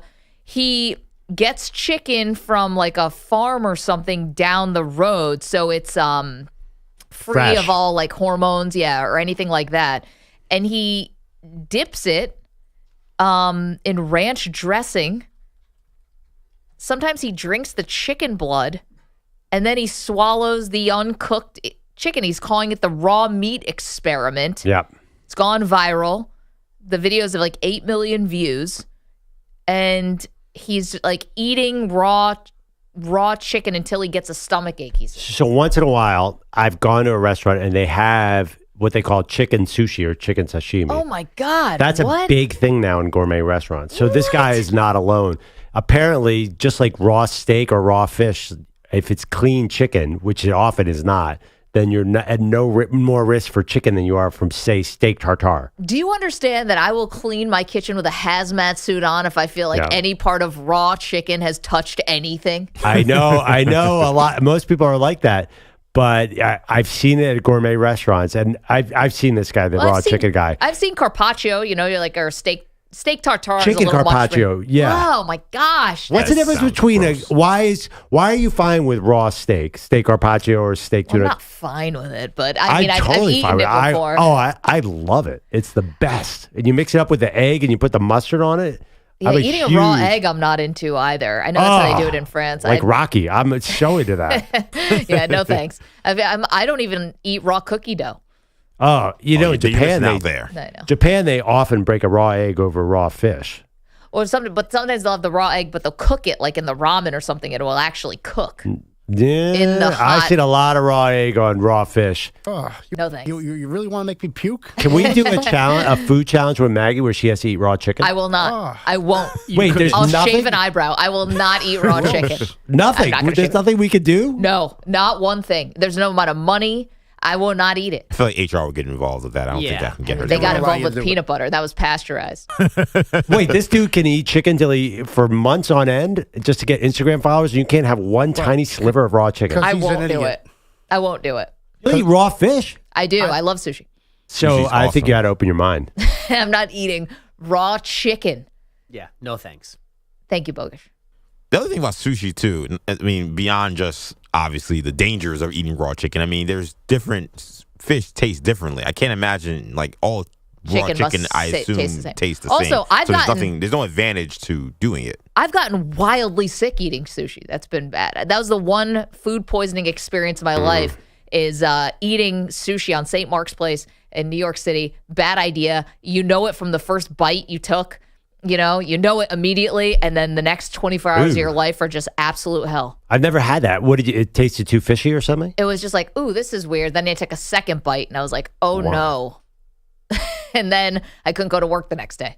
It was bad. Can't even keep the Gatorade down. Yeah, that scares me. Yeah. I'll eat raw chicken at a fancy restaurant. Because I'll order the nicest chicken from wherever. Like a French restaurant, I would do it. Oh. So would you guys. Come on. If it's on the menu. No, won't do it. There's a lot of French things I won't do. You might not know what you're reading. It might be in French. But like I wouldn't eat frog's legs. I can't do that kind of stuff. Frog's legs? They taste like chicken. Cooked chicken. No way. You could do a frog's leg? No. Who cares about that? I won't do a frog's leg. How about a snail? I've had escargot. You'll eat a snail, but you won't eat a frog's legs? What's the difference? Snails are the grossest thing in the world. No, I couldn't even dissect the frog in 7th grade. I had to sit out in the hallway. That's when I knew I wasn't going to become a doctor. Randomly choosing what animals you're going to eat. I don't think there's any rhyme or reason. Yes, and that's my right. Yeah, just like you randomly choose NBA rookies to support. But to be disgusted by frog's legs and eat snails, when you think about that, that doesn't make any sense. Well, I eat a crab, a snail. Feels similar. A scallop. It's like they all feel. in a What's the shell. difference between a crab and a frog? Because a frog leaps, it's not delicious. No, it's something's in a shell and something's not. Like a mussel, a clam, something like that. But a frog, an amphibian. I'm going to fish eat is a not in a lizard shell. next. I just don't think, I mean, I've never had frog legs. I'm sure people say they're good. I just don't think when I look at a frog and say, oh, that's appetizing. I don't think of it like that. I think they're well cooked. I don't think they're super gross. I think I don't know if I've ever had frog's legs. What about alligator or something like that? Have you ever had that at a barbecue? I had it once. It was fried. I could have been eating a shoe. It was like a deep fried anything that I put ranch dressing. I would never eat the way that they do tailgates, like at LSU and stuff, when you play Florida and you like barbecue a gator. I could never do that. It's so good. With the head on. It's a little gamey, but I think, that's delicious. Oh, I couldn't do I had shark at a supermarket once. Shark's tuna. What's the difference? Nah. It's not great for the shark population. Shark, you're scared of shark? Oh, no, I'm scared of sharks. Yes, they're going to eat me. But and you're not trying to get revenge on it by eating it. No, it's very gamey. It doesn't taste good. It left a bad taste in my mouth. And this was back when I was like supermarket shark's a bad combination. Maybe they sold it in a supermarket. No. Shark is done well now. You can get shark. It's exactly like tuna. The two are almost interchangeable. This is ridiculous. You guys are totally red. What about rabbit? Will you eat rabbit? No. Nah. What? Nah. How about duck? No. Duck was served at my wedding. What's the difference between a duck and a rabbit? It just makes no sense to me. One swims, one doesn't. If it walks like a duck, quacks like a duck. And it's very innocent. Okay, Ducks wait a also minute. walk. They don't just swim. 1 second. Hey, our pal Big Friendly is on the line from California. Big Friendly, Perloff wasn't here on Tuesday when you shared your 49ers poem with us. Thank you again for doing that. I'm told you have something else for us today. Thank you, Maggie and Perloff, for taking my call. EJ, Bogish, and the Body Bilotti, great poem. I know. Did you hear that Pete, inspired by you, wrote his own Jets poem? It was awesome. And now, the reason why I called is when I put the interview on my Facebook page, I got tons of hits, and I had a lot of friends hitting me up saying, Friendly, you need to call them back and do your big game song. With them knowing sports, it's just a song of sports analogies. Okay, it's a song, it's a rap. What are we doing? It's a rap? Okay. Yes, like I told you, I have a music background. So, Bilotti, when I was doing my poem, I kind of went into my music form. So that's why I was kind of off on my language. So did he. On my language, I apologize.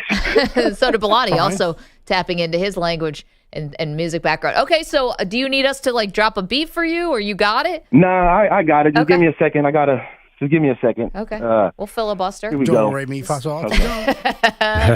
La la la. I gotta get 1, 2, 3 siblings. 1, 2, 3 siblings. All right, here's Okay, Big here we Friendly from California doing his sports theme rap. Take it away. Big game. If I was Vegas, y'all, then you would bet it all. Like Herbie Puckett against the wall, I'm just robbing y'all. GOV, past the scheme is Roethlisberger to Ward like Jordan out of retirement. Got you thirsting for more. Ecstasy like Agassi when I'm sliding in shields. Cause the swing is so sweet, they call me Will the Thrill. Kurt Gibson with no knees, still in the scene. Slicing dice like OJ and still get away clean. Who's wrong?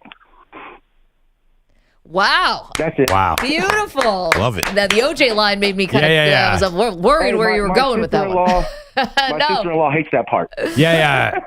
Say you're talking about O.J. Howard or something. Just pivot off of that. OJ Mayo. How about OJ Mayo missing the shot? Yeah. There we go. We thought you might have gotten us canceled there for a second, but you brought it back I in. apologize. Big Friendly. Way to go. Yeah. Fantastic. Will Clark might actually get you kicked out of here, too. I think he's in big trouble, but that was awesome. I loved it. And that's Kirk my Gibson. sports era. Kirby Love it. climbing the wall. Oh, you had it all there. Yeah.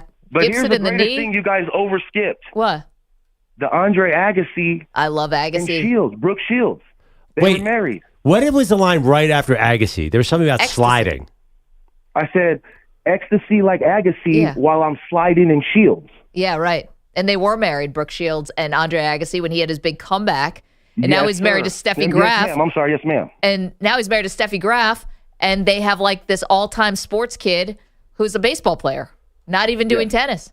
That's so funny. I thought you were talking about Will Shields, the former Chiefs offensive lineman. I swear to God. He's in the Hall of Fame. I was like, Proloff, before you guys cut me off, and I understand, but Perloff, you cut me deep today, man.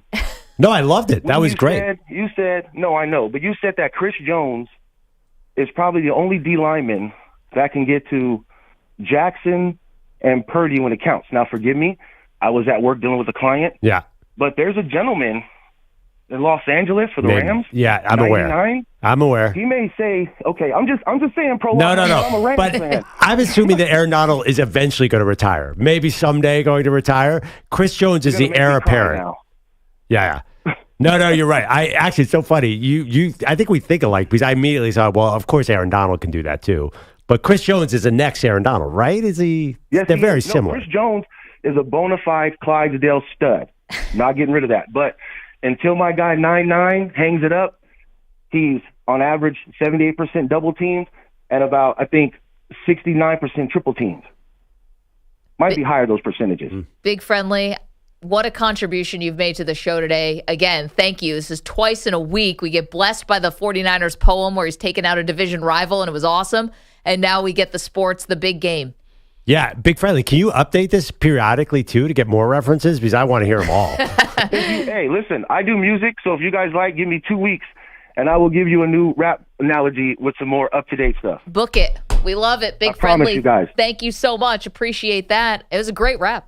That was great. Yeah. Super talented guy. Look at all the fun people. Look at the listen range. To the show. You got Andre Agassi in there. You got Kirby Puckett in there. Kirk Gibson. Little OJ. Yeah.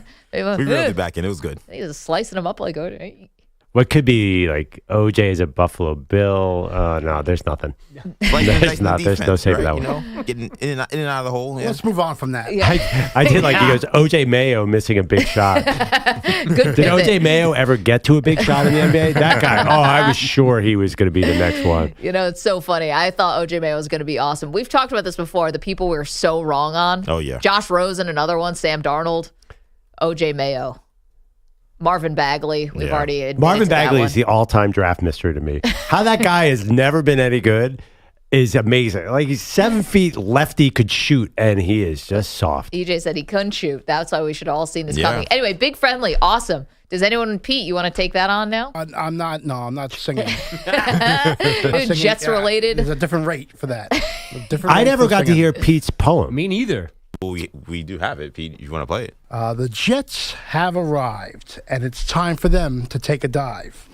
Joe Douglas and Robert Saleh are still here. Sit tight and hold my beer.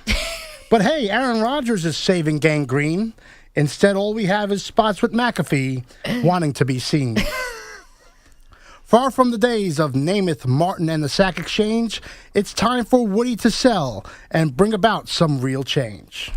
You know, it was great. It holds up. Now that we've Needs heard an Big OJ joke. Friendly's rap, it does feel like I'm missing a Kirby Puckett reference or There's two. some crime in there. Listen, the Jets should be able to give you plenty of crime. Yeah. Charles Manson, something like that. I was going to go that far. At the end of this season, there might be some crime, I'll tell you that. Bilotti on Jets crime. Hey, Kellen Winslow, second. There's people. Yeah, I think we're going to need a little more now, Bilotti. Sorry, this is like Justin Fields versus Caleb Williams. Coming up. It's not that you're bad. It's just Big Friendlies was really good. Yeah. Poems right now. Poems. You were so good doing that Jets poem, like really off the top of the dome. The mind needs to marinate. I need to marinate on the next topic. That's true. I mean, Big Friendly said he needed 2 weeks, so I think Pete deserves that time as well. I think I need 2 weeks. All right, see you Monday. Probably do tomorrow. All right, tomorrow. There we go. That's fine. Yeah. Give yourself a few more days, Bilotti. All right, Monday. All right. Monday the Book it. 26th. Let's put it on the dock so we That's don't right. forget. I think you could do it tomorrow. Bogus is here with headlines. What's up? EJ might have called it the best news he's heard in years, which would mean it was better than getting this job. Notre Dame will be in the return of EA Sports college football video game, and now we know how the game will benefit all student athletes. The Athletic says all 134 FBS schools will be represented in the game. Their players can now register to be in the game. They'll get $600 and a copy of the game for their name, image, likeness. Some players will get extra money hired as ambassadors to sell the game. $600? What kind of... What? Yeah. How much should they get? More than that. They're in a video game. Well, apparently, I saw that they have the opportunity to get more if they do more NIL stuff with the game. Well, if they go sell the game? So I mean, they're gonna give more money to the fancier players to like actually push it. But the question is, will you negotiate? Will EA Sports negotiate? If somebody goes, listen, I'm not opting in for $600, but you're going to want me in the game, so give me more than that. Is that going to happen? No chance I am signing for $600. Wait, but it's much more than that. But where do you go? Are you a guard from Coastal Carolina, or are you Jalen Milroe? Right. In this scenario. Yeah, it obviously depends upon who you are, but if you're a big star in college football, I am not signing $600. Yeah, if you're Maserati Marv, no you chance. can negotiate. Not even Mazda Marv can take that. Mazda Marv gets $600. Mitsubishi Mars takes $550. Can I ask a question out of ignorance? How does it work with the pro leagues? Like, do they have different sums for different players? I was gonna say, because there's a union, basically the games make the deals with the union, and the money goes to the union, which then gets to the players. So it makes it very easy, and that's why. Same with uniform sales, jersey sales. Like Tim Tebow's jersey led sales. Tim Tebow didn't get any more money than Tom Brady. I think college could end up heading that way because it is hard to bargain with all these different parties. I think college, don't they have to have a union at some point to do the salaries? So definitely. Then they'll get into this and get more than $600 and make Bilotti happy. Trust me, selfish video game players have been begging for college football and college period to get a union so that we can have all the players in the game and not have to worry about, Pete Bilotti saying, hey, I'm not playing for $600. Well, you know what they should do? They should have they should put on the cover. It wouldn't make any sense as a football game. They should put Ed O'Bannon on the cover and be like, he's the guy. Ed O'Bannon, I'm sorry, he's like a 4-letter word in my house. It's not what he did was great for the kids, but again, selfishly, as a video game player, he's ruined my video game experience for 10 years. Well, sorry, EJ, put it to the side. Without him suing, nothing's gonna happen for the player. But he did it but it was because of him. Like he didn't say, oh, well, I looked at it and saw some other kid was having a problem. He saw himself in the game and said, hey, how come I'm not getting paid? Well, I mean, come on. It's all right. Yeah. You two are doing this wrong. With all due respect, your significant others, you need to be roommates, living together, just always being angry at things. Well, Two of you ridiculous. going back and forth. The NCAA makes $1.14 billion in 22 on revenues, right? I mean, give me a break. It's $600. Pete, you also get a free copy of the game. Yeah, that's worth valued at $70. At this point, that's probably $700. You get $600 for the game for the salary, $700 for the game. By the way, It's ridiculous. Ed O'Bannon also on the list of players from the West Coast we all thought were going to be awesome that did not turn out to be awesome. Not throw today. Charles O'Bannon on there too. I mean, O'Bannon in the game. Ed O'Bannon, OJ Mayo, all these guys were named. They're exactly the same. He was the guy. Remember when he was in high school? We're like, oh my God, whoever gets Ed O'Bannon, and little did we know he'd become famous for a lawsuit. No. Well, he's a good car salesman too, allegedly. Yeah. Oh yeah. He didn't even need the money, right? He was doing for other players. Well, here's an example. If you wanted to do retro teams in these games coming up in the future, try giving those retro players $600. That's not happening. I think Johnny Manziel would take it. Well, I will say the NBA 2K has essentially been trying to do that. They have all these retro teams. They have to pay guys certain money, and some guys just don't take it. Like Charles Barkley and Reggie Miller will not be in NBA 2K, and it drives video game players crazy because they have teams that are related to those players. They're worth nothing because who wants to play with the Pacers without Reggie Miller? Right. Or they give him a weird name and. Yeah, and Charles Barkley's been on the thing about how, well, you give me $10 million or give the players health benefits, which is also a really great thing as well. And, of course, NBA 2K is not doing that. So that's been a problem that will probably persist with college as well. Those Pacers teams with Ron Jones, come on, let's play with him. It's all right. We're all going to be living in a simulation soon anyways. Don't worry about it. If we're not already. Yeah.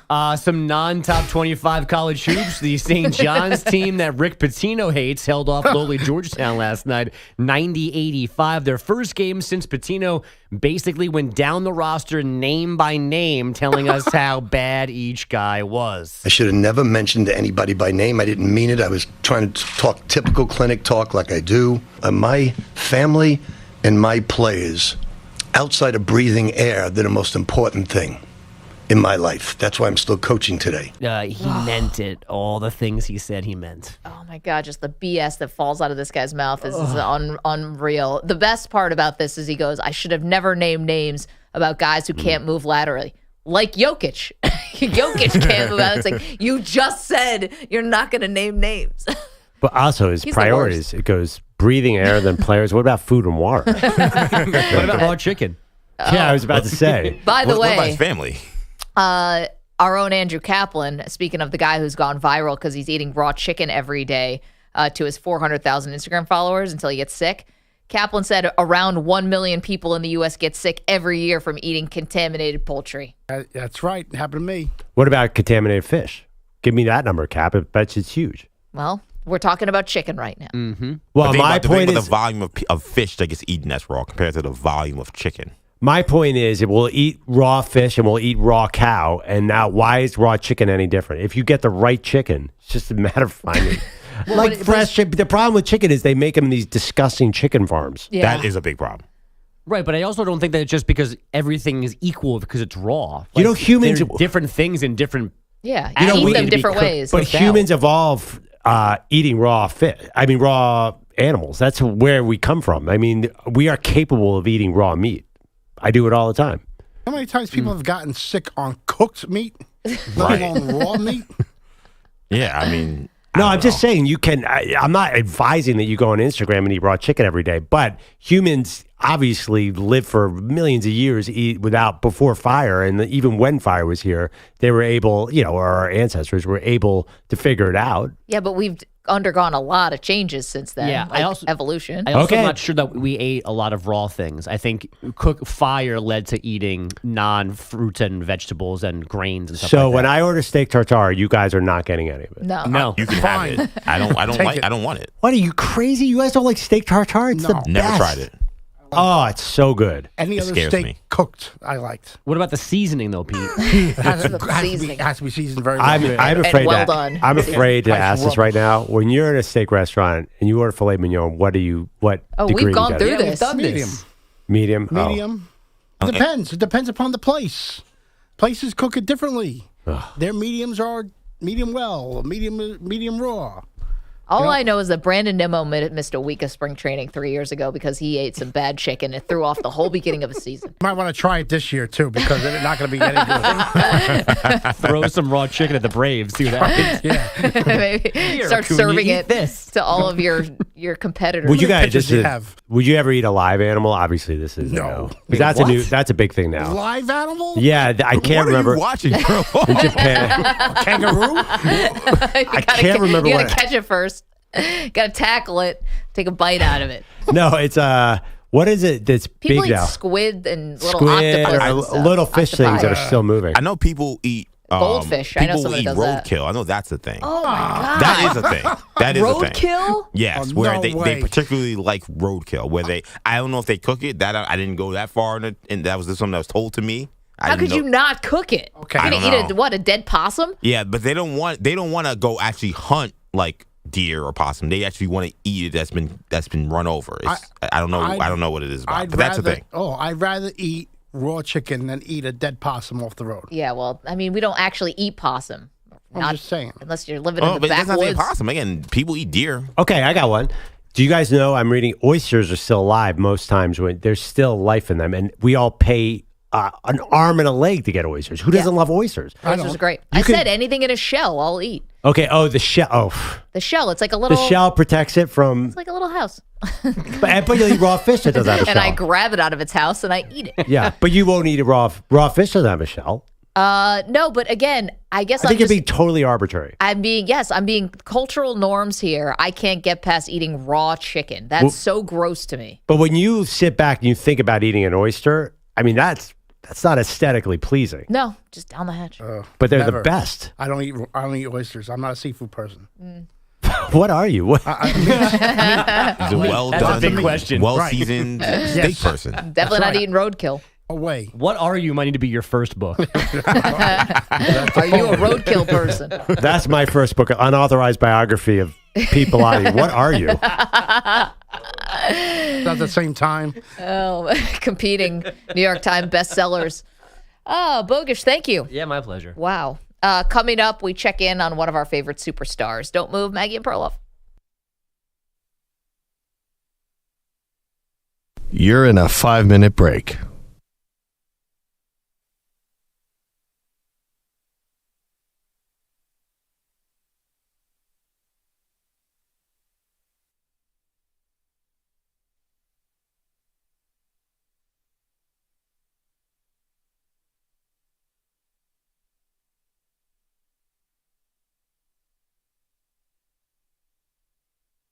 Four minutes, 30 seconds remaining.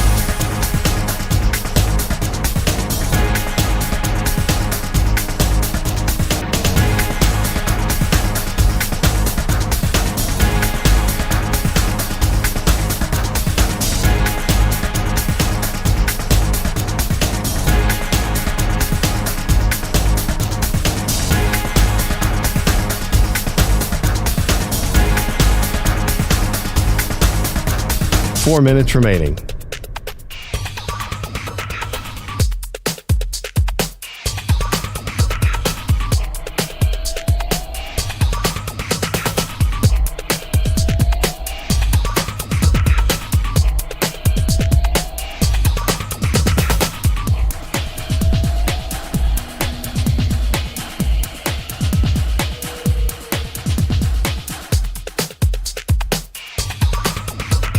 Three minutes, 30 seconds remaining.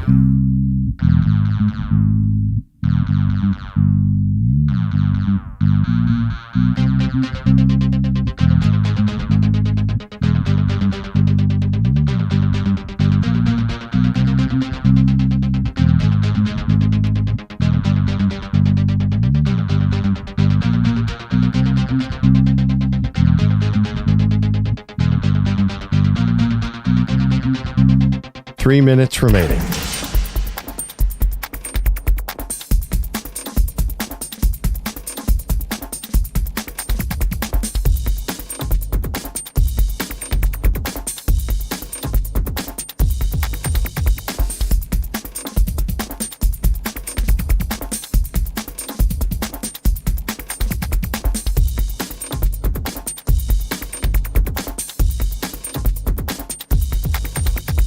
Two minutes, 30 seconds remaining.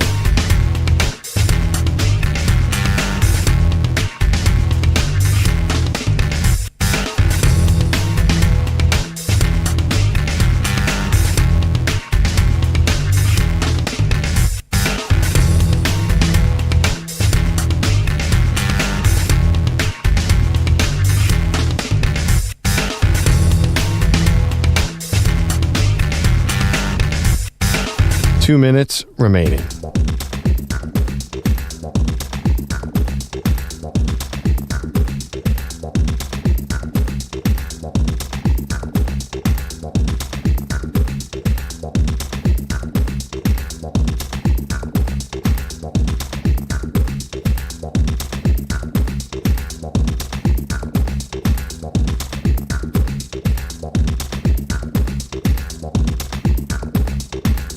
One minute, 30 seconds remaining.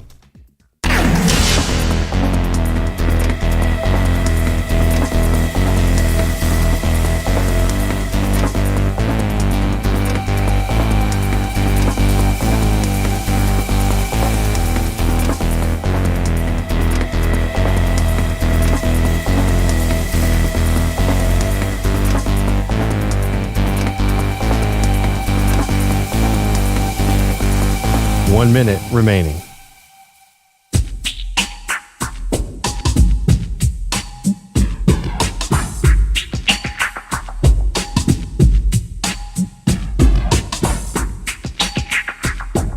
45 seconds remaining.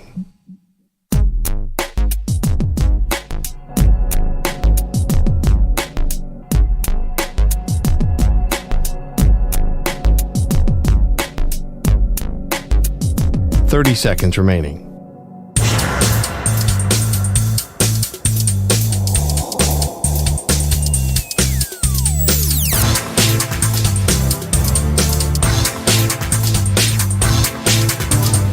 Seconds.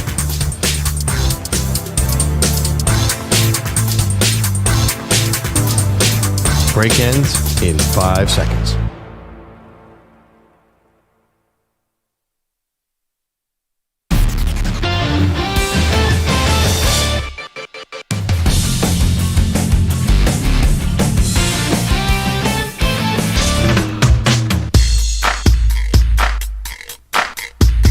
Back on Maggie and Perloff, real quick, Pete. There's I have a list of 8 animals that are often eaten live around the world.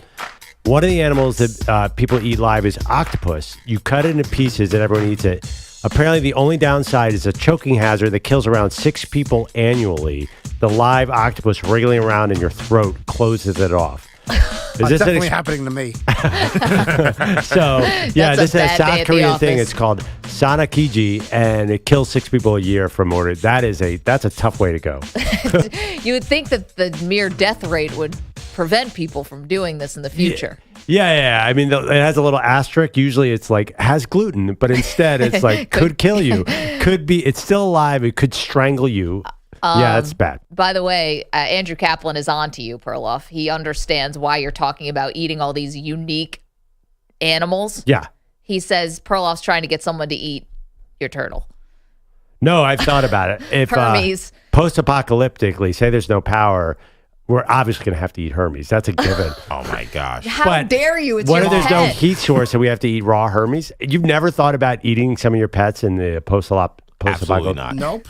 You can't eat your pet. Your pet's got to go with you. You got to save the pet at all costs. Love you, Lita. You're not going anywhere. But dogs have personalities. Hermes isn't even going to know what's happening. You had to rush home from vacation to feed Hermes. Yeah, I mean, I love him. Don't get me wrong, but have you ever had? By the way, that's another Crying animal. as you eat them, like Hermes, I love you.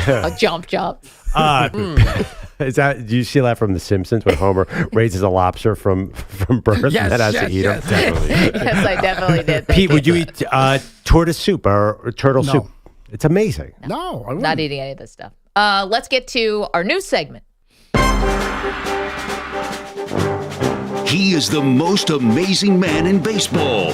Here is what Shohei Ohtani did today. We are going to be checking in on Shohei Ohtani as necessary. We did not run this one by Pete. No, come on. Shohei Ohtani will be ready for opening day. Really? We're going to have an update on him every day? Yep. Oh, what a Dude, I had to reminder. sit through Aaron Rodgers for 6 months. You're going to have to sit through Shohei. Well, it wasn't pleasant for anybody. Yeah, we didn't get joy out I of did that a either. poem Perloff. on it. Meanwhile, yes, Shohei Ohtani will be ready for opening day. According to him, he wants to take 50 at-bats in spring training, but not all of them have to come in games. It could be simulated games. It could be some live BP. He's going to get the 50 ABs in. He's going to be ready for when Pete's second favorite thing happens, which is them opening the season in South Korea. So it's like his contract. He's spreading out his at-bats. Yeah, he's spread out the at-bats in spring training, and he'll be DHing, and he's going to be ready to go. So that's your Shohei Ohtani update for today. Right. Another baseball update. Apparently, they've lost power right now at the Philadelphia Phillies complex, and a bird has pooped on Aaron Nola's shoulder. Good luck right there. That's good. That's good. That's what I said to Maggie. Yeah, it's great. Especially for a pitcher. I don't know if it was on the pitching shoulder. The bird poops right on the shoulder on photo day. I smell another World Series loss. I remember leaving a high school game or a middle school game, and I saw a teammate get bird poop just right on his head, walking right next to me. I mean, if this was Perloff, he would then eat the bird. Live and raw. Okay. Thank you to EJ Stewart. Thank you to Pete Bellotti, Andrew Bogusch, Andrew Kaplan, Weedo's Coffee Drinkers. See you tomorrow.